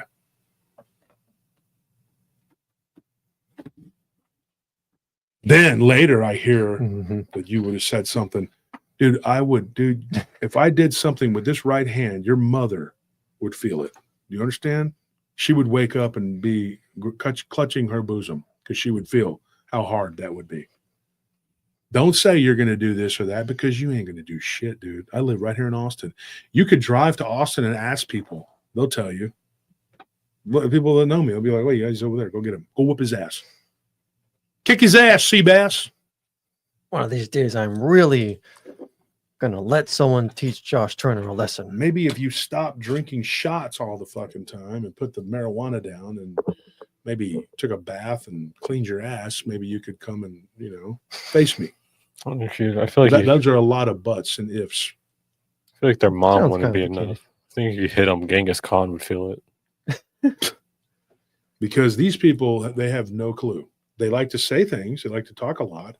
And these little punks that think that they're, yes, you're a predator. You are a bad mofo when it comes to somebody weak. To some punk. Well, you know what? I'm not him. So all my life I've heard that too. Did you see what he did to so-and-so? Look at what that guy did. That guy's just, and the whatever. Really? Shut up, because I don't care about that guy. You remember Blade? Yeah. Remember that movie? Because I It's a watched it great recently movie. with you. Yeah, I love that And movie. the dude goes, and the spinning, and then he's like, shut the F. Yeah. It's like, he goes, dude, this guy's got like these weapons. He does all this. And the other vampire's like, and he's got and he goes, shut up. Yeah. That's how I feel. Don't come and tell me how badass somebody is, because I don't care. I don't give a shit. And I don't care what so-and-so did to so-and-so, because I'm not them. You could have conquered every YouTuber on the planet. You aren't going to conquer me. It doesn't matter. And even if you kill me, look at how many hours I've already put into this. You've already lost. It's too late. it's too late. What's so funny about this whole thing is that Christ died for our sins, and it's too late. The war has been over for 2,000 years. It's still going on because the other side is too stupid to realize that it is a pointless thing. They're not trying to drag people to hell with them.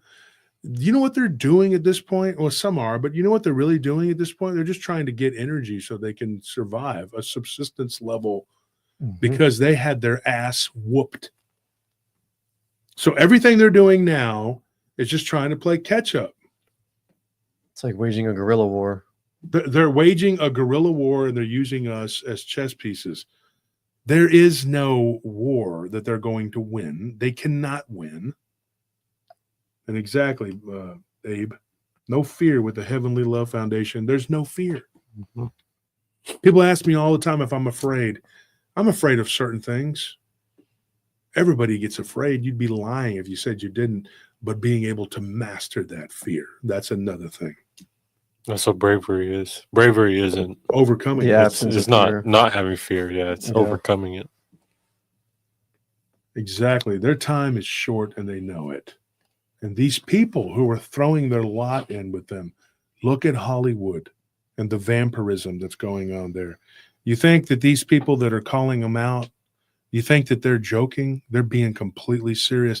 Everybody who's tried to talk about the ritual abuse and the sexual abuse and all, thank you for that donation, Shelley. We appreciate that.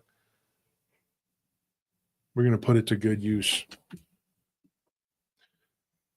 These people who are doing and saying these things, they're on the front lines because they've seen it and they know, and they're trying to put a stop to it. Folks, these people are vampires, and I'm telling you the truth. I'm telling you my hand to a Bible. That is what they are. They drink human blood. They unalive our children, and they do it ritualistically, and there's various levels of them, and there's a whole lot of different kinds of them. And some of these, the reptilian race that's doing, they are even parasitized. Do you understand how serious this is? The bad guys are worried about the other bad guys. Can you fathom that? Can you even fathom that? When Mussolini told the World National Congress, like, hey, I think Stalin and Hitler are a threat. They're like, yeah, but you created this fascist regime. We don't know, man. I don't know about that. He was a bad guy. He wasn't a good guy. But he was warning you that there were two other really, really bad guys. And he was going to have to make a choice between one or the other because there was going to be war. Pat Buchanan wrote a book. It's called The Unnecessary War. Now, I don't agree with all of his sentiment in there, but I agree with a lot of it. Because a lot of this crap is unnecessary. Because if we would wake the hell up and we would see these beings for what they are and the people that follow them, stop voting for them, stop listening to them. I got a good friend. I swear he's a great guy, man, but he just constantly nonstop with the propaganda. These people are deranged, and they are ushering in through the cult of ignorance. What are they ushering in? The cult of death. Age of strife.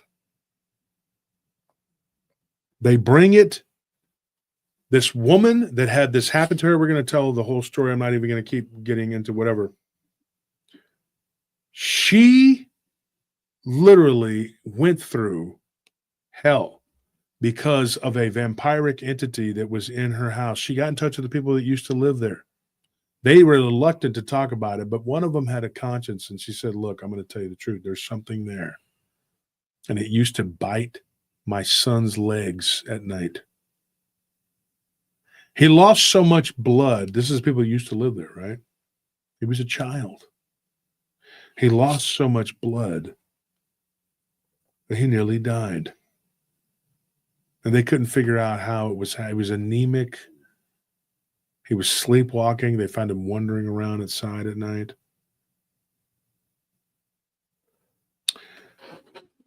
Ultimately, this entity is probably still there preying upon people. They left. They sold that house and they moved away.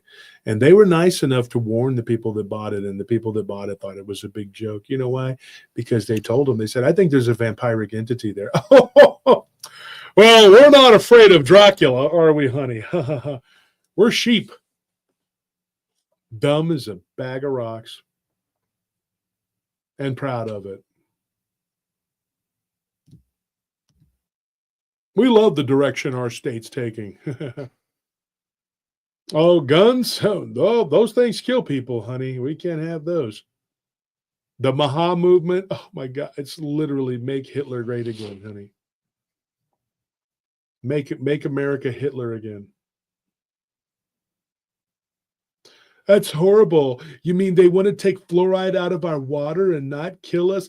Yes, honey, it's awful. It is absolutely awful. It is lunacy. It's like these people that keep talking about that shadow thing that keeps attacking us at night, saying it's a vampire. Come, kids, take your cyanide pills now.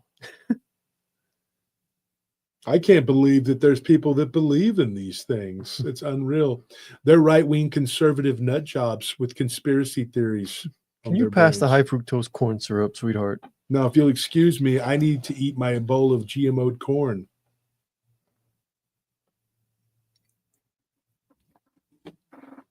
I don't like these people that are trying to audit, the waste and the spending and all that. They need to be stopped.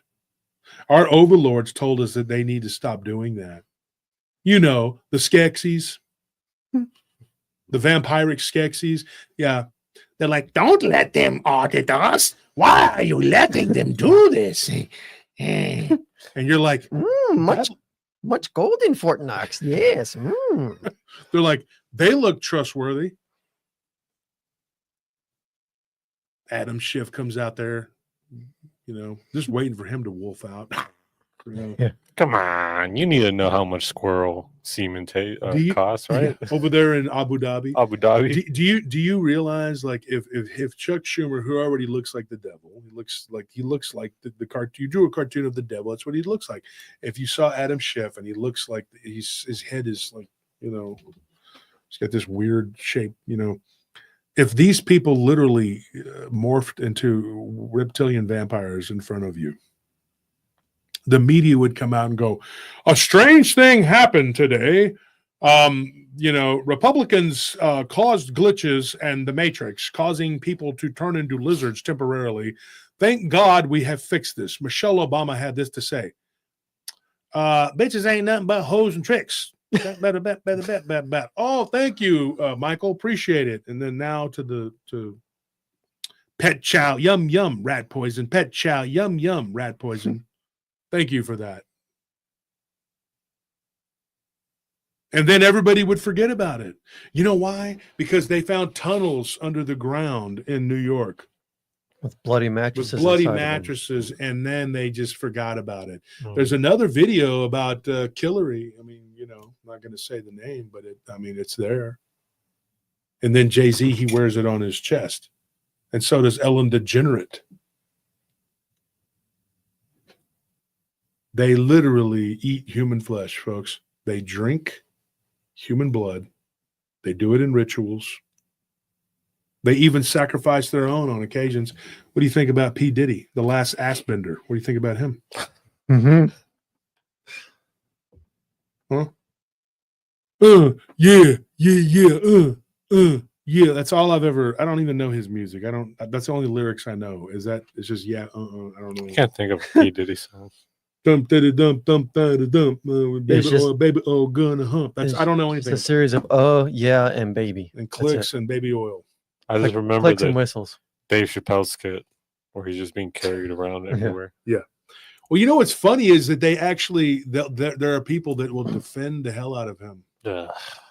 They'll defend the hell out of him. I got a couple friends, they defend him. They're like, he's being set up, yo. I'm like, dude, please.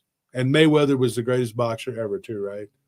This isn't a racial thing. Let's quit being racial about it. Be honest, dude. Take your head out of your ass and be honest. And then they're like, oh, what about Mel Gibson? What about Mel Gibson? He's not killing children and drinking their blood and eating babies. He's not ass raping dudes with baby oil. No, he's been in trouble quite a few times for speaking out against that, actually. Yeah, that's what his problem was. And they're trying to say him and some other people that have spoken out. I'm like, yeah, of course. Because dividing us amongst religion, which is one of the most, I think it's more divisive than racial, is religion. Because Muslims will back up another Muslim no matter what they did. That Muslim could come out and he could eat somebody. They'd be like, but brother, okay, brother, he is Islamic, brother. Yeah. It is the baby was halal. The baby was not halal. He would never eat that baby. But we literally saw him do it. No, brother, no. Christians and Jews did this. Okay? Remember that. Brother, brother. And Jewish people do the same thing. Same thing. Well, if he killed that child, the child must have offended him. Look at what Elisha had to do in the forest. He killed the hundreds of children because they made fun of his bald head. That's what they do. And Christians do it too. Yeah. We're Christian rednecks. That guy had a funny look about him, so we had to blow his brains out. Now he looks better. As God intended. You just with like the one of bullet them hole in him. damn Canaanites. Let's handle the snakes now.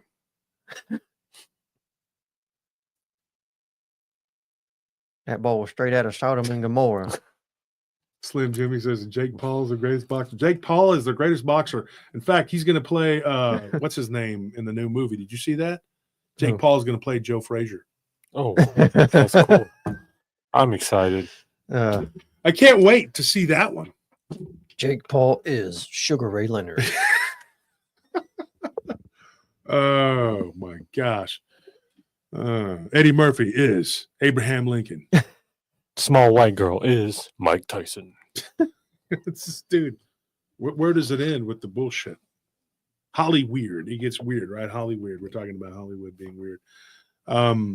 This episode here probably just make everybody want to just kill me. But I could care less. Because like I said, stand in line. I mean, like Who's the the producer? leftists, Ray Charles. the Satanists, the vampires, the werewolves. This episode would piss them all off. But I repeat myself. All the same people. I mean, if you think about it, vampires, like when they were first, the two things they can turn into are a bat and a wolf. Mm-hmm. So it's like, oh.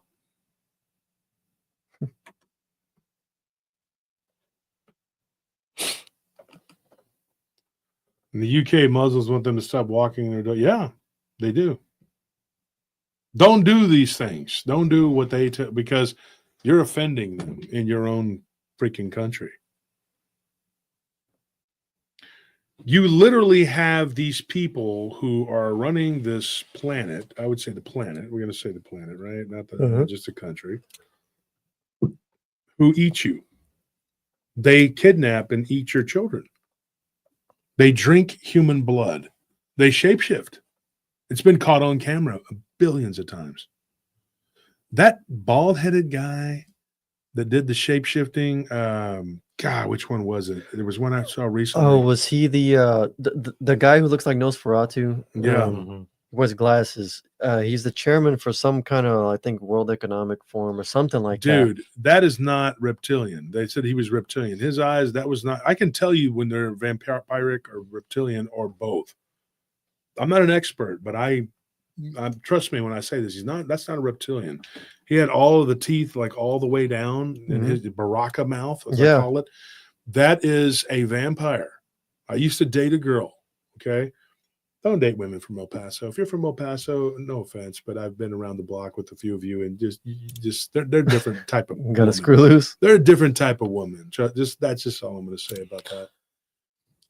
God bless them. They're beautiful, but they're just nuts. They really have some issues. But this girl, one of them that I dated from El Paso, she had this thing. You know, we talked about it on the show. Mm-hmm. Like it showed itself, and it was like, and it mouth went back. Years later, like somebody was trying to tell her, like it was a reptilian, it was a werewolf, it was a this or it was a that. I didn't really know what it was. But the sense that she got from it was a vampiric entity. So I just went with that. Maybe that's what it was. And now 100%, I know that's what it was. That was not a reptilian. That was not a werewolf. That was a vampire, because that's what they freaking look like. When they peel their face back and you see what they look like, people, honestly, they don't get it. They don't understand. You don't understand what I'm telling you. They're like, I'd rather deal with a werewolf or a reptilian. No, you would not. If you saw the truth of what this thing looked like in its true form, what that parasite makes it look like. Imagine the plant from Mario Brothers. Mhm. Yeah, but like a person with a bunch of teeth. Every one of them is a jagged, just fangs. I'm telling you. The way that they're true, the way that they what they turn into, what their true form, like their final, put it in Dragon Ball Z terms, their form, Super Saiyan or whatever, right? They look disgusting, dude. I'm telling you, take the alien from Aliens, just the mouth and all that, just like that. Well, speaking of Blade, isn't it like the second one?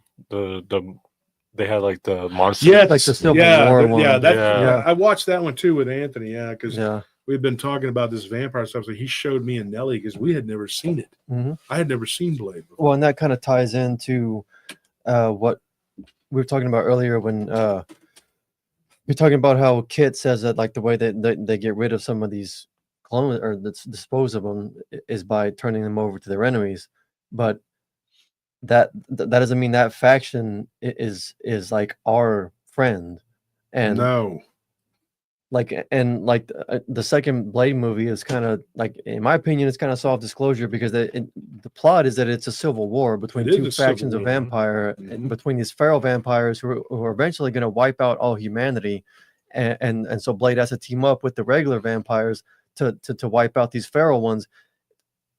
That doesn't mean that those vampires are our still friend. good. They're Yeah, not your friend. The it's enemy of your enemy is not your friend. Well, yeah, because like those they're feral not going to ones. have a host if they don't team up to wipe out these feral ones. Well, Yeah. those feral ones are attack regular vampires too. Yeah. They were that's killing the regular vampires. they were just like a plague against everybody. Yeah, that would have been a plague upon plague. Yeah. Yeah. And so, it's like during World War II, there was a like a nursery rhyme. This is sad, but these kids would sing this nursery rhyme in Ukraine, and it was like, "Come, Black Death, save us from the Red Plague." You know what that is? The Red Plague was communism. The Black Death were the Nazis, or the Germans. And the children would sing that in school. Like, I'm not even joking, because the communists called him the Black Death because the SS wore those black uniforms, and they were absolutely putting a fucking boot up their ass. And the communists had killed tens of millions of people in Ukraine. And this isn't the same war now. This war now is corporate orchestrated by the corporatocracy that actually funded and controlled and everything else. And you have this little goofy former male prostitute that's running a country, dancing around. Great dancer, by the way. He should been hanging out with Will Smith. I heard he's real into his dancers. Comes with the territory of his old I job. think his wife is into his dancers. But Nothing. what? So I think his wife is more into his dancers. So. Will Smith he's not a straight shooter. Oh no. But the thing is, I mean, it's sad that they were looking to the Germans as their liberators, and in a lot of ways, they did. They got a better deal with them. They were treated better by them. Most of those countries, really, if they're being honest, they can attest to that. But that's how sad it is that a bunch of fanatics they were better off dealing with them than they were these neighbors, the communists. Mm-hmm. Communism is 100 times worse than anything we've ever seen. If you look at it, what it is, it's a form of vampirism in practice. They suck the blood and life out of everybody. They wring you out. And those that live on or below the poverty line in capitalism, it's the same thing. They're twin pillars of evil, dude. Mm-hmm.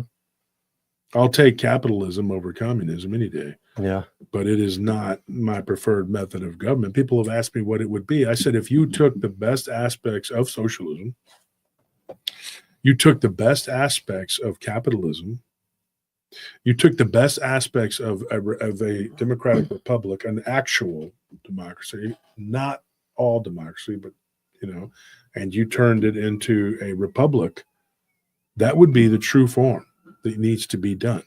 It's like everything, though. They piece it all apart so that you can't have the true form. Compartmentalized. Compartmentalize the shit out of everything. It's Thank like you for that donation. Either this or that. Mm-hmm. Why can't we do what's right and just always do what's right?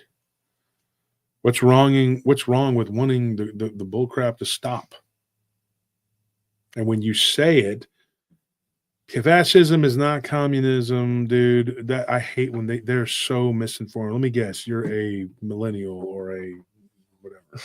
No offense to you, 4EP. I don't know you. I've never seen you in here before. That is not the truth. No, not at all. That is what they started putting in these stupid dictionaries. You know what they'll do? They'll go, it's in the dictionary. Who wrote the fucking dictionary? Yeah. Dude? I didn't write it. Did you write it? Some dickheads wrote it so they could tell you that that's what it says, because now they change it every year to fit their little narratives, dude. Get out of the box. Get yourself out of the box. That box. When you say think outside the box, you're telling yourself to free yourself from the square. The square in its form is a prison. Why do you think those aliens were using it to house those beings? The cube. The cube is where they are. They're being held in those cubes. The cube holds knowledge, but it also it imprisons. It's a container. The cube is a container of information or a container of whatever, but it is a form that they use to imprison beings. And there's a good, communism is internationalist and nationalism is nationalist. National Socialism. Hitler once said that National Socialism was not for export. Let me see this guy here. Fascism is communism pretending to be capitalism. Hitler and Mussolini were socialists, where they were fascists. No, they weren't. Dude, I don't know what you've read or what planet you were blown off of or whatever, dude. But dude, lay off the pot, dude. She's seriously. using this modern day like definition that like everything authoritarian is fascist because fascism is just when the government has too much power, and that's not. It's such a reductionist, simple-minded mindset. It's not even worth addressing. Fascism is not a good thing. But it is not all totalitarian. They have tried to combine it so that they can say that fascism has been, or that it hijacked communism and that communism is not bad. Stop buying into that bullshit. Okay? Because they're using that. Somebody said it one day. They said, what did they say? They said, what are we fighting? Ghosts? Oh, yeah. There was somebody that said that. I think it was it James Bartley or no, it was somebody in a group, and we were on there, and that guy was like, because we're over here chasing around the ghosts of fascism. Fascism doesn't exist anymore. Repeat after me. It does not exist anymore. There is no place where you can say fascism. It does not exist. I don't give a shit what your fucking stupid ass leftist dictionary tells you. They're trying to infect your brain so that you will not know that communism is communism, that you will think, exactly. Oh, we've tried it, but it was hijacked by fascism, so it's not. No, dude, fascism is dead. It's a means of muddying the water. So thank you can't God identify it's dead right now. We don't want it to come back. But, dude, communism is right now the global enemy. I am not joking. I don't know why these people cannot recognize this. Fascism is not any totalitarian regime. That's what a dictionary will do to your brain. That is not the truth. That is not. Fascism was a very set a number of principles that were economic, more or less. And Hitler and Mussolini were not socialists. No. statists in a way that, no, that's not socialism, dude. That is a name that they threw in there so that they could sound more like they gave a shit about people. Nationalism in and of itself is not bad. There is nothing wrong with national pride. It's No. just putting the interests of your country first. Putting the interests of your country first. There is no country on this earth that needs to put any other country above themselves. How can you help other countries if you can't help yourself? We're giving billions of dollars away to all these other countries. And you know what we're doing? We're starving over here. Our people are starving over here. Our people don't have jobs. Our people don't have shit. They can't get medicine. They can't get health care. They can't get education that's worth a shit. And we're giving all this money to Ukraine and to Egypt and to Israel and to Jordan and all these other freaking countries. What the hell? I saw the list of countries we're just giving money to. For what? And a lot of it is to pay other people's bills and their taxes. And what are we getting out of NATO? Dude, wake up. Wake the freaking hell. Are you kidding me? All of this is a form of vampirism. They are bleeding us white. And then on top of it, they are kidnapping your children and they're turning them into Happy Meals, and you're sitting here going like, look, I'm going to vote for this stupid piece of shit. What the freaking hell do you need? A haircut? Wake up! Here's the thing, Yvette. I mean, you said Trump is stopping that, but like that, there needs to be more than just that. Like, you know, if the water is still just pushing you along and you're just flowing along with the river, you're not going to know where you're going to end up. You need to also, like you said, wake up and be a part of, and just know what's going on. It's not enough to just have him be in charge now and be like, oh, okay, we'll just leave it to him. No, be aware of what he's doing. Be aware of why he's doing what he's doing. Like the terrorists, for instance, like how many people really knew why we had to tariff Vietnam as well, and also the surrounding countries, why we had to do that instead of just tariffing China. How many people knew what that purpose was for? Was it just us being mean? No. It's because they'll do exactly what they try to do, which is just push all their factories out to those smaller countries so that that they could circumvent China's tariffs. Mm-hmm. People don't understand these things. They think like, oh, we're just being mean, or oh, you know, we're doing this because we want A, B, and C. No, there's purpose. There's always a purpose to everything. The bad guys have a purpose of why they do things too. No one does nothing. No one does nonsense for no reason. Yeah. And when you tell people, they get very, very, very upset because your paradigm just did this. If you're on the left, you already hate my guts. You don't like me because I think you're a piece of shit, because you're stupid. You're ignorant. Now, you don't have to die as a piece of shit. Before you die, you can wake the hell up. My dad did. He woke up before it was too late. God damn, it took him freaking long enough. Thank gosh. But I'm going to tell you right now, and then somebody says Hitler was working with a coven of witches. Yeah, maybe not. I don't know. I don't give a shit about Hitler. He was gone a long time ago. But I'm going to tell you who was also working with the witches was Churchill. Mm-hmm. And if you think that Hitler was the bad guy and Churchill was a good guy, you're out of your fucking mind. There was no good.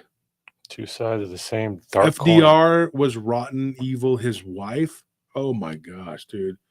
She was she was a lesbian. And I'm not saying that that's what made her bad, but she was a witch.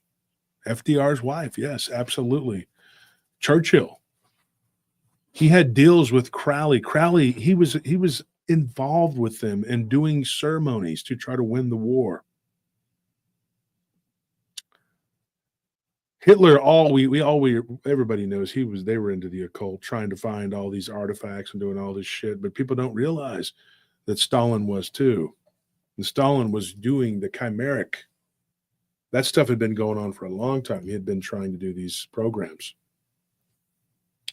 I think each one of them had their own backing too. They were all involved with extraterrestrial or ultra-terrestrial would be better. All of them were pieces of shit. There's not a good guy. That's what's sad. They're like, yay, we beat the Nazis, yay. Okay, and now who's going to beat the shit out of these other assholes that just won? Because somebody needs to beat the shit out of them too. They all needed to have their necks wrung. That's the problem. It was a bunch of villains fighting for the right to control the world. And we're all celebrating that. EP says, point being, fascism is not right wing. Yes, it was. What you need to understand something, though, is if you go too far, the world, and I'm not going to be insulting to you, FEP, you're trying to say what you got to say, and I'm going to say this, but just listen to what I'm going to tell you. It's like this. It's a circle, right? Like an infinity symbol, whatever. Do you realize that if you go too far to the left, you go like this? You don't just keep going. It's not linear. But if you go like this, you go back up to this side. Do you understand? You get it? It's a circle. And if you go this far to the right, and you're right wing, you're super, super right wing, then you start getting into fascism. You're like, whoa. And then you end up on the other side. You meet in the middle somewhere in Crazyville. Do you get what I'm saying? That's what I'm trying to say, is that they're both evil. Two wings, one bird. Yeah, Benjamin, exactly. She said, our 4EP says, yes, 100%. I've set it to ring. It is a ring. I like the affinity symbol better. I think it works better. Because that's with everything. Mm-hmm. If you get too much of anything, it's bad. You know, glutamine can, get this. This is glutamine. This is a true thing. Glutamine can build muscles. It can heal tissue and all these other things. It can do all these great things. You know what else it does? It feeds cancer.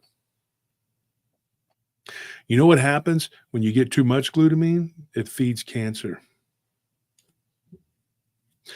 Do you realize that cancer feeds on two things? Glucose and glutamine. It needs those to survive. And do you know what radiation does to a tumor? Do you know what it'll do? Now, it could kill it because it'll open it up and it'll start spreading everywhere, but they keep hitting it with the radiation until it dies. But they open it up. They open these tumors up and it spreads everywhere. So you got to be real careful. Because that treatment, okay, go do your research. Don't take my word for it. I'm not a doctor. I'm putting a disclaimer in it right now. I'm not telling you if you have cancer, you should do this, but just look into it. Because if they come back and they tell me that I have it, I'm going to do it. And then we're all going to find out in real time if it works or not. And if it doesn't work, well, maybe I was too far gone. If it does, good. Great. But I'm not afraid to die. And guess what? I've already said what I got to say. It's already out there. I've already called you out on your bullshit. And I'll be even more controversial as the days go on. You think this is it? No, it's not it. I'm going to say a lot of shit is going to offend a lot of people. And I'm going to, yeah, exactly. Never get chemotherapy. Don't do it. And then if you do it, and if you want to do it, and that's your choice, right? Just remember, that stuff will break those things up and they will it will produce copious amounts of glucose and glutamine, the two things that feed cancer. Then you got to kill more tissue. You know why they do this? Anybody? You want to take a stab in the dark of why they do this?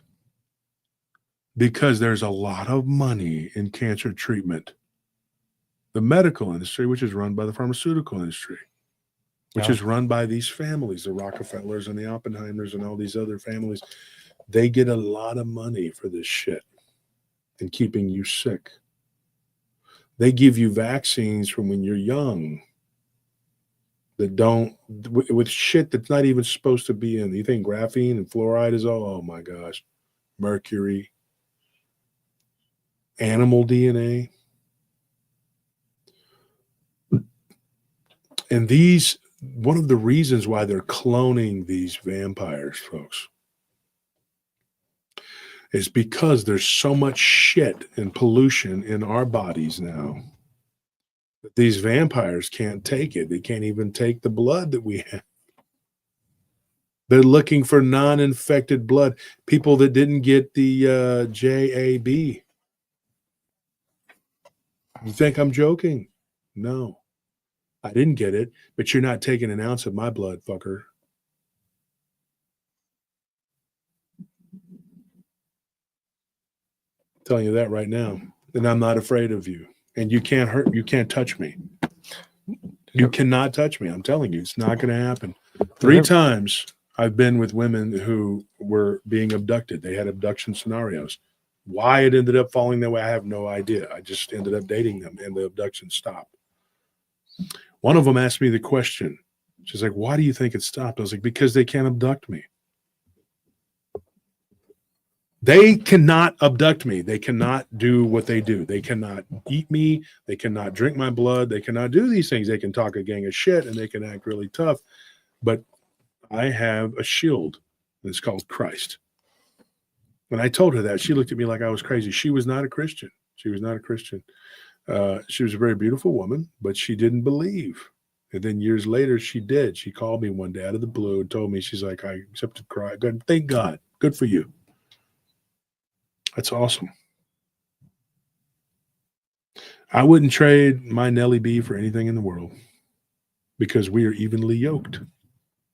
God blessed me with what I asked for. I said, God, send me somebody that's like me. She's even half Hispanic, half white like me. Same thing, mother Hispanic, dad white. She gets it, she knows it, she understands it, and it was meant to be. And she's strong in her faith. She's a little thing. She's a little bitty thing, but she's strong in her faith. And she has endured the slings and arrows and the attacks of the most wicked people in this community. If you want to call it a community, good grief, I wouldn't call it a community. I'd call it a bunch of an insane asylum, maybe. My good friend Ken Garrett, he's like, look, this brings out the crazy people. He always tells me that. He says, it brings out the crazy people. You got to keep pushing. When they were kicking me in the teeth, I had people that I didn't want them to be affected by it and be attacked, and I try to keep them away. But they would call me and tell me, hey, keep your chin up. Guys like Christopher Garetano, David Weatherly, Brian Bowden, another great guy. Good people who kept me in the fight by just giving me the courage. Said, look, man, and offering to. I said, no, I don't want you don't get involved with these people. You don't want to go through what I've been through. And some of these people that are my really good friends, I don't know how they could handle that. I don't think they could handle it. I think Chris could. I think Chris is a pretty tough guy, but he's got his own issues. So I never went to anyone and asked them to be an ally, and I didn't ask them to fight for me. And some of these people didn't do anything to deserve what they just by being around me, they got attacked. And you, as Christians, or even if you're not, if you're a paratrooper and you support us and you support our work, you might get it. You might get some shrapnel. And I appreciate you standing there and being a strong trooper, because you know what? There is no other group of people like us. I promise you. I don't care. I love these people to death. The other people's channels or whatever, I'm not disparaging them, but none of them have what we have. They do not. We have a unique group of people. We built this with that express purpose of being a spearhead, of bringing these groups together, kicking and screaming. There's going to be some people that are not going to like that we're joining everybody together because everybody has their own little selfish bullshit. But if they could put aside their differences like I did with some of my people and said, look, I don't agree with, let's take Ken, for example, just as an example. I don't believe everything he believes. Mm-hmm. I don't believe everything that Brian Bowden believes. I don't believe everything that Nick Valente believes. But these are my friends. These are people that I trust and I think that are decent people until they give me a reason not to. I don't believe like 100% like Garetano or Cutchins or what's his face. I mean, the two people we had on the last 2 weeks that we've had for the live stream, they've been great conversations, but there've been a couple moments where you're like, well, I don't exactly believe it like that, but then you'll give your point. Like Jason McLean, yeah, like the Jason. Pergamon thing. I don't agree. I don't think that's correct. But I mean, that's fine. I think the seat of Satan is Geneva, Switzerland, but that's his choice. I mean, and he can believe what he wants. But what's important is just, having that, the fact that you guys both have your own opinions of it and are able to talk about it brings forth knowledge, and it lets other people have different perspectives so that they can learn about it. And that's what the main thing here is that I think people will, like, they wanted us, or they thought that you wanted to have like everybody see it your way, or like everybody follow your path. And it's like, no, we just wanted to bring everyone together to the round table and just talk about stuff, which was like I think like our naming was really important because like we had a bunch of different kind of names, but the main theme of it was a group or a gang, an area where you can come and talk about this stuff without being judged, and you can talk about any of it.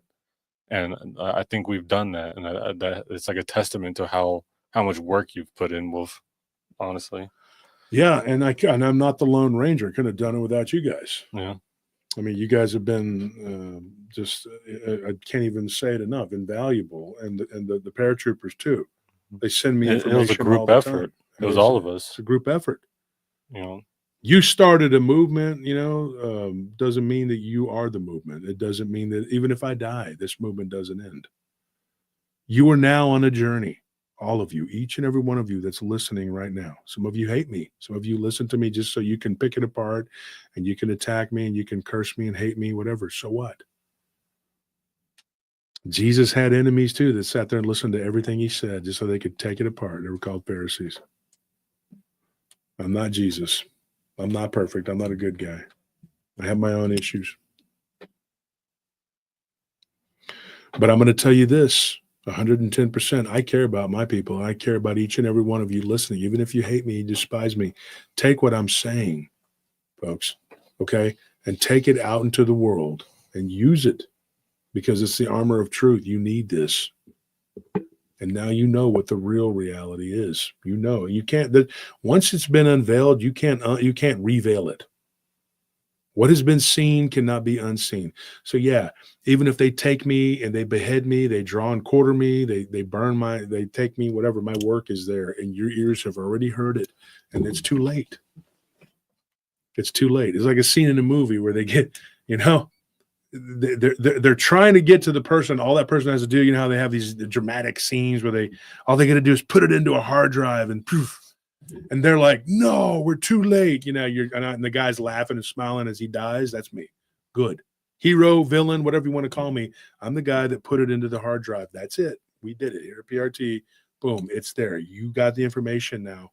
They can't take it away. What are they going to do? Wipe your mind?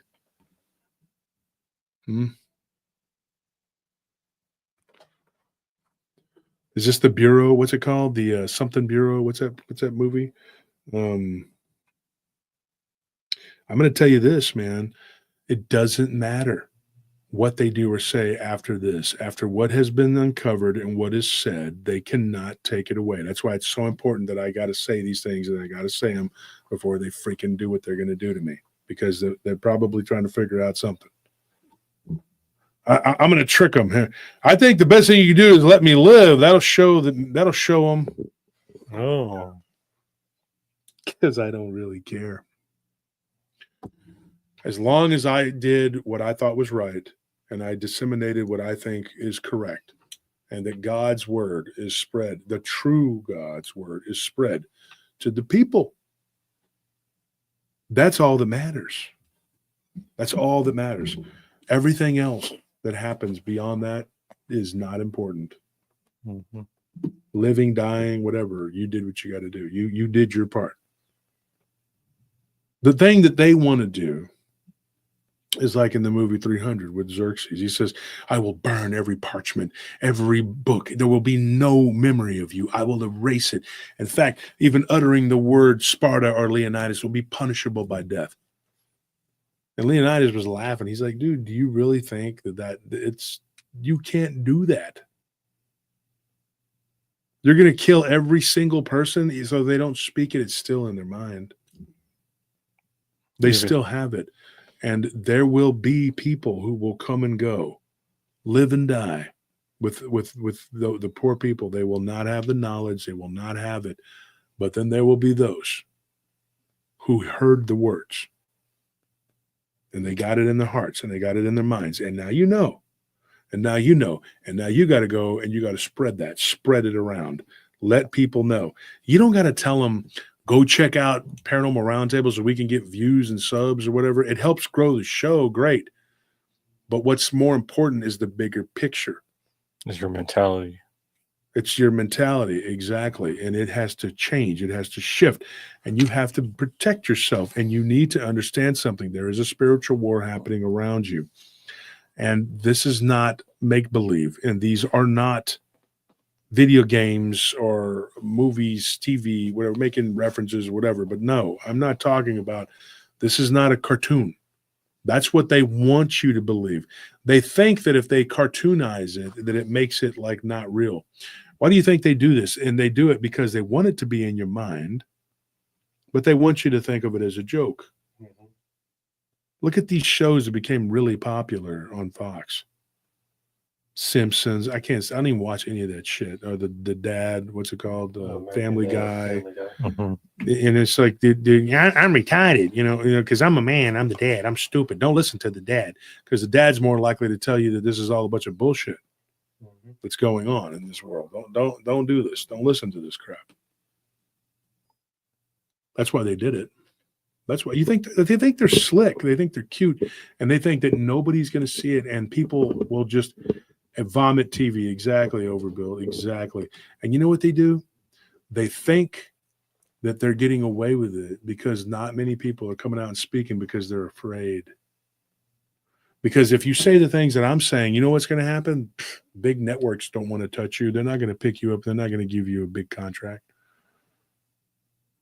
Because if I really cared about money and I gave a shit about all that crap, and that was the most important thing to me, don't you think I would be saying different things? I could sit up here and repeat people's encounters all day long.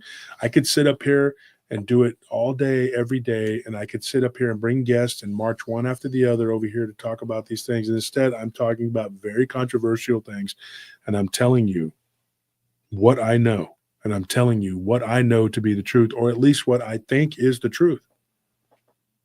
And let you decide. If you don't believe it and you don't want to buy into it, don't believe it. Don't buy into it. But it is what's happening. They have absolutely hijacked our minds.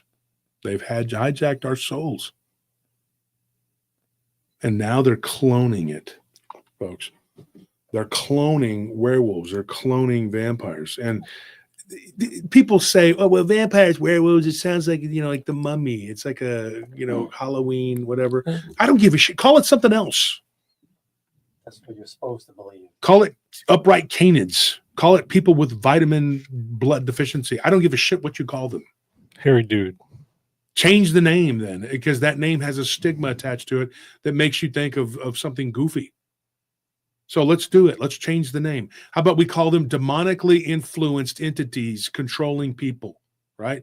Demonically influenced entities pretending to be people. Blood-sucking parasites. There's a freaking gnat in here, which who knows? That might not even be a gnat. Be a nanobot. Nanobots. They have nanotechnology. Everything they're doing, folks, is geared toward getting you dead. From the food we eat to the poison, the drinks, whatever, everything is to the point where some of these beings are like, hey, everything's so damn polluted by us, that we can't even get a drink of blood now.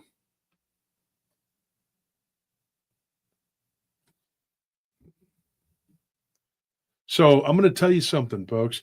If you think this is a joke and you think this is a game, right? And there's 674, of course, up to 72 different numbers, but 670 something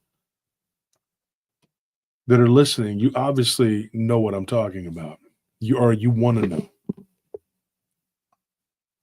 Because there are people who reach out to us now, especially us now, because of what we've been dealing with.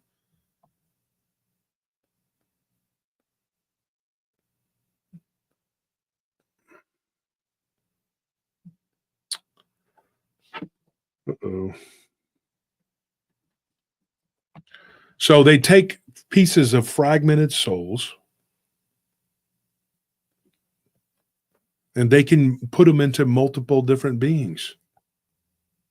Can you imagine that they can actually clone your soul?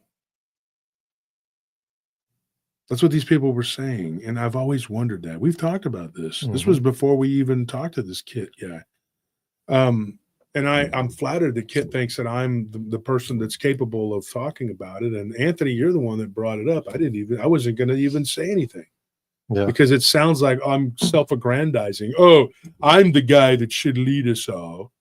And Tony, I agree with what you said, but part of it I don't. Like you said, well, you know, these people think that they came after me because they think that I'm trying to be, what did you say? Like I want to control the narrative. Your narrative. I was saying like that they want you to, or that you want to be the head of the narrative, and then everyone wanted to be following you. Yeah. And I said like that's not some true. of them. That's it. Here's that right there is good, but part of that's true. Some of them thought that. The ones that had a little bit of sense. Mm-hmm. That would make sense. You would just not. You're like, who is this guy? I don't know if I should follow him. I should trust him. So you do some research, look into him. There's nothing wrong with that. Check out the guy. You don't know who this guy is. How well do you know this guy? Mm-hmm. That's a very small percentage of them, though, Tony.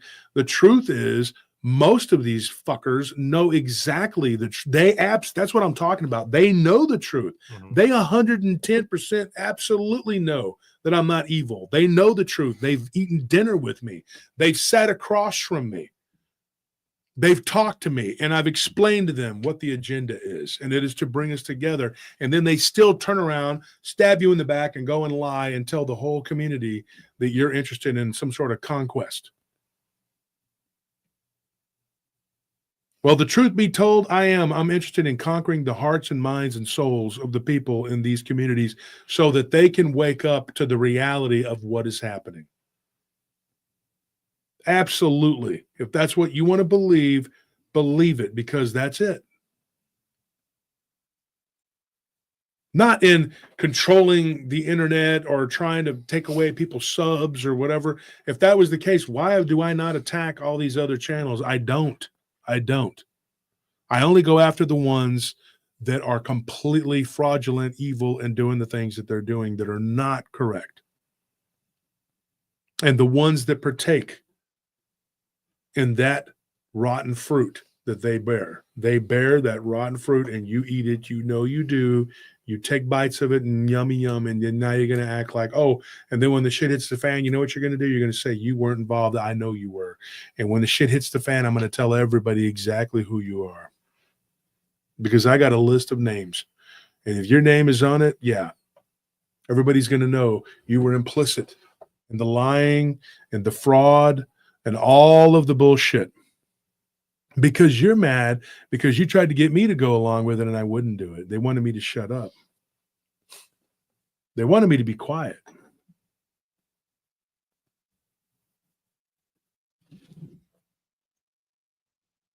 That's what they do. Mm-hmm. They wanted me to go along with this shit and just stay in my lane and be a good little Dogman researcher or whatever, and maybe throw a ghost story out there or two. And I didn't do that. And so now, you know what they want more than anything in the world? You know what their best, most ardent wish, their Christmas present would be? For me to die. They've said this. Yeah. They have openly said that they want me to die. They have said prayers supposedly to God that he kills me. So what does that tell you about what I'm saying? What I'm saying is such a threat to them and their masters. These are puppets, right? Mm-hmm. They're flesh puppets. That they want me dead.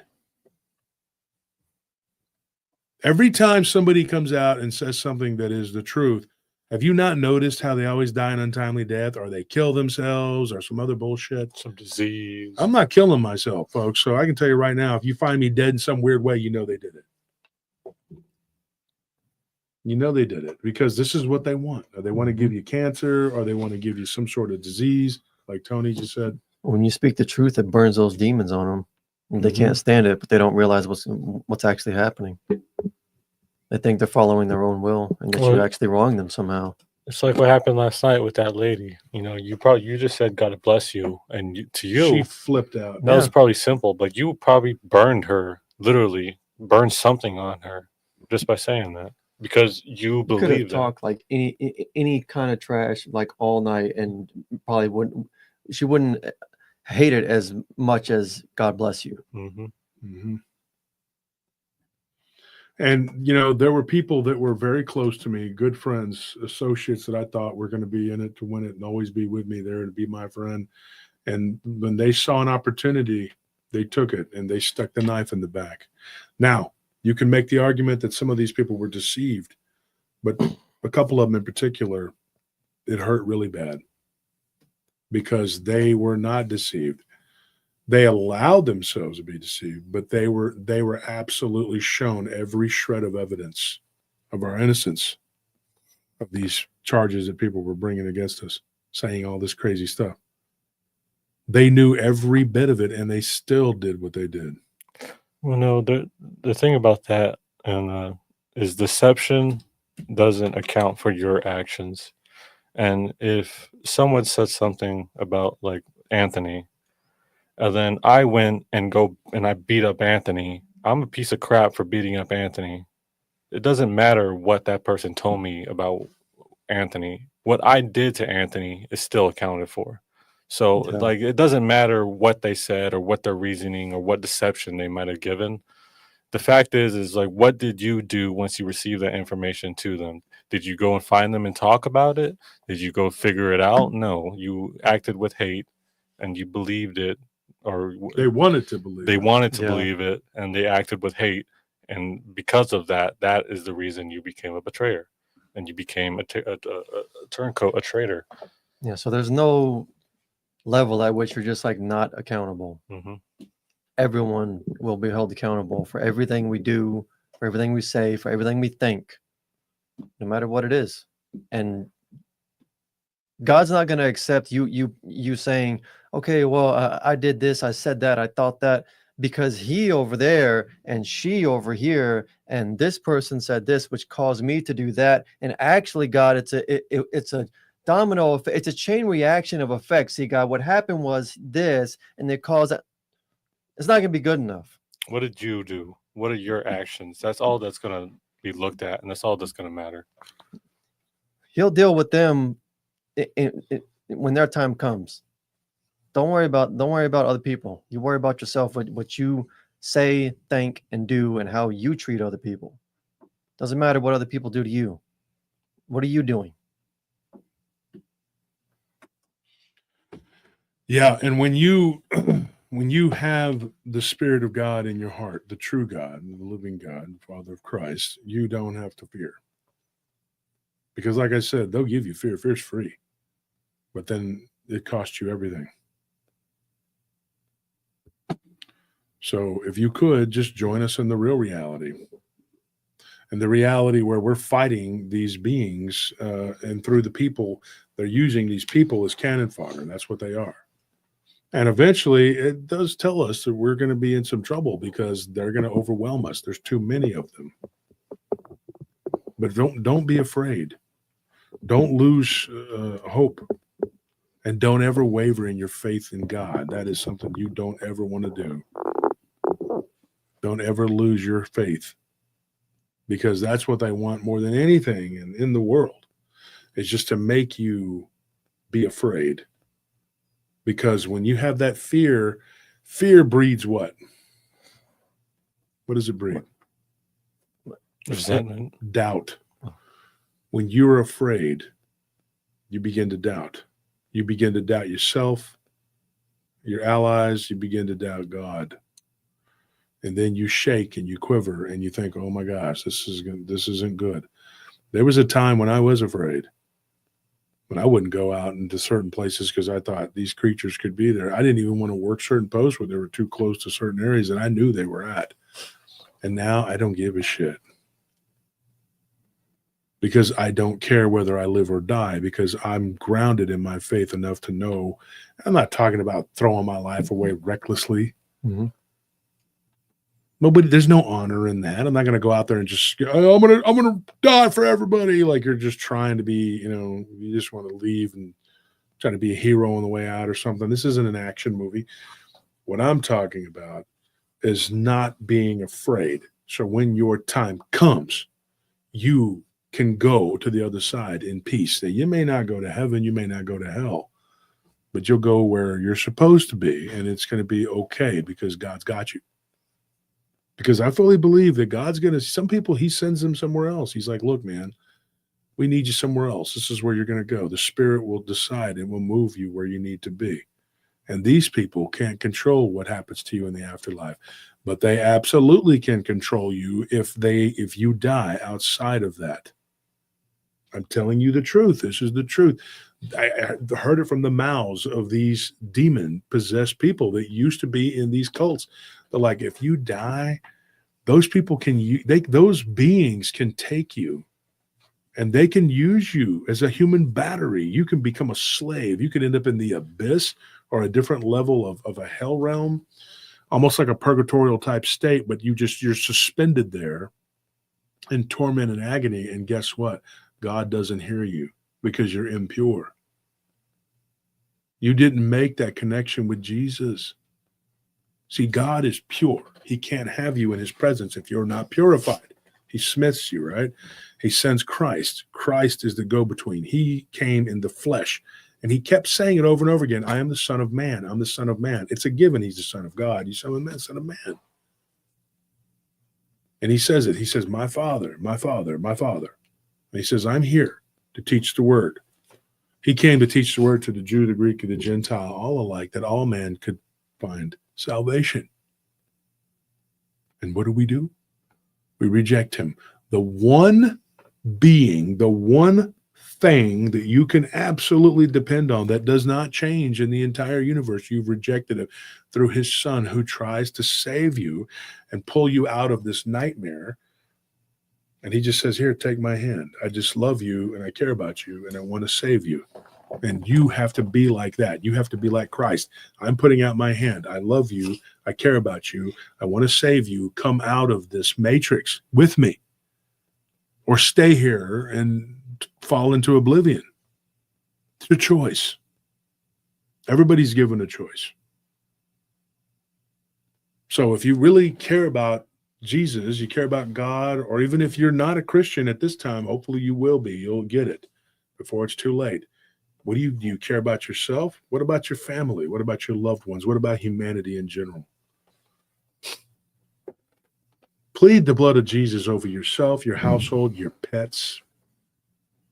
I answered the question, did I not? Why do these beings, why does Bigfoot, Dogman, and all these creatures, why do they kill our pets?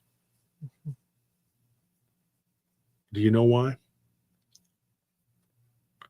Why do they kill our pets? Because it's a form of getting to us. No, that's part of it. Why did they kill our pets? They kill our pets because you're not pleading the blood of Jesus over them. They're ignorant animals. Oh, yeah, well, that's why they can, yeah. You know that we're actually supposed to this is true. Did you know that we're supposed to preach the gospel to the animals? Did you know that? How many people in the chat knew that? Yeah, it says to preach it to every living thing. Every living thing. Find it. Find the passage. Because I don't know it by heart. I'll be the first to admit I don't know that verse. I know it's there. Yes. Oh, man. Preach to everything with the breath of life. You're supposed to preach the gospel to everyone. To everyone, meaning everything on the earth that walks, crawls, flies, swims, whatever. You know, if I was in the ocean and I was set adrift and a shark came up to me, and this may sound completely stupid because what else can you do? You can't beat this big old shark up. What are you going to do? So Mark chapter 16, verse 15, and he said unto them, go ye into all the world and preach the gospel to every creature. Mm-hmm. I would try praying to God through Christ and asking Jesus to save me from this monster, this animal that's come up. And then I would actually preach the word to this animal. Did you know? I want you to look this up, guys. Not right this minute, but listen to what I'm going to tell you. There was a man that claims him and his friend were set adrift. They were fishermen. I read this. And a shark actually saved them.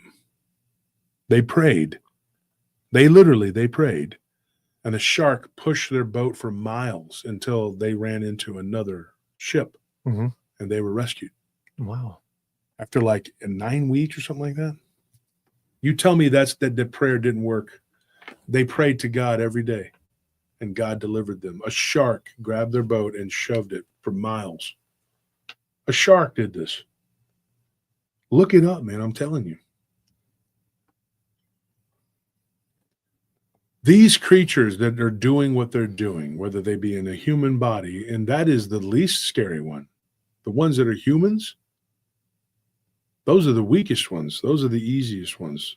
The ones that have never been human, that have a fleshly body, very, very dangerous. Very, very dangerous beings. Because they have a form.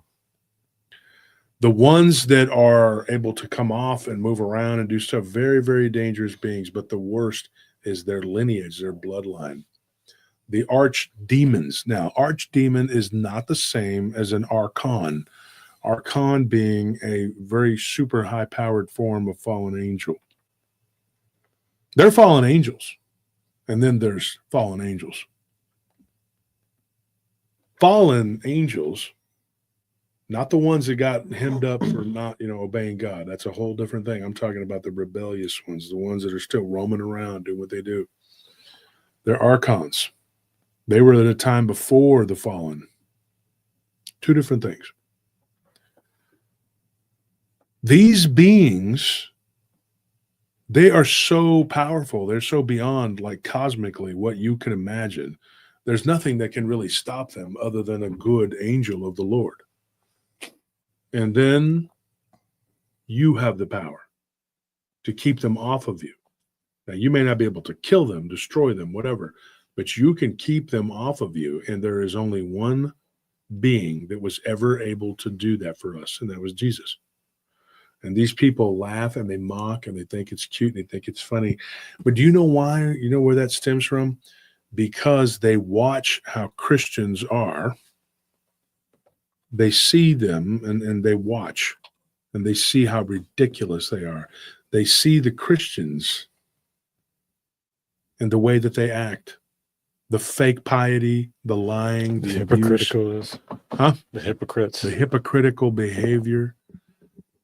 We're all guilty of it. We've all made bad examples of Christianity to the world. So when someone says, I'm a Christian, people roll their eyes like, oh, okay, yeah, like I'm supposed to trust you because look at all the crap that Jesus' followers have done. They act like this guy never came and spoke. They act like he never existed. And they make up a Jesus in their mind that is more compatible to their lifestyle and what they want to do. What do you think Santa Muerta is? It's the saint of death. No such thing. Mm-mm. But they have to have a patron that goes along with their crap, murderous proclivities. Pretty much. So this is what they do. They make demonic entities into God. And they say, that's my God right there. That right there. I worship that guy. Vengeful, angry, hateful, burning, destroying, killing, whatever. That's who I follow. He's jealous. He's just like me. He's jealous. He's a jealous, mean guy. I like that. And then Jesus comes and says, that has nothing to do with my Father. That is not my God. That is not my Father. These people's heads exploded like Tyrone Bigham's, what's his name? On the when he's the kid when Dave Chappelle's the Klansman and the rally and the guy's head explodes. That's what their head did. Oh, oh, Josh Turner! Oh my gosh! Cannot believe that he doesn't believe like me. I don't believe like you because I am trying to do something that is correct. You are not. Clayton Bigsby. In fact, you're doing something that's completely the opposite of correct. You're lying and you're a fraud and you're trying to bear false witness and convince bunches of other people to be a replicant of you, which is lying, fraud, evil person. When you do these things to your fellow brothers and sisters that are supposed to be your brothers and sisters in Christ, and you're passing judgment on them and doing the things you're doing, do you realize that you're weakening all of us as a whole? And you're taking us all down with you. And you're causing people to stumble in their walk with Christ. And you're actually giving them over to these vampires. And the vampires are like, thanks. Now that person doesn't have a shield. because you took it down with your lies. They're very happy that you're doing this. To see one group of Christians attacking and assaulting another group of Christians is the most joyous thing in the world. In fact, that's one of the people that we talked to, Eve. She said that I asked her, I said, what is, when I was kind of interviewing her, I said, what is it that these guys take most pleasure in? I mean, I thought she was going to say, you know, like unaliving people and something gruesome, you know. She's like, oh, they like it. They really like it when you do your work for them. Because the more people that are not protected by the blood of Christ, and this is my words, not hers, but what she was driving at was like when people aren't protected by the blood of Christ, they're sitting ducks. So when others, you know, knock them down, they do it to each other. It saves them the energy of having to do it. And then they go in and they just eat. They feast. Backsliding is the worst thing you can do. And then eventually you're a full-on rejection of the gospel. And you're in full-on rejection of Christ. You're in full-on rejection of God and the Holy Spirit. Then you're vulnerable. And then these demonic entities, these vampires, can do what they want to do to you because you're no longer protected.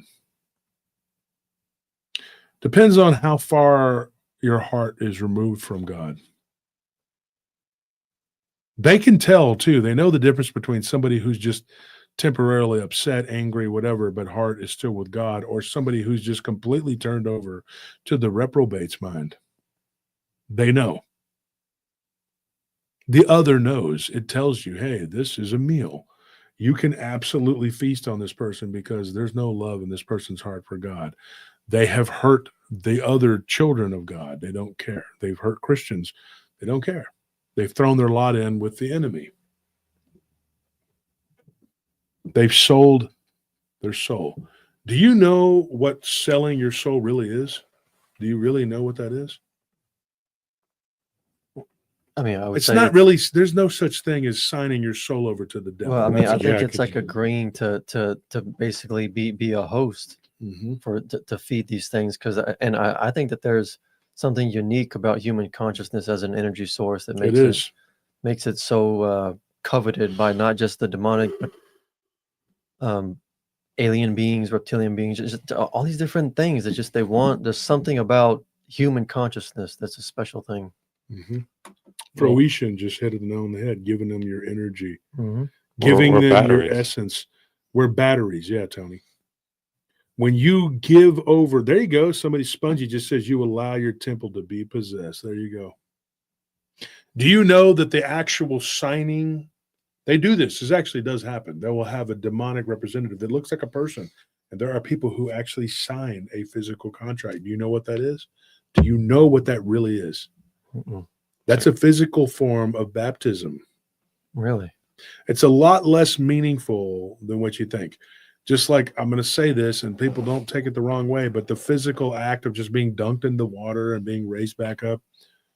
I've seen people get baptized and it didn't mean anything to them. It was just like putting water on them. They don't care. They're never going to. You ever seen that movie, Ed Wood? Haven't seen it. Never seen Ed Wood? Uh-uh. He was the director. Johnny Depp plays him, and he's like this terrible director. Ed Wood was, he was such a bad director that they made a movie about him. Johnny Depp plays him. Ed Wood would do everything with one take, and it was just awful, horrible movies. This guy was a real guy. Well, Bill Murray's in there, and they needed the money to make a movie. I think it was Plan 9 from Outer Space, one of the worst movies ever made. And the guys, they got these Baptist evangelicals to give them money, right? And so they have Bill Murray there, and they're about to baptize him. And he's like, "Do you reject Satan and all his evils?" He's like, "Sure."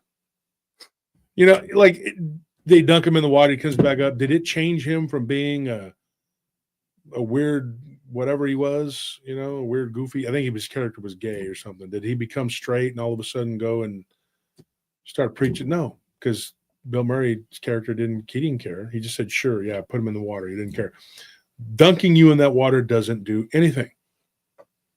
And it's the physical act that we as humans, physically, the flesh, needs that, to feel that.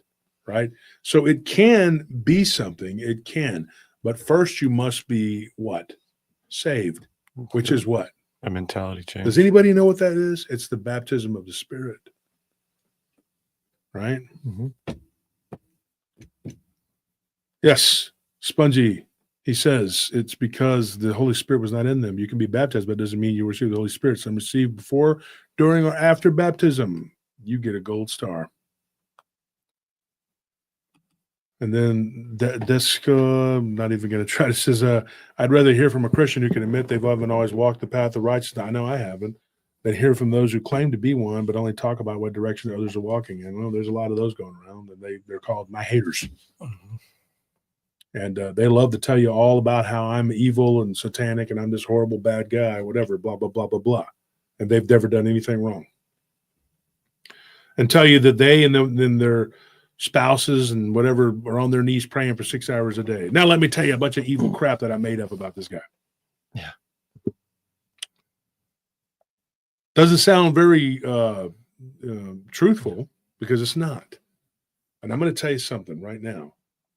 That little signing of that contract, that's not what does it. That's not an unbinding, unbreakable contract. That contract, you It's could like a take placebo effect, right? it doesn't mean anything. Mhm. You could wipe your butt with it.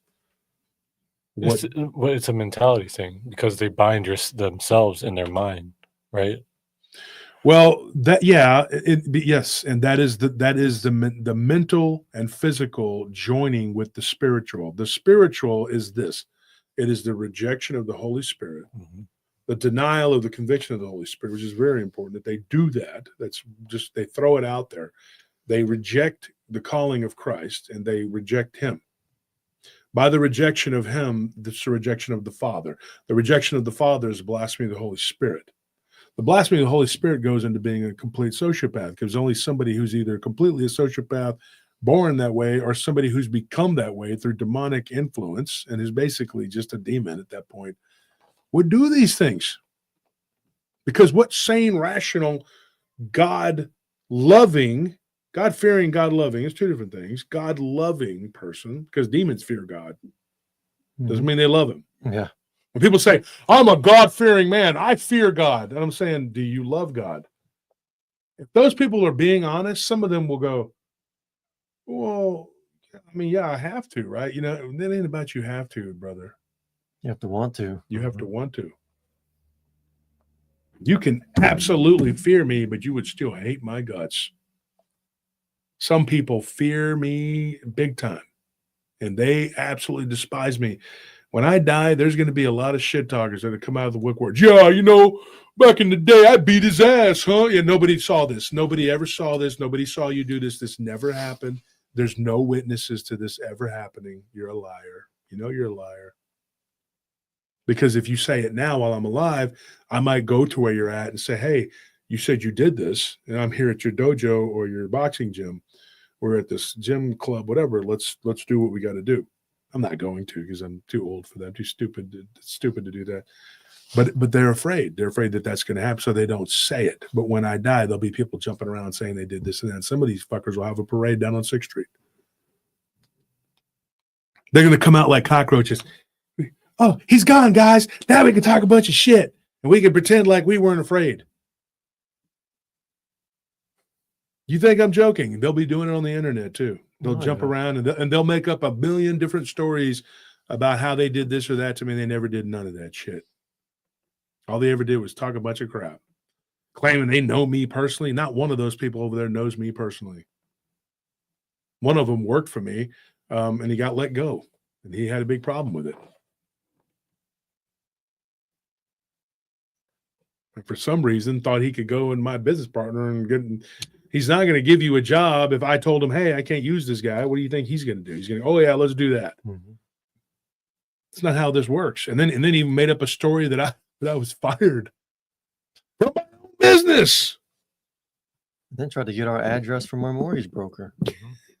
Just I remember that. Insane. defies logic. You woke up that morning, you went in the mirror, and you said you're fired. Yeah. Yeah. Now you got to do it like Trump.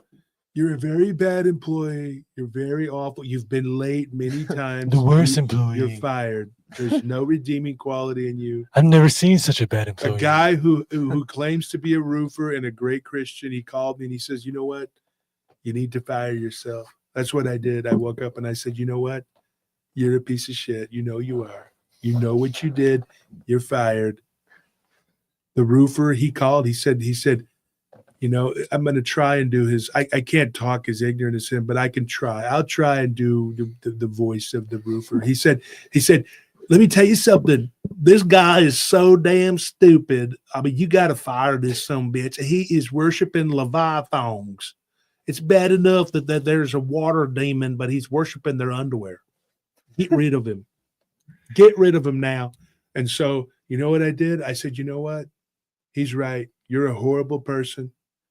You're worshiping Leviathan, whatever. You're doing this. You're booty dancing you're out of here. You're gone. You're fired. I don't need you. You're gone. Hairspray. I'm just saying, I'm telling you right now, those people that do these things, they're horrible people.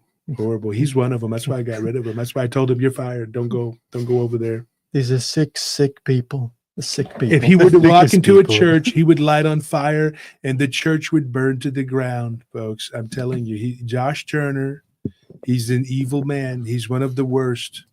The roofer told me everything about him. He said he sleeps until the late afternoon and he takes food for the homeless and he hoards it. And he once tried to give him a shop towel that was blessed by Pastor Rudy. And he didn't use it. In fact, he wiped his butt with it. And he said, that guy is a horrible blasphemer. He's a drug dealer. The worst drug dealer. He's the worst. He deals. He has bags has of drugs. homies in Temple that will burn down your house because someone in the comment section said that. They said that. When someone in the comment section says it, you know it's true. You know it's true because you saw it in the comment section. You know it. I'm just saying, I'm the messenger. Don't kill me. Don't shoot me in the other ear. I'm just saying. This is what they believe right here. This is what this is how crazy it is.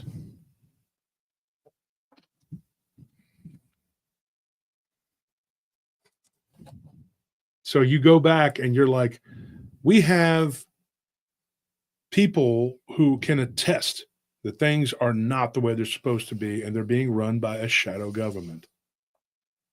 At this point, we're laying all the cards out there, and you know they are. Now, whether these people that are in charge now can do anything about it, or they will do anything about it, we don't know. But I know this, we're headed for a bad time. And when you have these literal vampires, reptilians, evil ass creatures that are doing all of this crap that they're doing, it makes me sick to think about it. And people are taking it like it's a joke, like it's a cartoon. They have fooled everyone, but you're hearing about so many people coming forward. Every day we get stories. Every day we get encounters of these creatures. Some of them aren't real long. Some of them are. Some of them are very involved. I got about a dozen people that I need to talk to that have really long, drawn-out encounters. One lady, I need to record with her. And she's just like, where do I start? I guess from the beginning. Because it just goes on and on and on. And they're called experiencers. And we used to think, oh, if you had one experience, well, that was, but now the norm, I'd say everybody's had 6 to 10 of these experiences. It's whether you noticed it or not, or you paid attention to it. And you're not connecting the dots to realize that this is all connected. You're not getting it. You're not getting it. The compartmentalization, the biggest one, I believe, is that where they try to say that demons are demons and aliens are aliens. There's a big problem with that because they're both. Some demons are aliens and some aliens are demons.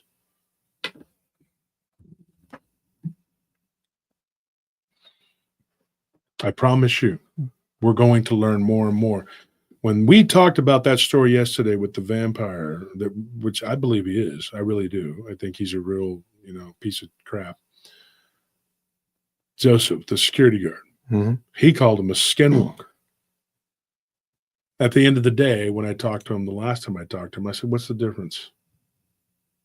There are differences between this skinwalker and a vampire, maybe in the way that they do what they do, but both of them have done the same exact thing. You know what that is? Hmm. They've committed blasphemy, and they will die in blasphemy. Both of those beings are purely evil.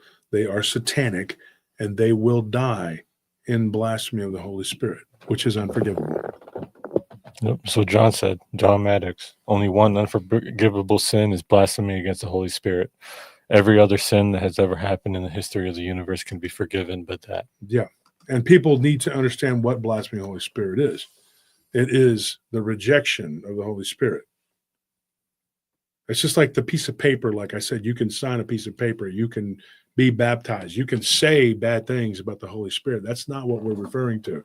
What we're talking about is where when you stay in sin, and you don't come out of that sin and you die in that sin because you absolutely refuse to repent.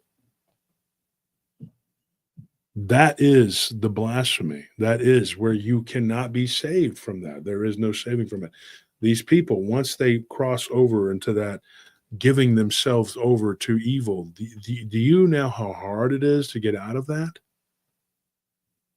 There's only a handful of people I've met that I've been able to talk with who were able to unhinge those demons that were dug in, who were cognizant enough, and thank God that they had people that were able to help save them.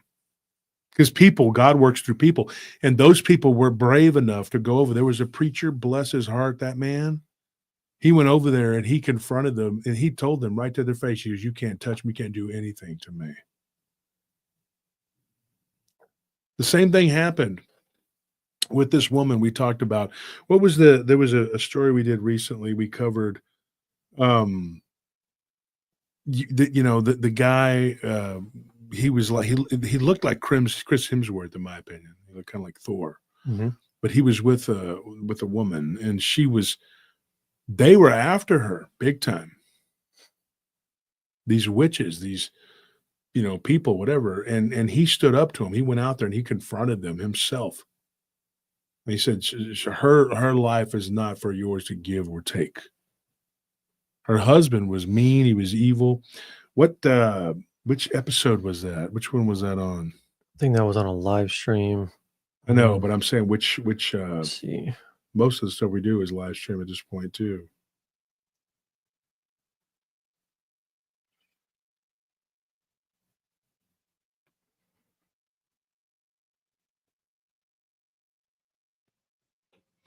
Yeah, and Andrew says it was a biker gang. Yeah, I remember because I know exactly who they were. But she was in Northeast Texas. I'm trying to remember the episode. Was she the one who had the Minotaur?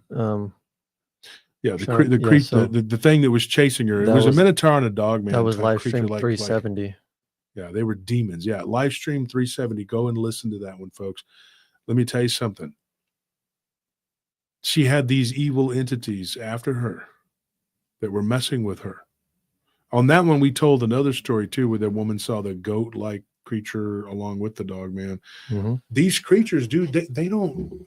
I'm telling you, man, they're all from the same source, but it's different than you think, though, because there's bloodlines.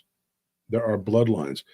The archons, the fallen, all of them had children, and their children had children. Their children are demons, but the closer they are to these flipping archons, the more powerful they are. And then their children create. Listen to what I'm going to tell you. They give birth. They have children, as in we have children. But there's some of them that create these things. They create them. You know how they create them? Literally like 3D printing them. The same way our black government, the black, what do you call it? The black science they use. The shadow government, the black government. They create these things. They stamp them out like clones. I'm not even joking, folks. And we're going for 4.5 hours here. I need to get off of here. What time is it? Ooh, it's 12:20. Give me a few minutes and I'm going to get out of here. But listen to what I'm telling you. They do this. They take them off of, and they create them. The son of, I don't even want to say his name because he's an evil demon, but it starts with a B. But he had a son. He talks about it. He tells Solomon, he goes, my son's not going to come to you. You'll have to go and capture him and bring him here. He's bullheaded, He's ruthless. He's mean. He haunts the Black Sea. And they had to go and get him. And Solomon says, I'm telling you, you better go get him. I'm not playing around, go do what I told you. But it's crazy because these entities, they have bloodlines, they have children, and their children have children. And just like we do, we have scientists, right? They have bloodlines. And one of them will go, I'm going to create something. And they'll go and they'll do this. There was a guy telling me recently, they were talking about these creatures that they were creating. And the guy, the words he used, he said that they made the island of Dr. Moreau look like the island of Misfit Toys. Like it was a big joke. Mm-hmm. There was so much of it. These chimeras. And I'm going to say something else. When this went before Congress, guess which side wanted to keep it going? Said, no, don't stop this. We want to keep it going. Which side do you think it was? I'm not even going to repeat it. Just take a guess. Take a wild stab in the dark. It's a mystery. Why is everything that is an abomination okay with these people? People wearing these dog masks. Look at me. I'm a dog. And they're rolling over and we're supposed to clap because they rolled over and they didn't shit on the ground. Are you out of your, dude? I will kick you so hard. Are you joking with me? Are you? It's cool, bro. Just line up against the wall for me. Dude, these people are out of their freaking, they are so demonic. And then there's this fat guy in a dress that's telling them to do tricks. Mm-hmm. Dude, you just want to slap the devil. I'll slap you. So the devil will leave you. The devil will flee because I will slap you so hard. Slap the hell out I of don't you. even hit my dogs, but I'll hit you as hard as I can. Slap the hell out of you, literally.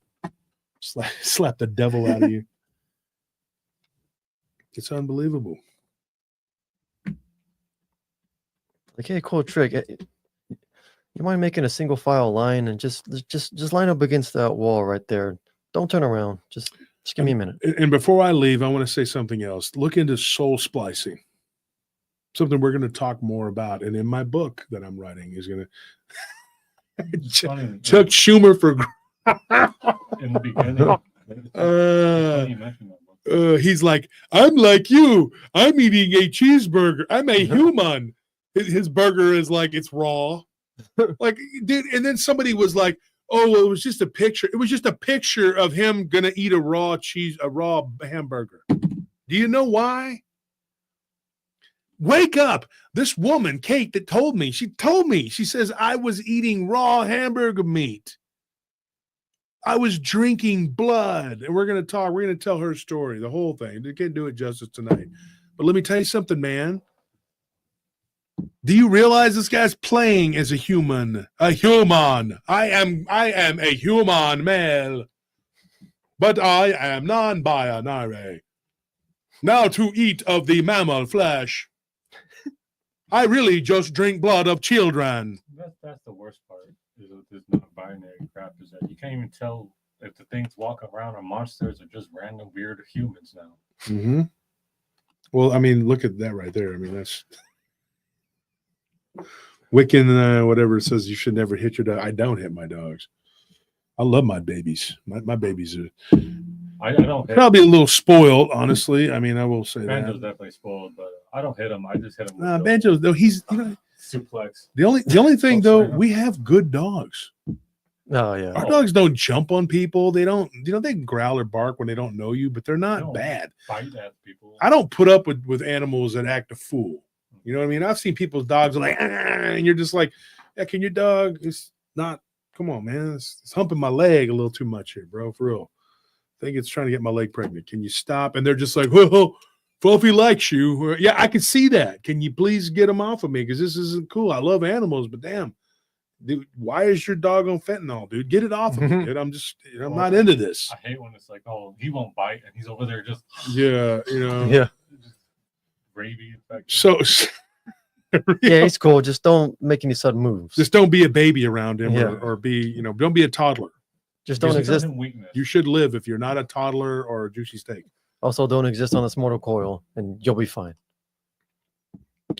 And it's exactly overbuilt as a, and so when you look at these people, like there was a picture of Schumer and he had the burger there and it was raw, and you're going like,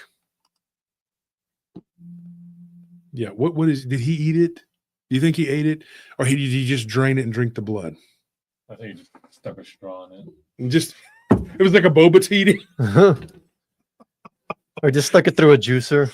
He's just like that Already devil juicer. face of his. He looks like just. Ugh. He He looks like a goblin, He's just so horrible. I am the Goblin King. like the Green Goblin mask. And then Schumer over there just waiting to wolf out. The goblin came from the Hobbit. So I'm going to say this real quick here, because they're not just releasing clones, folks. They're doing other things, and they've mastered these things. And hence the soul splicing.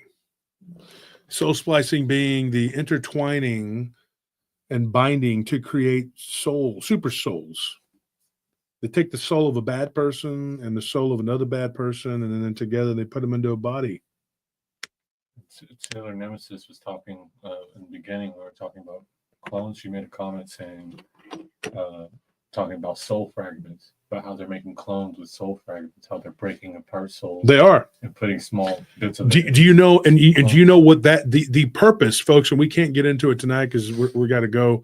But there's a purpose behind this. Think of it. This episode is a lot of information. Disseminate. Go back and watch it again. I encourage you to tell everybody to watch it again before they put out a hit on me spiritually, physically, otherwise.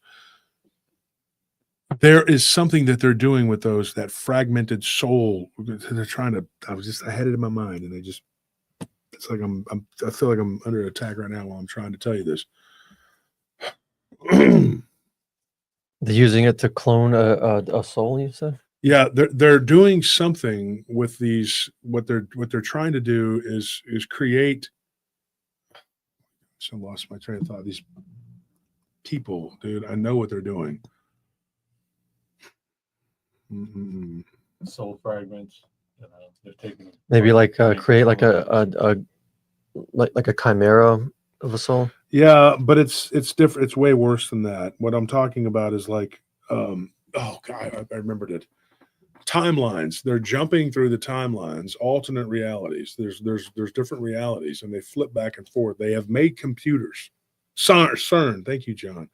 CERN. They have made computers that can communicate with the diabolical on other planes of existence. There's demons that exist in different realms, not just ours. And so they're jumping around, and they're taking people's different soul. Like, okay, you exist in a bunch of different realities all at one time. But if the timeline continues to move lineal, if it's like ours, eventually the last one of you will die, and you're all part of a big soul matrix. The way I saw it in one of my dreams-like states, it was like this emerald-looking little. I mean, hey, it sounds weird, but I mean, it's almost like how the image that I can see in my head. It's kind of like, you never seen women's like contraception, and they have the little 30-day. You know what I'm talking about? Yeah. Like that. It kind of looks like that. And fractals. Thank you, Effie. I love my audience. They're awesome. You guys keep me on track. They're trying to keep me from saying what I got to say. There's some blockage there right now. I'm trying to say things. I'm not trying to get all esoteric, but I'm being honest. They are attacking. They are doing what they do. Okay, we've had several paranormal things been going on out here since we've been talking. Look, they are trying to put the souls together. Ow. Ow. So they're trying to. That's my joints cracking, folks. Put these souls together from like different timelines, so they can take evil aspects of people and combine them into something. You know what I mean? It's soul splicing. I'm not even joking. and they're fragmenting these beings, and I'm like, they're building bigger evil souls, and it's an energy vacuum. Scorpion, he keeps trying to come on and talk about the City of Night. We're going to need to just do it. We're going to need to record with him. That has to be said, because the City of Night is very real, folks. Okay. And this is not fiction. This is not fan fiction. This is not soupy fiction. Or what is, I'm sorry. What is it called? What do they call it? Paranormal. Pasta creep. Creepy pasta. Creepy pasta. This is not pasta. This is not creepy pasta. This is not whatever that shit is. It's not. This is not what we're talking. We're talking about real stuff with real people who are telling us real things. Okay, this is not the bullshit. Okay, you see all these dramatized channels where they're like, the Dogman came and stalked me, and I hid in the shed, and but dude, and it's these narrated fictional bullshit. This is not what we do here. Okay, we're telling you what's real, what's happening. And what I'm telling you right now is they take these beings and they're using them to create new beings. And that is the purpose. When they have now admitted that they're using quantum computers to communicate with alternate realities. They've admitted this. Go look this up. You can even Google this. This isn't even like, you don't have to go to Yandex to find this. This is the truth. You do need to go to Yandex, but you see what I'm saying? Like they're admitting to this. They're like, hey, this is really happening. We're doing this, and it's right in your freaking face, dude. Where do you think all these people are going? They're all just being abducted and by aliens? No, some of them are, but they're also being taken into deep underground. And I'm going to tell you this too. The Greys, the small Greys, they are like a mercenary race. I've already said that. They were created to do this, So they'll take people to these intermediate zones, and they'll take them to these deep underground military bunkers. They're not the ones doing the experiments. They're giving them over to other entities that are doing it. What happened? Nothing. So that's what they're doing. That's what's happening. And when people, they don't understand this, they don't grasp this. That's why I've been here preaching to this for the last 5 hours, because I want you to understand this. Go back and rewatch this and look into the things I'm saying. Listen to what I'm telling you. I can tell you a whole lot, but I can't get it all done. I need help, folks. I don't, and these shows cost me money, a lot of money, because I'm supposed to be doing a job right now. Folks, I'm telling you, we need your help, okay? We need prayer. Give us a like, a subscribe. If you can donate. If you can't, you can't. I understand. But at least like and subscribe. And the main thing you can do to help us is tell others about the show. Get people to watch this. We're not doing this for clicks and views. That's shit. I want people to wake up. I want less people to go to these bad places. Trust me when I tell you this. I really do care. I have a resting dickhead face. Look at me. I look like I look mean, because I've been fighting my whole life against these people, against these beings. And I'm telling you, I've been at war since I was a kid. They've been trying to wipe me out since I was a child. Do you know something? I don't even know if I've ever talked about this on the show. There were some guys, my Jehovah told you. Do you know about this when I was at the nursery, when I was little? Do you know the story? Please, God, tell me that he knows the story. I know, because I don't want to have to say it, because it sounds like I'm making this up. Oh, come on, Anthony. Was it like some people who tried to take you? Yes. Yeah. You remember this? Okay. My great aunt told us this story. What happened, Anthony? But you remember being told? I mean, that's. I just remember that was the gist of it. I don't really remember the details. Okay. So when I was a little child, I was like 2 or 3. I was toddling, and these guys, they were all wearing black suits, and there were 3 of them. My great aunt told me. She said this. She said that we were eating dinner. She said that they came, and my cousin Janie, God rest her soul, she's passed away too, but she was babysitting me. She saved me. And my great aunt was there. She ran over there and started, screaming and yelling. Don't know why these guys wanted me. I have no clue. And I've never said this on the show, because I don't want things to get, like, oh, this guy thinks he's special, whatever. I'm no more special than you. I'm just a man. Okay. But I have courage, right? And these people, they know. They know when somebody's going to be a thorn in their pain in their ass. They want to get rid of them. So it must have been since I was a child that because I've been tormented and bullied and messed with my entire life. There were grown men that tried to murder me when I was 16. Well, I was 15. But when I was little, I wasn't even 3 years old, and I had kind of gone toward the fence to play. I don't remember what I was doing. I was supposedly picking up a toy, and these guys just reached over, and this guy, really long arms. They said he had long arms. He grabbed me by my arm, and I screamed, and my great aunt was on the porch with my great uncle.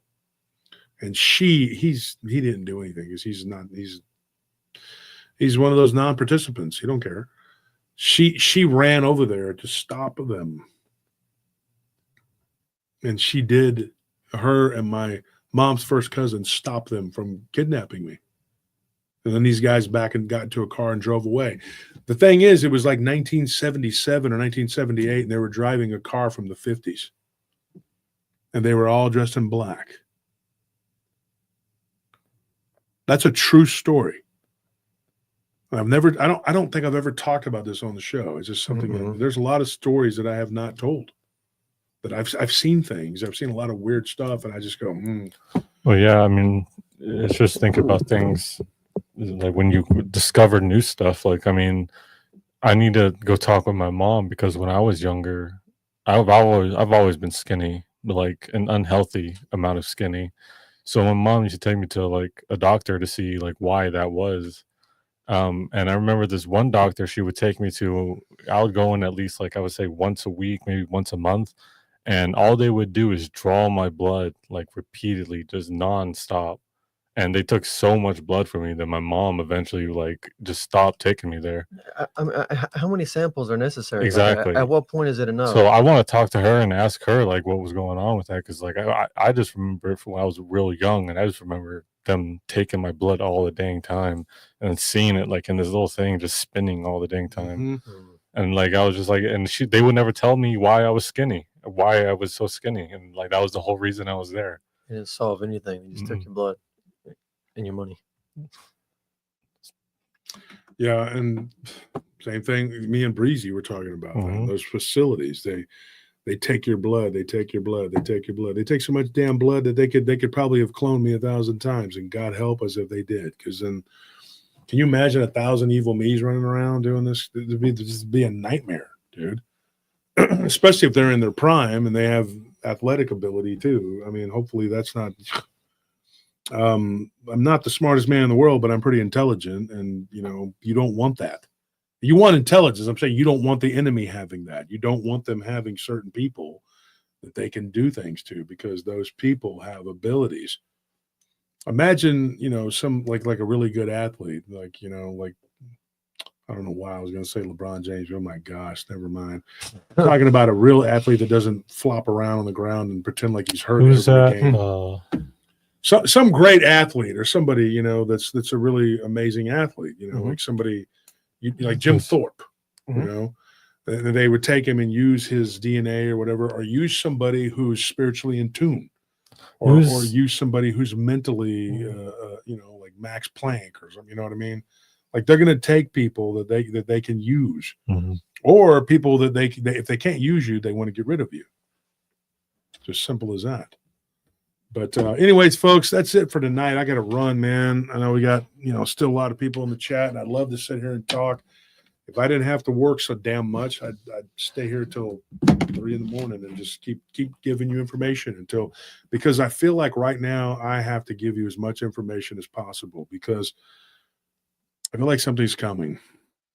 Maybe it's just coming for me. I don't know. But I don't know.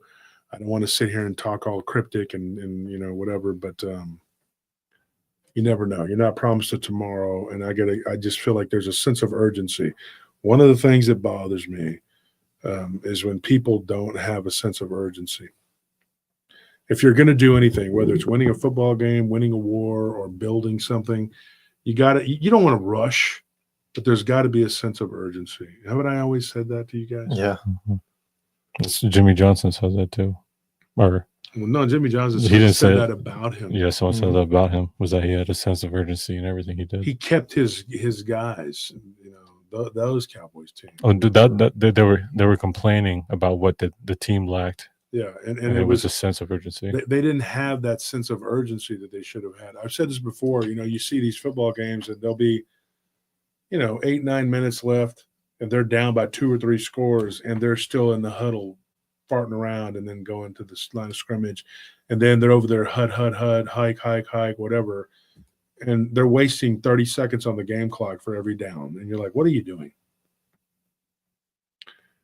Which makes you wonder how much of this is just bullshit, because why would you sit there and just let that clock run down? As a coach, why would you let that? But then you stop, and as a coach, the timing, it's horrible, because the time management is a very important thing. It's part of getting organized, folks. We need to, as a people, become better at time management, and you need to start realizing there has to be a sense of urgency about this. You need to tell everyone that you know, everyone that you can reach. And sometimes you got to let those that are going to be taught come to you. But you need to tell everyone you know about what's going on, that this stuff is real. It's really happening. And when these people are saying what they're saying, whether it's, Roseanne Barr talking to Tucker Carlson or Putin or whoever the hell's saying it, there's a lot of people coming out and saying it. And they were talking about the sex trafficking and the human all of the, why do you think that Chester Bennett died and so did Chris Cornell?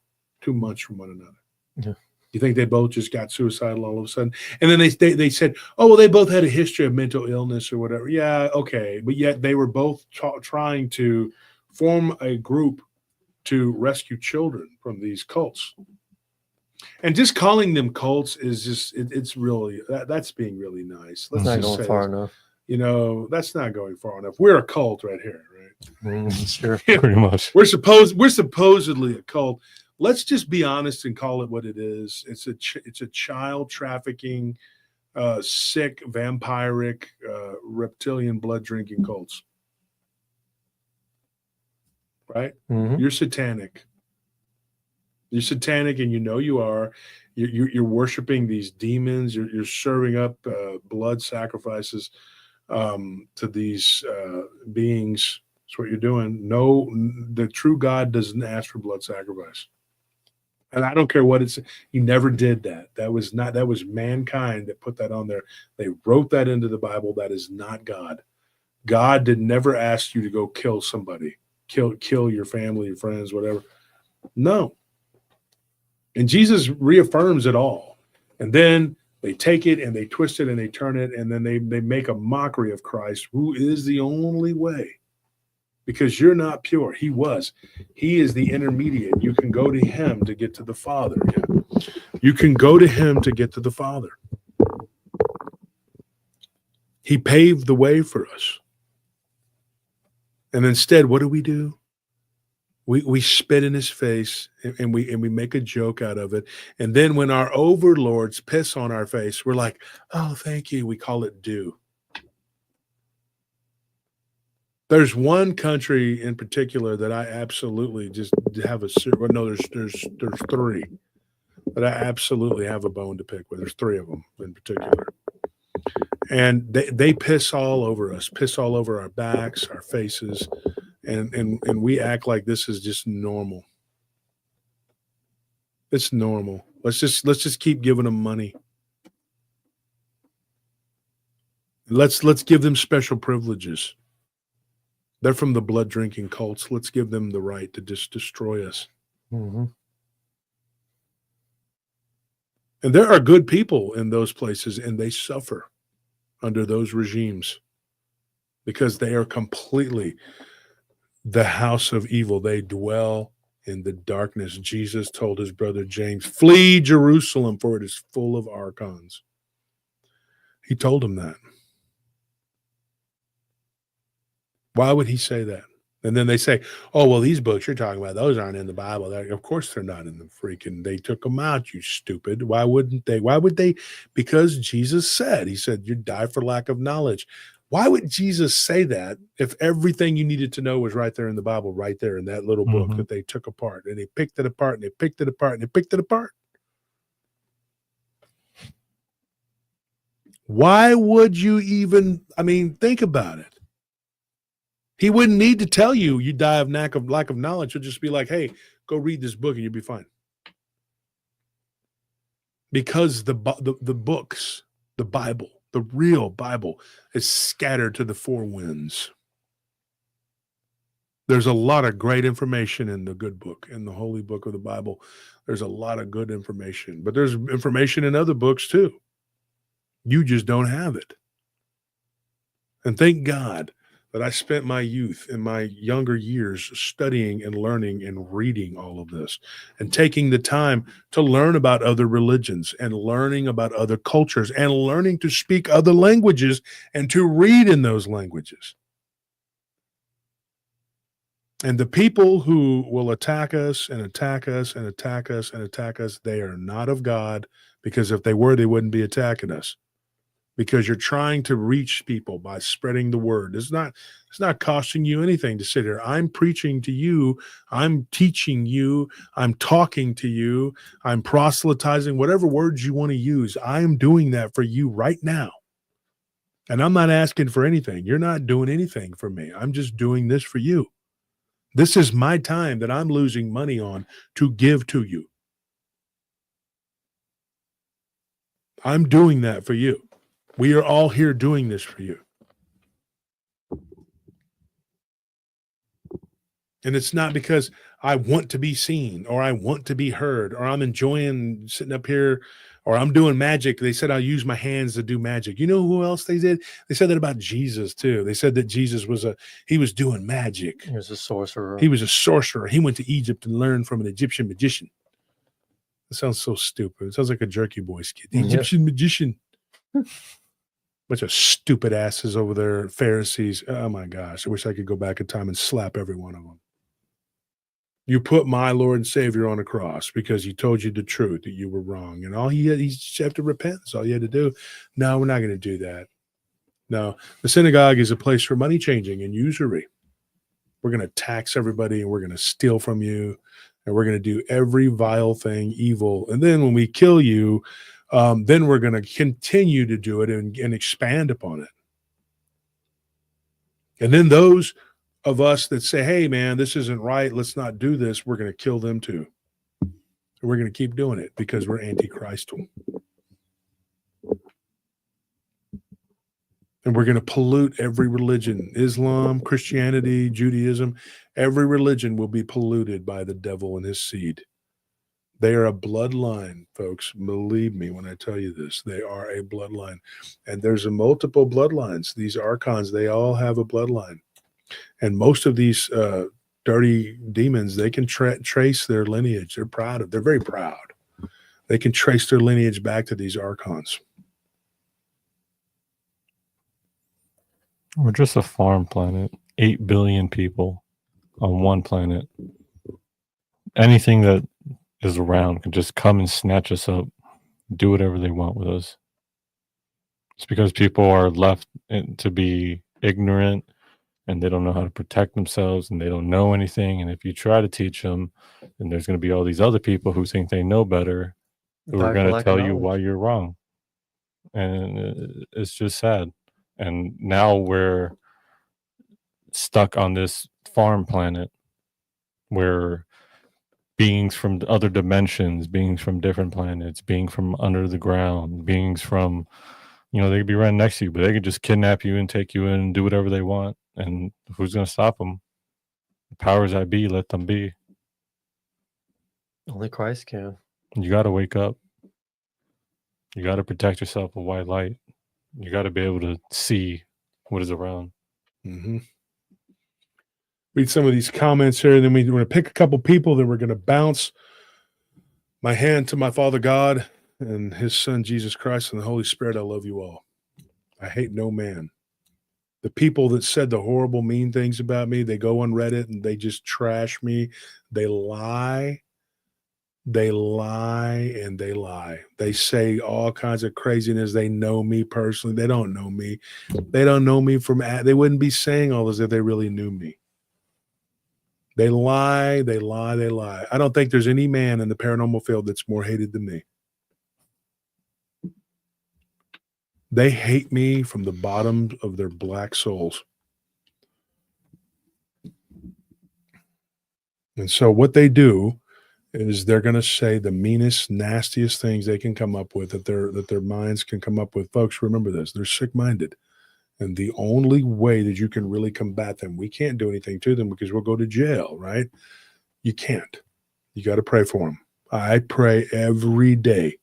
I pray every day that God turns them away from their evil. That God, and I forgive them every day. They strike me every day. I forgive them.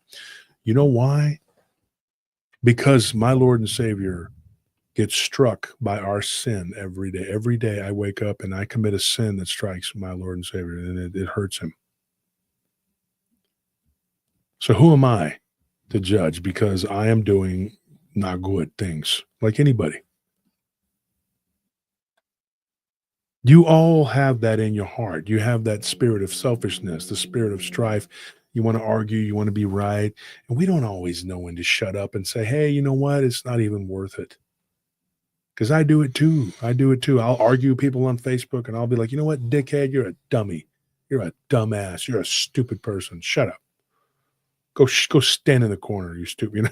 You know? I find myself typing out entire comments And deleting. and then just And deleting them because no, you know what? Forget it. Just forget it. and now the whole question, 3-4 sentences of stuff. Yeah. Forget it. the main question though, boys, is this. And let me ask you this. It's all motive. Sometimes I'll delete it because I just don't want to get kicked off of Facebook because I need it for the show. And then sometimes I really do have a feeling of, I shouldn't say this. This person's just misled. But sometimes I'm just like, shit, Facebook's just going to ban my ass. Because you're doing it. You know that's a sin. And you commit sin all the time. I get aggravated with people, man. I get aggravated with them. And I'm like, you're a stupid effing, whatever. Like that crazy heifer that was talking all that crap to me. I said, God bless you. And I didn't really mean it. Let's be honest. Yeah. I said it more as like, I hope this hurts her because she was so evil. And when I did, she was like, Yeah, you have to mean it. The devil jumped out of her for a minute there, but I mean, it was like, I should have turned around and said, I'm going to pray for you because you're lost. And I should have actually just said a quick prayer and walked out. That's what I should have done. And not make a show of it. There were people over there on the other side. They wouldn't have seen me. I could have just been like, you know what? I'm going to pray for you. And then walked out. But I didn't. You know what I did? I told her, I said, I'm part of the patriarchy, huh? And I said a bunch of other crap. I didn't cuss at her. I didn't cuss her out. I just said, you're wrong for that. I said, you have a great night. She's like, well, you have a bad one. And I'm like, good. Okay. God bless you, ma'am. God bless you, ma'am. Because, it was wanting to be called, whatever. Mm-hmm. And I didn't, that didn't need to do that. I didn't cuss at her. That's a good thing. But I didn't need to raise my voice. She raised her voice first. She started it. But so what? I shouldn't have done that. It's still a sin. And sometimes I catch myself thinking bad things about people that I don't like. I'm like, man, I hope that person gets hit by a bus. I mean, I don't imagine it in my head, but I'm just thinking, screw that person. It happens to all of us, even to our loved ones. I mean, I don't want to speak too long about it, but even yesterday, I said something I shouldn't have, and I came back to you afterwards, and I apologized, and I said, hey, I shouldn't have snapped on you. It was just, I got emotional for real quick, and I said something I shouldn't have. It wasn't anything bad or anything like real negative or anything, but it was just, I led the argument, or I made an argument when it shouldn't have been one, because I let myself get into my feelings and I let my emotions take control. And I let that anger of hatred take control. But what's important is what happens afterwards. And I was talking to Scorpion, I calmed down, and I came to you and I apologized. And you talked to me afterwards, and everything was okay. But it's human nature to have that. Mm-hmm. What's important, like I said, is your mentality of afterwards. Is your mentality of like how you take those incidents and how you respond to it. Like the earlier example I made with Anthony about how just because someone said something about Anthony, what are my actions towards Anthony? And my actions are towards Anthony are what's going to be held accountable for me. And it's what's going to be what he's going to hold me accountable towards, not whatever that person did or whatever they said. He's going to look at what I did to him and what you do to whoever you feel like your anger towards is. That's what they're going to be angry at you at now. and you're just going to be breeding the cycle that's just unnecessary. And it's important for you to learn to forgive. Yeah, 'cause at some point, someone has to break that cycle. Mm-hmm. It's like this self-perpetuating negative feedback loop. Yeah. And that's You know. something I learned from Wolf. It was something he was telling me about a cycle of resentment, and it's something that I've kind of taken, and I've tried to work on ways to break it and to recognize. Let me explain that really quickly. Yeah. Thank you for posting that. Paul says you're one of the most solid sources of information. How many things that go bump in the night? I appreciate the heck out of all your knowledge. Thank you, Josh. Thank you for that nice comment. And then LTL says, we'll read that in a minute. The resentment thing. Let me explain that to you very quickly. You do something that's messed up. Mm-hmm. Somebody asks you that it's an authority and is not asking anything bad. Now, people in authority can abuse their authority physically, mentally, sexually, emotionally. There are abusive people out there that are horrible, and you should not accept any of it. Any form of abuse, whether it's sexual, physical, mental, whatever, is not correct. It does not belong in your life. And I don't care what your transgressions are, that should not be happening. Now, that being said, when somebody has a position of authority and they tell you, hey, can you do this? Can you do that? And the person is just like, I'm going to do what I'm going to do. And then that person goes to you and they said, look, I asked you to stack the boxes yay high. And you didn't. You spread them out this way. Now, I told you this early when you were doing it, and I said you're not doing it correctly. And I told you again, and it didn't. Because usually it's more than once, right? For transgression. That person that's being told that they're wrong, and more often than not, as a human nature, first thing you do is look for the excuses like, does this person have the right to criticize me? And it is in our nature to find every reason why they shouldn't be criticizing you and that they are the ones that are flawed for criticizing you. And then, you know what happens when you didn't do what was correct? You did what was wrong and you did what you wanted to do. And this happens with God. Guess what happens? You become resentful of the person that corrected your bad behavior. Now you're resentful towards your boss. Because it happens to me all the time with my guards, with people that I work with, whether it was a construction, security, downtown, whatever. I tell people, you're not doing this correctly. You need to do it this way. That look on their face like, oh, really? You, who are you? I'm the guy that's paying you $20 an hour to fuck around. Excuse my language. I shouldn't have said that. But do you get it? I get angry, right? But then they get angry. And then they become resentful because you told them something that they didn't want to hear. Now go redo it. Now they're really mad. You know what they're mad about? They're pissed off because they put the boxes out this way when you told them to put them this way. And you told them, I'm paying you, or whatever the situation is. Look, you need to do it like this. And these people don't do it. This was actually pertaining to your job, Tony. Mm-hmm. As your boss, I told you something, and the people that work for me, who are also your boss, told you something, right? And you didn't do it. You did not perform that task. And so I explained to Tony, I said, he came in all mad, hot, and heavy at me. And I explained to Tony, who is my godson, and I've known him since he was a small child. And I said, Tony, I love you to death. I love you like a son. But you're wrong. And when the supervisor and the client tell you to do it this way, and I reinforce that because that's my job, it goes along with my business. And these accounts, if you lose one of these accounts, at minimum, you're losing $5,000. Mm-hmm. At most, you could lose 30 to 40, 50 grand. I'm not even joking. What? I was just going to say, and the thing that I was getting corrected on, I was getting mad at them for correcting me. When in fact, it was your directive and it was something that you had told me, and they were just the one that got on top of me of it. And I was still mad at them. And that's what kind of made me realize I'm wasting all this energy being mad at this person. And in fact, it's not even what they want. This is what Wolf wants from me. And I'm not even mad at Wolf. I'm mad at this person because they told me what Wolf wants from me.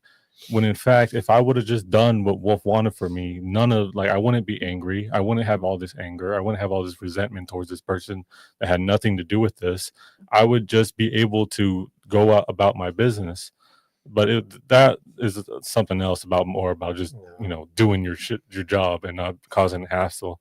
But the thing that really stuck with me was that I held resentment for someone that had nothing to do with it because of a situation that should have already been resolved, and it could have been resolved in a better way if my mindset was different, if my mindset was changed. That's why I didn't like I wasn't mad at you whenever I was on the phone with you, like telling you the same thing, and like I specifically said, like, dude, you got to stop defending this right now because and I said this because I know you. I was like, in your heart that this is not correct right now, and that you really don't have a defense for this. You dropped the ball on something, and you're letting your pride get in the way, but in your heart that there's nothing to defend here, so you got to chill out and you got to stop defending this, and you did. Yeah, and I explained to both of you that resentment, and I had to have this conversation with Anthony before I had it with you, but I reiterated it to him with you because basically you have two supervisors that are below me, right? So there are two people who will tell you, which is him and Kim, basically, that you're doing something wrong. It's not correct. Now, you were not interested in management. That's not something you wanted to do. And I told you could be a part of it, but you didn't want the responsibility, and that's fine. You want to stay where you're at and do what you're doing, but you're doing other things. You're not just vegetating, but yeah, within the company ranks, you're not. So you're two people below me. And so whenever these people, and then we have my business partner that I have to deal with, he does mostly the patrol side of it, but sometimes we have to deal with joint ventures, projects, whatever. And then we have the client. The client has the ultimate say. So the client, they send me and Marty a message, a text, whatever, that says, hey, I need you to do this. Then I tell Anthony. Anthony tells Kim. She tells you. Then you go, well, I'm not going to do this. I'm going to do what I want to do. I'm going to do it my way. And then you try to tell me why you think your way is better and why it's okay. And I'm like, I don't care. I'm not interested in why your way is any kind of thing. I'm interested in what Fontaine, the client, said, because that's what they asked me to do. Now, when the client will tell me something that I think is completely unreasonable and not really going to work, and having the information about the crime element and the homeless population, I could tell them, look, I think these hours are completely wrong. I think you're completely off base and we need to change them. If they choose not to do that, it is still ultimately their decision. And whether you agree with it or not, or whether I agree with it or not, doesn't matter. It doesn't matter. I was taught this years ago, okay, by other people that were in charge. John Jackson, one of my bosses, who taught me everything about security. And he told me, he says, it doesn't matter. Marty reiterated that when we first started working together. He's like, it doesn't matter. You can want what you want, and it doesn't matter. The client is going to have the final say, and they're going to say something that's going to be completely wrong. The only problem is when it fails, they're going to want to point the finger at you, and you're going to have to say, look, with all due respect, I told you and I emailed you an entire dissertation on why this isn't correct, but we're going along with it. And then those managers, they have bosses, and then their bosses get upset with them. And then they want to go and point the finger at you. And then when those higher ups come to you, that's when the shit hits the fan big time, because I tell them, look, I told your subordinate, this is what I suggested. And they told me to stick it and do this. Now, that's not your problem. You try to argue, and and other people too tried to argue, like Scorpion and D, Zane, whoever, that, oh, well, we can't do it this way because such. It doesn't matter, because the client said that's what they want. Well, like the point I think that you were making towards me, or I think the point that I was really getting was that, like, I was holding resentment towards you when it should be towards the client, or it really shouldn't be towards anyone. Really, the point is just do what you're asked to do, what you're getting paid to do. And if it's wrong, it's not on you. And I Yeah. explain that to people. Instead of holding that anger and resentment, it's not, you don't even have to worry about it, because you say, look, I did what I was told. And if it didn't work out, then that's what happens. But you can't hold me responsible because it's a job. Now, I'm not talking about war and war crimes or whatever, because people will say, well, that's no excuse, ignorance, whatever. This is a job. This isn't the Eastern Front. So what you're talking about is someone who does something that is not correct, and they go absolutely against what you say. And then when they get corrected on it, guess what? They get upset with you because you have corrected them on their bad behavior.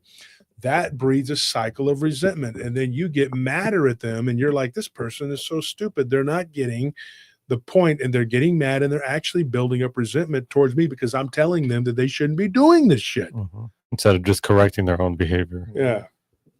And so it ends up becoming a vicious cycle, and it repeats itself. And then you're over there going like, what is going on? How can I not reach this person? Well, everybody is different. There are visual learners and audio learners. And then there's this very rare people that can learn visually and audially. I can do both. I can listen to someone talk and absorb it, or I can read it and I can absorb it. I can listen to somebody tell me an entire story and memorize every bit of it, and then go back and disseminate it and give it to you. But I can also read it. I can read it. And that's one thing that people don't understand, is that most people they do not have that ability. And I was reading somebody's deal, and they said there was like less than 6% of the population that were both learners like that. So maybe you're just able to do it. I don't know. I can do both. If somebody can sit there and talk to me and tell me, I can get it. And if I read it, I can get it. So it's a visual thing. You can show me, or you can just tell me. And y'all know this about me. I can learn either way. Yeah. I don't have to have one or the other. But a lot of people, you have to learn how they learn. Because some people, you can talk to them and they'll just be like, I can't stand when I'm talking to somebody, and when it's my turn to tell them anything, they're just going in the middle of what you're saying, and you're like, okay, so I was saying, and they're like, and you're like, so I was like, you're like, so you're not even listening to a damn thing I'm saying. You're just going in the middle of the sentence that I'm saying. At that point, it's like, okay, I'm like, so do you want to type this out to me? Okay, yeah, because you're not listening to it, the thing that I'm telling you. And then you just got to go like, well, it is what it is.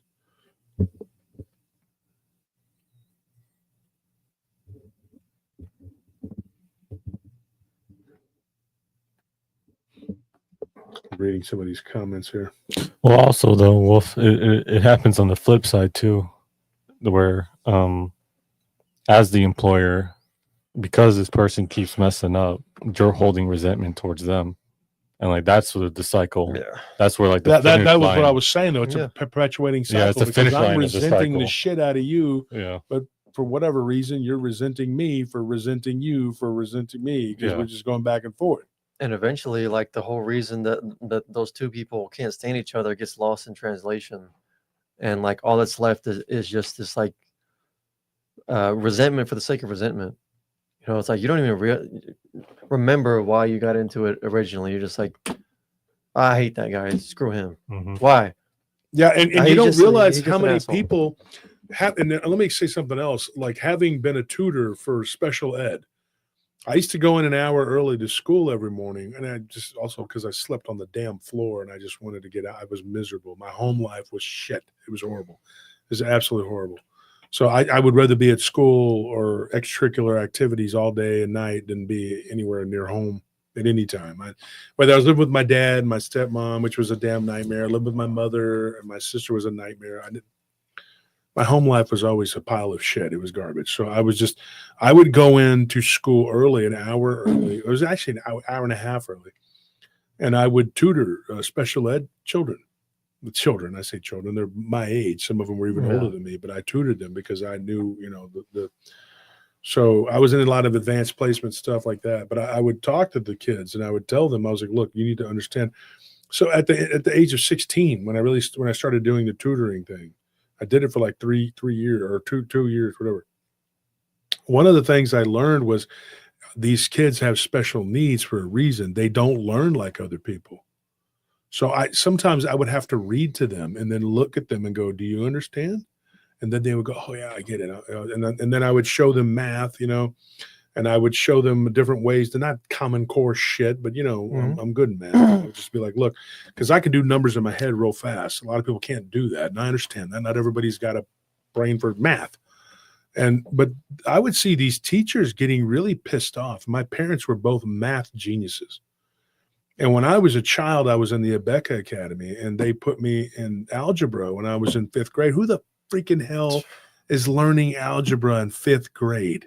Yeah. Well, pre-algebra, but it's still algebra. Mm-hmm. And then in 6th grade, we did algebra. So either way, 5th, 6th grade. And then you're doing term papers, and they're like, well, you're going to do a 5-page term paper, but it's front and back. What in the hell are you talking about? I'm 9 years old, and I'm doing basically a 10-page term paper with I'm talking with the bibliography cards and everything, the whole thing. And you're having to do this kind of work. So by the time you're back in the public school system, it's a joke. Like, it is a joke. Like, they would give me work and I would do it, and I would just sit there, and then the teachers would be like, there's no way you already did that. And I'd be like, well, here it is. Go grade it, whatever. And then they would come back, and I had some teachers. One of my math teachers, she was a little black lady named Mrs. Mackey. Mrs. Mackey, not Mr. Mackey, okay? Mrs. Mackey. Sweet lady, but she was Jehovah's Witness. She tried to convert me. I was like, look, I'm not even, nowadays you'd be in big trouble for that. Yeah. But she would give me my math assignment, and it was like geometry, and I was just boom, and this isn't bragging, it's just being honest. And then she would look at that and she'd be like, she'd look over her glasses, no way you just did that. And I was like, yes, I did. And I would get bored. So she would give me my work and then give me a pass to go to the library. I love that because I could and I had her for trigonometry and geometry. She was just Taylor's not, they have teachers that do double duty, whatever. So I had trigonometry, and I would just do my work real quick and be done and just go to the library. And so when I started tutoring with her, and this was like my sophomore year, I was already doing these advanced math classes. And I know my mom's told you, Anthony, like how I used to get in trouble because I was bored in class. Now, to me, there's two things. If you're really, really stupid, or if you're really, really smart, you don't actually get bored. The only way you get bored is if you're just stuck sitting there and you have no stimulation at all. Now I believe we're like overly stimulated, but I would sit there in class and just be like, there's nothing to do, So I'd have a book, and but I could read, pretty quickly. And so the book, I could read it. I read Frankenstein, Mary Shelley's Frankenstein when I was like in class, literally in math class. And I just, and so they had all of these Penguin classics, what I'm talking about? Oh, yeah, yeah. And so I read all of those. I read Count Dracula, The Red Badge of Courage. I read them all, dude. War and Peace, very long book, very, very, very. I started reading Edward Gibbon's Rome, the rise and fall of the Roman Empire, just volumes of it, dude. And so I would take them, and I read one through an entire year. And I went to summer school, not because I needed to, because I was in trouble, because for extra credit, because I wanted to graduate. I didn't want to have a senior year. Yeah. But then because of sports, I did. So I ended up like going in my senior year and only had 2 classes. And that was it. and then I was done by noon. I could go home. I mean, that's what I did. I just had half days. Basically. Half day, my whole senior year, yeah. And so all I did, I had home ec, and then I had there was one other thing I had, athletics. And so that was, I didn't have anything else. It was home ec and government. It was like the half year of this and then half a year of that, whatever. And so that was all I had my senior year. And so I just tutored in the morning. I would go in there. And so I actually, over an entire summer, I just went in and I read all of those Gibbon's books. And I did. And so I had like these students, and I would tutor them, and I began to learn at the young age of 16. I think I was 15. I was going into my 15 going in 16. That summer, I think I was a sophomore or I don't remember if I was a sophomore or junior. But I tutored that entire summer, and I learned very quickly, like that these children, some of them couldn't learn like me. They didn't think like me. They didn't understand. They couldn't. There was no way for them to fathom or learn. Mhm. And so I had to teach them different ways. And one of them was I would read to them. And then I taught them different ways to do math. Like if it was to say the math problem is 480 minus, 30 or whatever, I would just tell them, I was like, like, look, do this part of the problem and then take this number down, pretend like it doesn't exist, because a lot of these children that were having these issues during my generation was that they couldn't handle any sort of stimulation. If they were overly stimulated, they would short circuit. So when you give them like this long division problem, they're not understanding, like, okay, say it's 546,782, divided by 82, Mhm. they're not understanding that you don't have to break it down. Like, you know what I mean? Like I can do it quickly, they couldn't do that. So I would break it down in chunks and tell them, do it this way, and they would try to do it in their head and do what I was doing. And I told them absolutely not, do it on a piece of paper. And then I started realizing that some of them could just listen to what I was saying and they would learn it. And then others had to be shown on paper and read the problem. You see what I'm saying? Mhm. While they're doing it, and then they would get it. And so I had a pretty good success rate with most of the kids that I had tutored. And so when I was a senior, I actually got paid to tutor. And I had six, I'd say clients, I guess. I don't know what they would call them, clients, but I didn't, my senior year, I didn't have a lot to do. And so I had to go back up there in the afternoon for practice, for whether it was football, baseball, whatever. So I got paid because some of these people's parents were like, hey, can you teach my kid this, teach them that? And so I did. And it was a job. It was it was like my first job that wasn't shoveling horse shit. Mhm. And then the next job I had was actually working at a barbecue place. But it was more fulfilling to be able to teach people. And there was this one lady, her name was Mrs. Randall. I remember she was just like, she's like, you need to teach. Your job is to teach. And so when I went to college, this is honestly, truly, what I majored in, right, Anthony? Yeah. Okay. What did I want to do? I want to be a history I teacher. wanted to be a history teacher. That's the truth. I don't think I've ever said that on the show before. I really thought that I was going to do that. And then I had a teacher, I'll never forget. And he told me, he's a professor, and he says, look, he goes, they're not going to let you teach history the way you want to teach history. You want to teach the truth. He says, I've been doing this for 26 years. I'm miserable.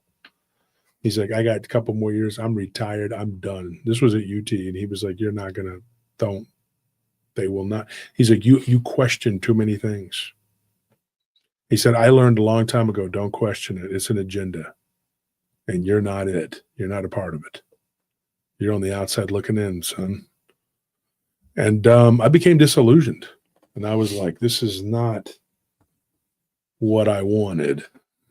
And so I just, I went to the dean's office for arguing with one of my professors too much. And he says, you're a troublemaker. You're always questioning everything. You need to just do the blah, blah, blah, blah, blah, and blah, blah, blah. And I was just like, yeah, go F yourself.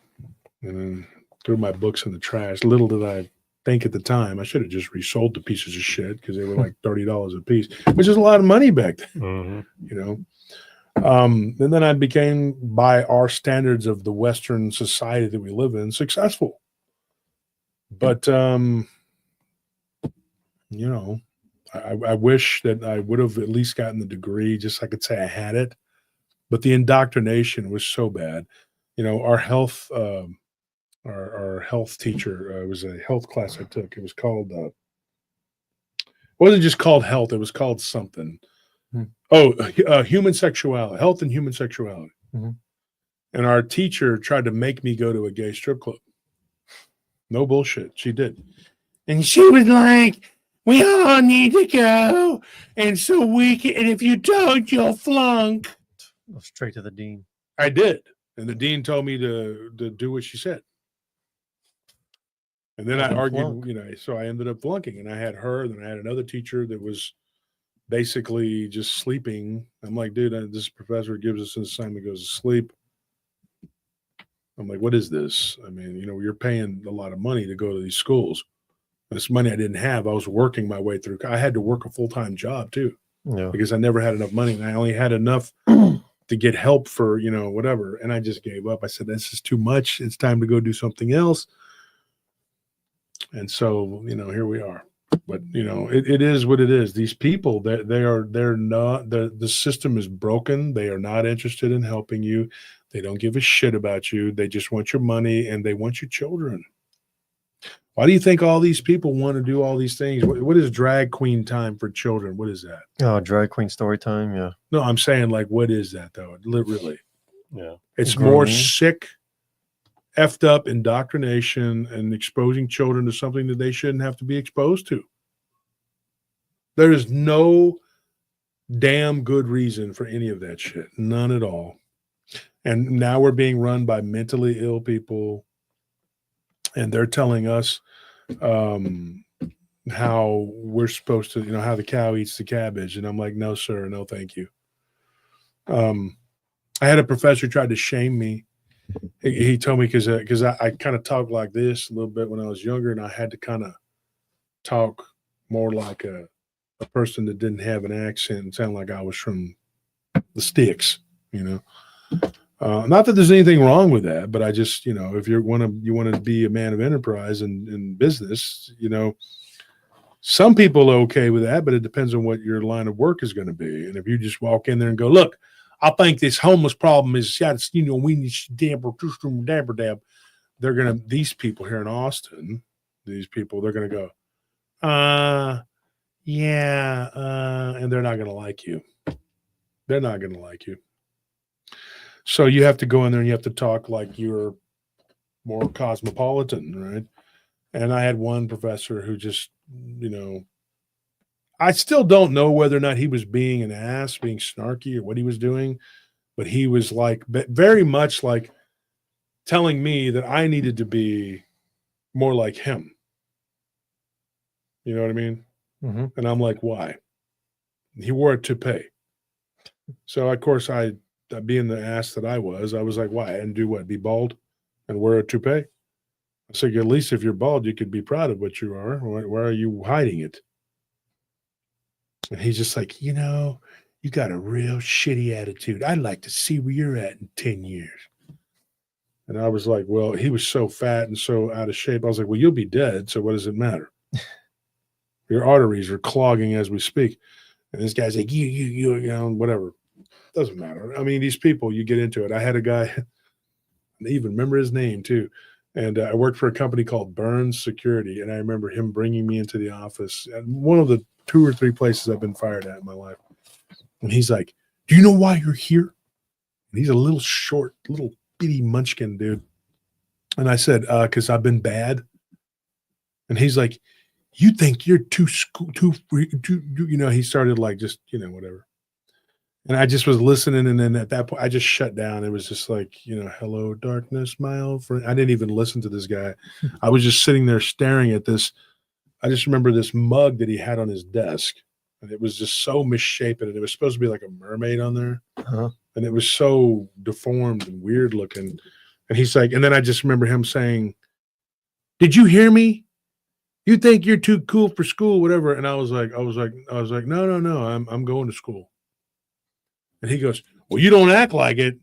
He's like, you're insubordinate. And you told the supervisor to do this and do that and blah, blah, blah. And I said, yeah, the supervisor's got a problem. He's, and I did. I did something wrong. I know I did.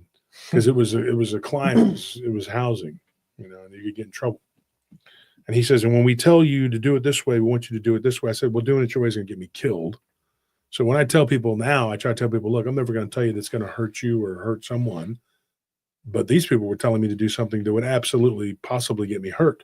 And so I cussed out the supervisor because he was a jerk. He was somebody that he's a cop now. And I actually saw him one day and we talked like we were friends, but I don't know. The guy may have changed completely, but he was a jerk back then.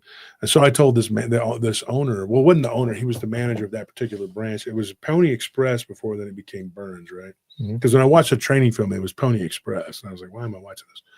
So I told this guy, I said, look, I just want to know who made this ugly ass coffee cup on your desk. Looks like it was made by retarded children.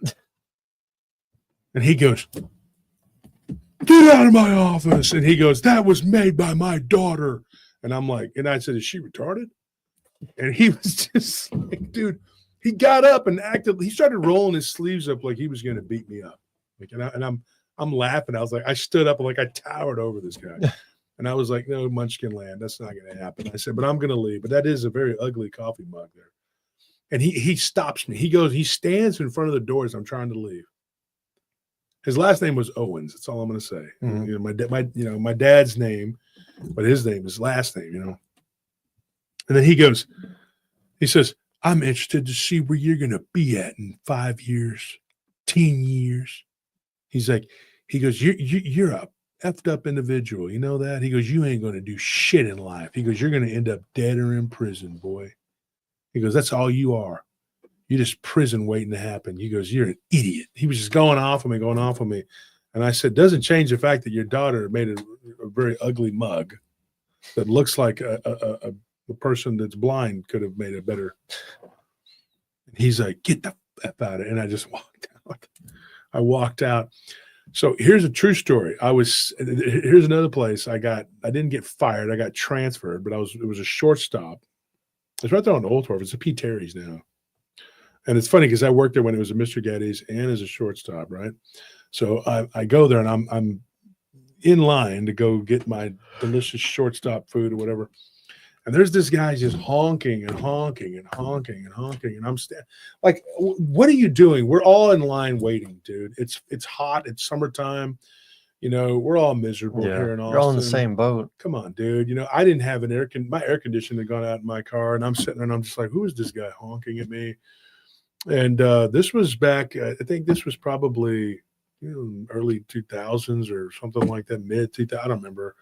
And I was just sitting there and I was going like, dude, I'm looking at my watch. I'm just like, and I'm going to work. I got to go do a job. I think it was working for Snake Man. And so I'm on my way to go to work, and this guy's honking.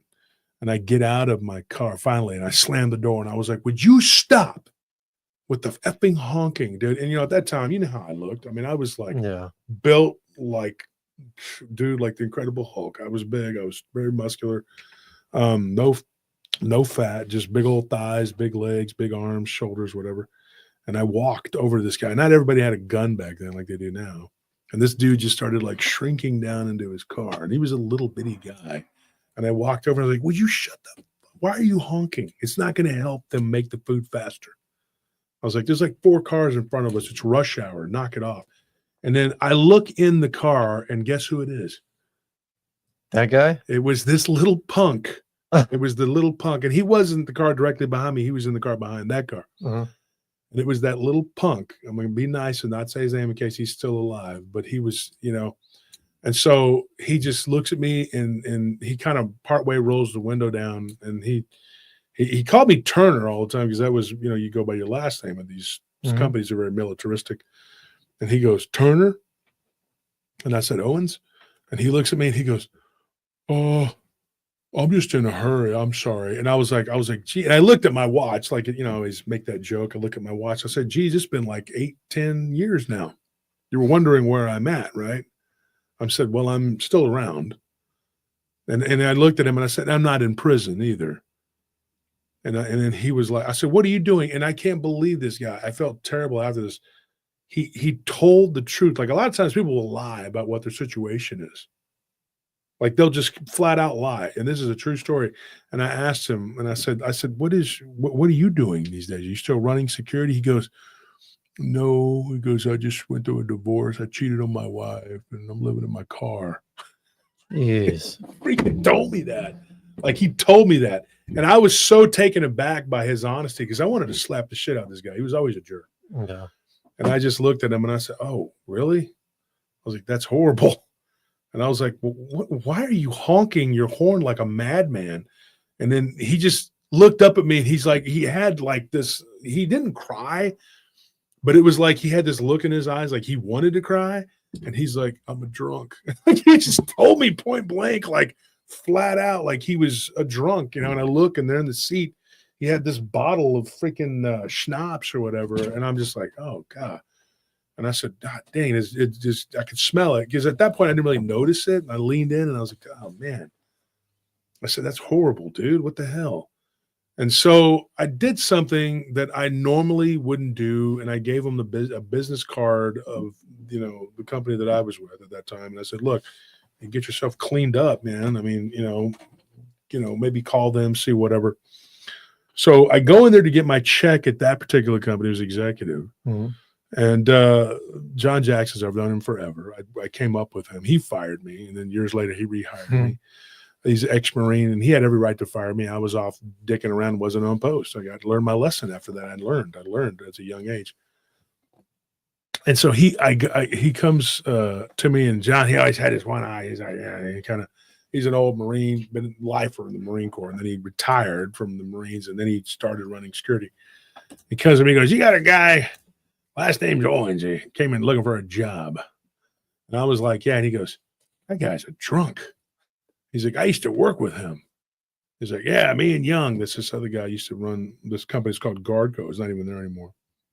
He's like, yeah, guy, he worked for us for a while. He's a drunk. As soon as I saw him walk in, I was like, get the hell out of here. And then he said your name, and I thought, well, I'll give him a shot. He's like, so I told him that if he could come back and be sober, you know. So I didn't have the guy's name or number or anything, and I never even followed up on it. So the story just kind of ends there. I don't know what happened to him. I don't know if he got himself cleaned up, and I'm pretty sure he didn't get a job with us. But Scorpion, yeah, he might have. If you remember, a little short guy, because he was a beady-eyed little dude. He was always angry. You know. Anyways, I had a lot of jobs. Most of the jobs I had, I didn't get fired from, but there were a few I got fired from. Just had given an attitude, you know. I wasn't going to take it. I was a waiter. I had this guy who was a talent scout for the Atlanta Falcons. He would come in, and he was just a dick. He played for the 49ers too, and I don't even know his name, because I never bothered to ask. But he had a Super Bowl ring for the 49ers. And I don't remember his name. He always paid cash, and he stayed at the hotel right then. It was a breakfast. I hated working breakfast, so I had to go in there every day. This bastard every day, and every 2 weeks when he would come in, and he was at that time he was scouting the UT. It was the UT practices what he was doing, and so he was looking to see, you know, like I guess who because they sucked at that time, the Falcons, whatever. And he came in there, and then the next year they did really well, but he came in there, and he was. You know, I asked him one day, I said, what do you do? He's like, I'm a talent scout for Atlanta. And he's looking at his paper. Dickhead, dude. Get a T-bone and eggs every freaking time. Lone Star Cafe right there on Old Tour. And I would bring it to him, and he would be like, once again, it's undercooked. And I'm like, okay. So I'd take it back, and it's already charbroiled. I don't know what this guy wanted. He was like those dragons eating ash with what is that movie with Rain of Fire? Oh. Like, what do you want, man? What are you looking for here? You want to eat ash? Are you Gilgamesh or what? So I brought him the steak back, and then it got to where I would just go and put it under a heat lamp for a few seconds, and then be like, I'd take it back, and he'd be like, oh, it's much better. Pisshead, dude. Finally, one morning breakfast, there was this manager. I couldn't stand this guy. He was this big, tall, gay dude. I don't care that he was gay. He never hit on me or anything. He was just a butthole, dude. And he would just always sit there, and he had glasses, and he looked like this. He would stand there like this all the time.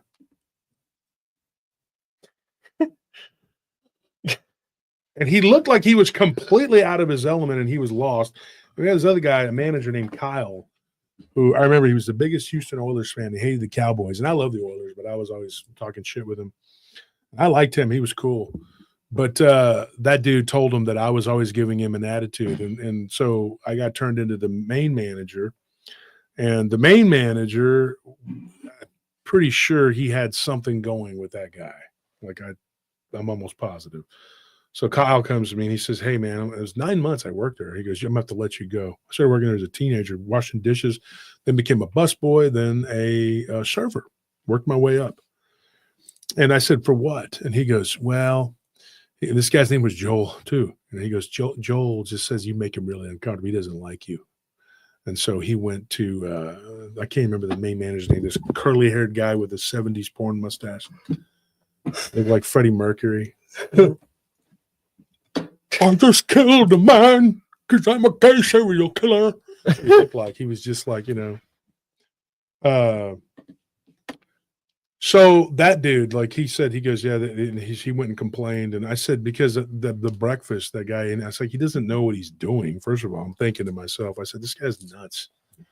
I said, yeah. And I said, he likes to yell at people. And he was yelling at the bar back the other day, this kid, Jody.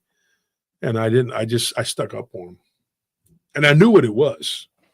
I knew what it was because Jody was not, that dude was hitting on him. And Jody wasn't going for it. So he was really mean to that kid. And I told him, I said, you know what it is because that dude, he hits on him. And Kyle's like, yeah, well, maybe, but the management's all, And so I just told him fine. So as I was leaving, he's over there like looking at me all mean and whatever. And so one day I go in there just to get with my girlfriend at the time. I went in there to go eat. And Joel comes over there and he's like, he always had the same look on his face, always. He's like, you need to leave. I fired you. And I look at him and I'm like, I just ordered my Monterey chicken. I'm going to eat. I don't know what your freaking problem is. You fired me because and I had a couple friends there with me. And I said, you fired me because you're gay and you were hitting on an underage guy. And I stood up for him.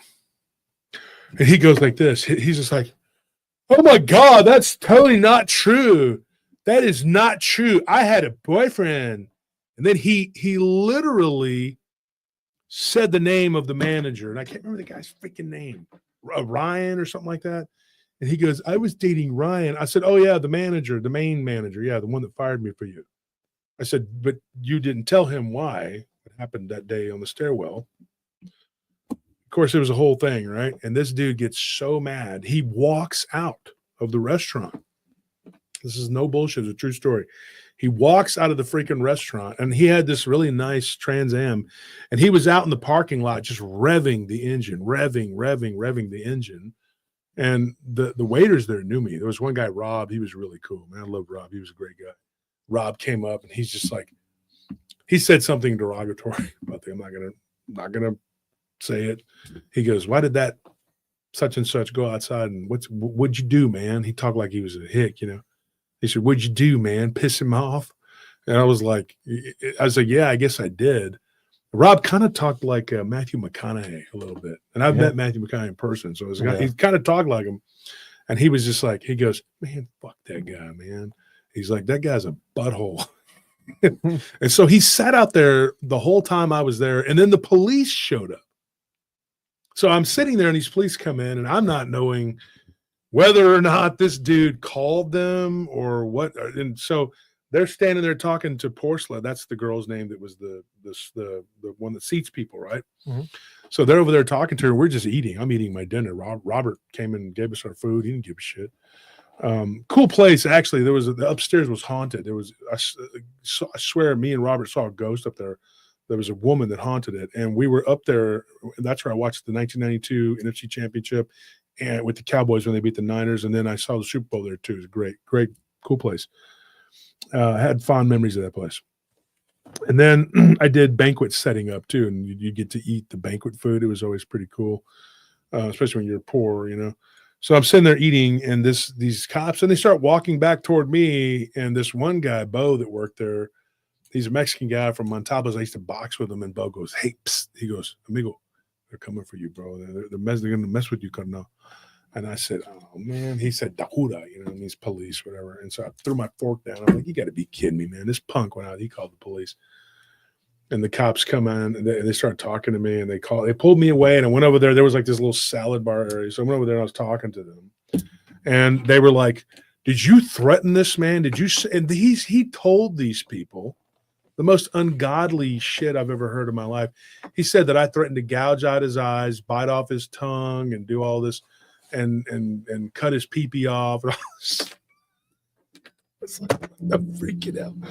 I said, what is wrong with this sicko? But I said something derogatory, and the police looked at me, and I said, look, I did not say that. He came to my table. You can ask the waiters that were around. There was a busboy over here. I know everybody here. He fired me. I just came in to eat. They didn't tell me I couldn't be here. And I got 3 people at my table. It's me, my girlfriend, and another couple, right? Her neighbors. And they go over to the table. They talk to these people, and the people tell them, yeah, that's exactly what happened. This is not, So then they go back outside, and I hear all this yelling and screaming. And then I walk out there, and I look, and they're arresting him. And so apparently this is where I learned something about the law. If you've been drinking, don't go and sit in a car and rev it like that, because in Texas, at least, if you're drinking and you're sitting in a car, even though you weren't drinking and driving, you're under arrest. Yeah, I learned that too. Yeah, and I did the right thing. Like, I went outside, and it was me and Bo and Robert and this other guy, Jamie, that worked there. We were all outside, and a couple other people that worked there. This chick, Robin, they were all still there. Heather was another girl. I knew them all. They were all my friends. And I walk out there, and I'll never forget. He goes, you did this to me. He was still, except his glasses were like this now. He's like, you did this to me. You did this to me. Like Calibus. Why did you do this? You're a piece of shit. You're a piece of shit. And he's like, they shouldn't call you Wolf. They should call you Puppy. They should call you the Puppy. Like, he kept saying that. And I'm going like, what is this? And the cops were just looking at me, and they're like, did he put his hands on you or whatever? And I was like, well, he actually did grab my arm. And they're like, did it hurt you? And I'm like, no. And I was like, and the cop acted like he wanted to. He's like, you sure you don't want to press charges? Like, are you sure? And I'm just like, yes, I'm sure. I don't care. I mean, and then they were like, they asked us, did you see him driving? Did you see him driving? And Robert was like, well, he drove over here, and he was probably drunk, but Robert couldn't stand him.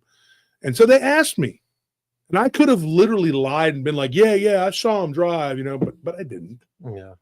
I didn't. I told the cops, I said, as much as I'd love to just tell you that he was driving and doing wheelies and whatever, I said, he wasn't. He was just being a piece of shit like he always is. And the cops took him to jail. So needless to say, he got fired. But it was just the jobs that I worked. And so after he got fired, that manager, who I can't remember his name, the main guy, because he'd just come in, he'd only been there for a couple of months working there. And he was, I guess that was his boyfriend or whatever they were together. I didn't pay attention to him that much. I didn't really talk to him that much. He was they were both just biggest assholes you could ever meet. They were assholes. They ruined that place. And within months of that other guy taking over, they went out of business there because their management. And I only met the owners, and I only met the not the general manager, but the district area man one time. One time. When you have a business and you let that happen, if you look at some of these places, like what's happening now with like Taco Cabana and with Jack in the Box. Oh yeah. Their management is so piss poor bad. Yeah. That is why they're going out of business. That's why they're folding up. That's why they're going to be nothing. Mm-hmm. They're going to be gone because they don't change, and they've done worse. They've gone from being 24 hours and then to being less. They close at 11. Mm-hmm. The only reason people, let me give you a clue. The only reason people go eat your food is because it was late. Yeah. So you staying open until like 11 is not doing anybody any favors, because I'm not going to eat that shit if I'm not drunk. All Taco Bell And it's had not 2 a.m. was the munchie box. They called it that for a reason. Yeah. I mean, it's like they're horrible. Like I mean, your bread and butter is your overnight hours, because it's like nobody actually goes to your places. They just end up there because it's open and it's late. Tane says, what happens if the keys aren't even in the car? Doesn't matter.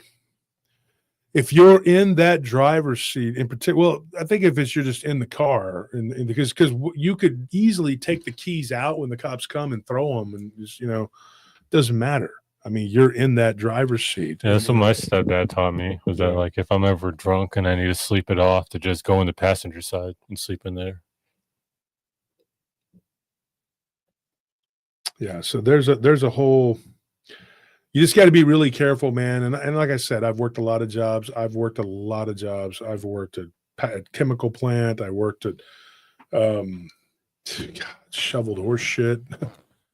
I literally worked at a barbecue place that even to this day, I can't really eat inside of it because if I do, I smell the barbecue sauce. It just makes me nauseous. Oh my gosh. I don't know how they put so much work on their busboys there. They make the busboys like cook half the food. And then they have 5 or 6. It is the most stupid system ever. I'm not going to call the place out, but there's multiple locations in Austin, San Antonio. It's a very big barbecue chain. It's mediocre. Okay. They have very good carne asada tacos. So I can say that. But I will say this. They have a busboy who washes all the dishes, which is just all these pans all the time because places get busy. And then they make them bus all the tables. And then they got to make coleslaw, potato salad. They got to make the hash browns, and they got to make fried chicken. Then you have 5 or 6 douchebags that just sit around by the slicer, and 3 or 4 of these people are they don't let girls do the bussing or the washing of the dishes. It has to be a guy. The girls, and there's like 3 or 4 of them, they just stand around and like fold the foil for the tacos or you know what I mean? Or put your food on a plate. And I'm sitting there going like, this is the put most, a bread in a plastic bag. It's so ridiculous, dude. If you watch them, there's like 4 or 5 up there up front. They're all just sitting around doing nothing. Grab ass. I'm not even joking. And then there's one guy in the back sweating his ass off that's doing half of the cooking. And he's also bussing tables and washing all the dishes. And when I told them about this, I said, don't you think this system is not really, I saw the district manager came in one day and he came up to me and says, you need to have your hat on because I'd taken it because it was so hot. And I said, okay. And then I told him, I said, man, you know, this is ridiculous. Like, why do you have this one person doing all of this work? And then you have 3 guys and 4 girls that are all up there just together doing a job that could 2 people could do. It's the stupidest system ever. And they still do it. I've seen them. I've watched the guy in the back just busting his ass. And so they're full of shit, man. You know? So they've had several locations close. And I'm like, I wonder why. Probably because whenever you go to eat some of their food, it tastes like soap or whatever the freaking hell the dishwasher had on his hands. Because I know when I was working there, you're running around so fast. You're just like, I'm a 16-year-old kid, right? And I'm just throwing the chicken and frying it. And then I'm running with the chicken hands without even washing them and making coleslaw. And you got to mix it together with your hands. I'm telling you, that's their system. And I'm like, and I don't have time because I'm being rushed. And then I'm making hash browns on top of it. And so you're going like, no wonder they get sick there. No wonder they don't have. And so they've closed several locations. And it's like your system is broken. But when someone tries to tell you, hey, this isn't correct, your system isn't working correctly, they get pissed off. They get very mad. And they don't want to hear it. They just want to hear that, you know. So, you know, when you have guards that work for you, things that, you know, I've had over the years, I've taken people's suggestions into account, and I do everything I can within my power to make things run smoother, make it easier for people to have an easier life. You pay people on time, try to give them what they want, you know, raises, you know, periodically, whatever. Do the best you can and still be able to run the business. But at the end, the client is what really matters. But when you're running a restaurant like that, they have all the power. They could change that. You should have 2 people doing that. If you're going to make them cook all that food, clean the restrooms, right? Bust tables and wash dishes. That person really should not be touching food. Well, that's the point of the managers. Is that they're supposed to sit back and watch and see where people need to be put and placed to make things more efficient. But half the times, all they end up doing is either slacking off or doing other people's jobs for them. You know, but really, they should just be there to manage. Yeah, it's not hard. Yeah. And so, and once again, here we went off into another direction. The last couple of hours have just been Just think of the live stream as like you're going to get about 2 hours of show. You're going to get an after hours, okay? Like the last hour or two. If you want to hang out and talk, we'll talk about anything, but it's going to go off into who knows what. And that's what it did tonight. It's going to go off into, because people will say that too. They'll be like, well, they only told 15 stories and there was a 20-hour show. I'm not happy. You know, well, Go watch the podcast. Go watch the podcast and don't do anything else. And a lot of people do. But if you want to hear, information and have it disseminated to you, then this is where you need to be.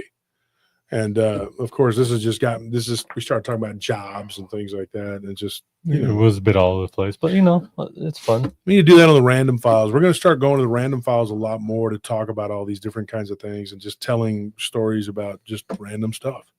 Because that's what that random files is for. Nelly made that for that reason. And so that's what we need to do.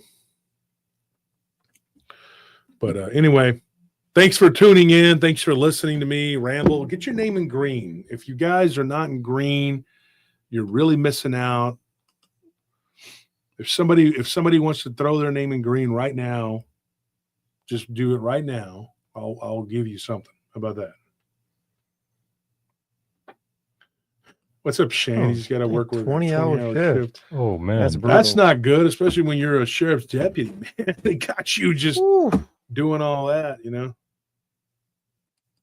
So somebody wants to just get your name in green and say, "Hey, man, I just joined. I just signed up, and I'll just say I just now joined, and I'll let you win. You'll be one of the winners." Timothy says, "I haven't won." Well, you have to have your name in green to win, folks. Okay, and I hate that people get left out, but it's only $5, and I can't do that to the people who are whose name is in green. It's not fair to them. I had some people complain about that. I get it. LTL says, "I want a prize. Have you won before?" Yeah, I heard you had a triple bypass, Jamie. We need to lift him up in prayer, guys. Lift up Jamie Johnson. Triple bypass ain't no joke. My business partner, L2L has both had that recently. L says, "I haven't won." L, I thought you were a Patreon member one time. But if you haven't won, we'll pick you. L2L says they haven't won either. L2L. Okay, so A lot of L's. yeah, so L, give us your information. Now, because you were a Patreon member, you may have gotten a swag bag. So you're going to need to, okay, this is last year. Okay, so make sure that you tell us what you got in that swag bag so that we don't send it to you again, so you don't get the same merch. So that means we could probably, do we have any of those of the camo shirts done or left yet? Do we have them? Yeah, we have. Yeah, I think we do. We have some. What sizes? The sizes kind of vary. We have a couple, I think, in all right now still. We do? At I least thought we were out of large, extra large, 2X, and 3X. we might have like one of each of Okay. those. So Well, like we'll we're try to do real it then. low on those. LTL says, "Can I please get a hat or a t-shirt?" Yeah. Oh, small. Small might be an He issue. says, "I'm small." We don't have any smalls or medium. Do we have mediums? Let me check. We might try have to- We mediums. might. I mean, if we don't have your size, we can just send you a hat or something. Dear Healer says, "Is there going to be any talk on vampire?" Yeah, we just did a show on it. What are you talking about? Says, "I never win. Been with you for years. Your name has to be in green, dear Healer, because it's not fair to the people whose names are in green." We have large. We don't have medium. Okay. What about 1X for LTL? I think we have one X.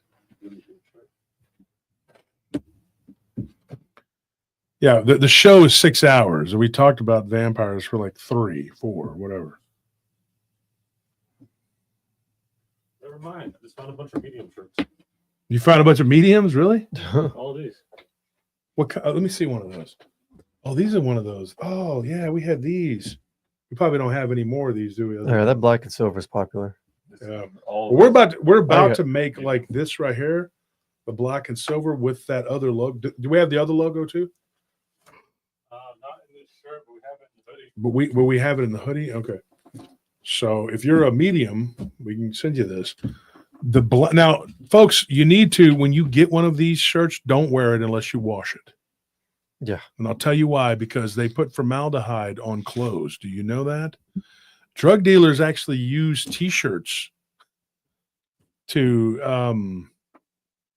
hide the smell of their drugs from drug dogs. They'll pack things so that they won't get pulled over. The drug dog will smell it and they won't. And because the T-shirts, you put a bunch of T-shirts in something with drugs and it basically hides it. It's formaldehyde. They use them. They have XO? Medium XO. Cool.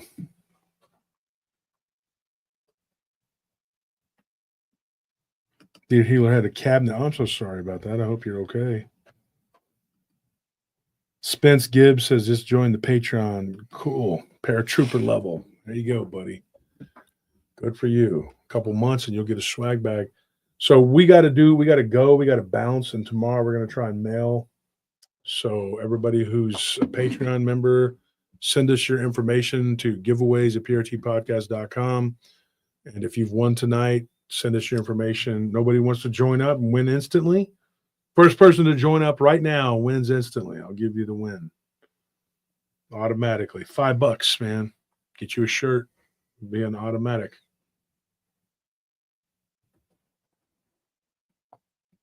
Yep, exactly. Or anybody just okay. There you go, Tara Turner. There she goes. You just won. I was gonna say anybody. I was gonna say something else, but somebody could say, "Hey, I'm a Patreon member." I was gonna say whatever, but Tara Turner. Okay, so you just became a member. You win. That's simple. Don't even have to get the shirt and whatever. You got it. You won. Kat became a new member too. So I'll tell you what. I'll give both of y'all a shirt. How about that? If we got your size. If not, we'll send you a book. So we got 4 people that won tonight. Look at that. So we have it tonight. Giveaway winners. Send your name, your address, and your shirt size, and give us your handle too to giveaways@prtpodcast.com. Giveaways@prtpodcast.com. All right, folks. I hope you enjoyed it. We talked and talked and talked and talked. I did, and the guys did too. But remember what I said, vampires, what we were talking about. They're real, and this shit's really happening. I'm not even joking. It's not a joke. I'm going to tell you right now, you have to be awake, be aware, and join us in the real reality. And sometimes these people, they don't like it because I said things that were mean or whatever toward the left, I'm just telling you the truth, man. There is a mental illness in this country, and I think that's what it is. I'm not trying to be ugly or mean to people. I don't want to hurt your feelings, but don't sit there and tell me I'm part of the patriarchy and all this other shit, because what are you talking about? I pay my taxes and I have to do this. I have to do everything you do. Life is not, I have to stand in line just like you do. Life is no picnic for me right now. I'm having health problems and I'm having some issues, and I got to go get some things done. And, who knows what could happen. I mean, we could, you just don't know. So just try to be kind to one another. You can do it. You can do it. And remember, the real enemy is these powers that be that control everything. They've been manipulating us for so long. And they keep doing it. And we keep letting them. That's the worst part. So anyways, yeah. And we're going to talk again. We'll be back on Friday with our guest, and then on, which I think is going to be Christopher Jordan, but I'm not 100%. I got to double check because all of my guest thing got wiped out. So now I don't know who's coming on when. And now that's a bit of a problem. So, and I had it all the way booked up until like the 3rd week of May. And now I got to figure it out. And I had a guest actually the last week of May too. So I guess all the way through May it was booked. And now I don't know who's what. It really sucks, man. So anyways, folks, thanks for tuning in. We had a great show. It was a wonderful time. Thank you for everybody who donated. Thank you for everybody who became a member. Just remember that Sunday we'll be doing this again, and Sunday we'll talk about Kate's story in depth a little bit. What do you think? We just make it a Tire Vampire week? Yeah. We'll just talk about Kate's story on Sunday. Her story, it gets really creepy. I mean, there's a lot of stuff to it. Not just that thing that was eating the rabbit that, for lack of a better term, dissolved. It's a lot deeper than that. But there's a lot of stuff that happened and what made her turn into what she was turning into. All right, guys. We'll see you. Good night.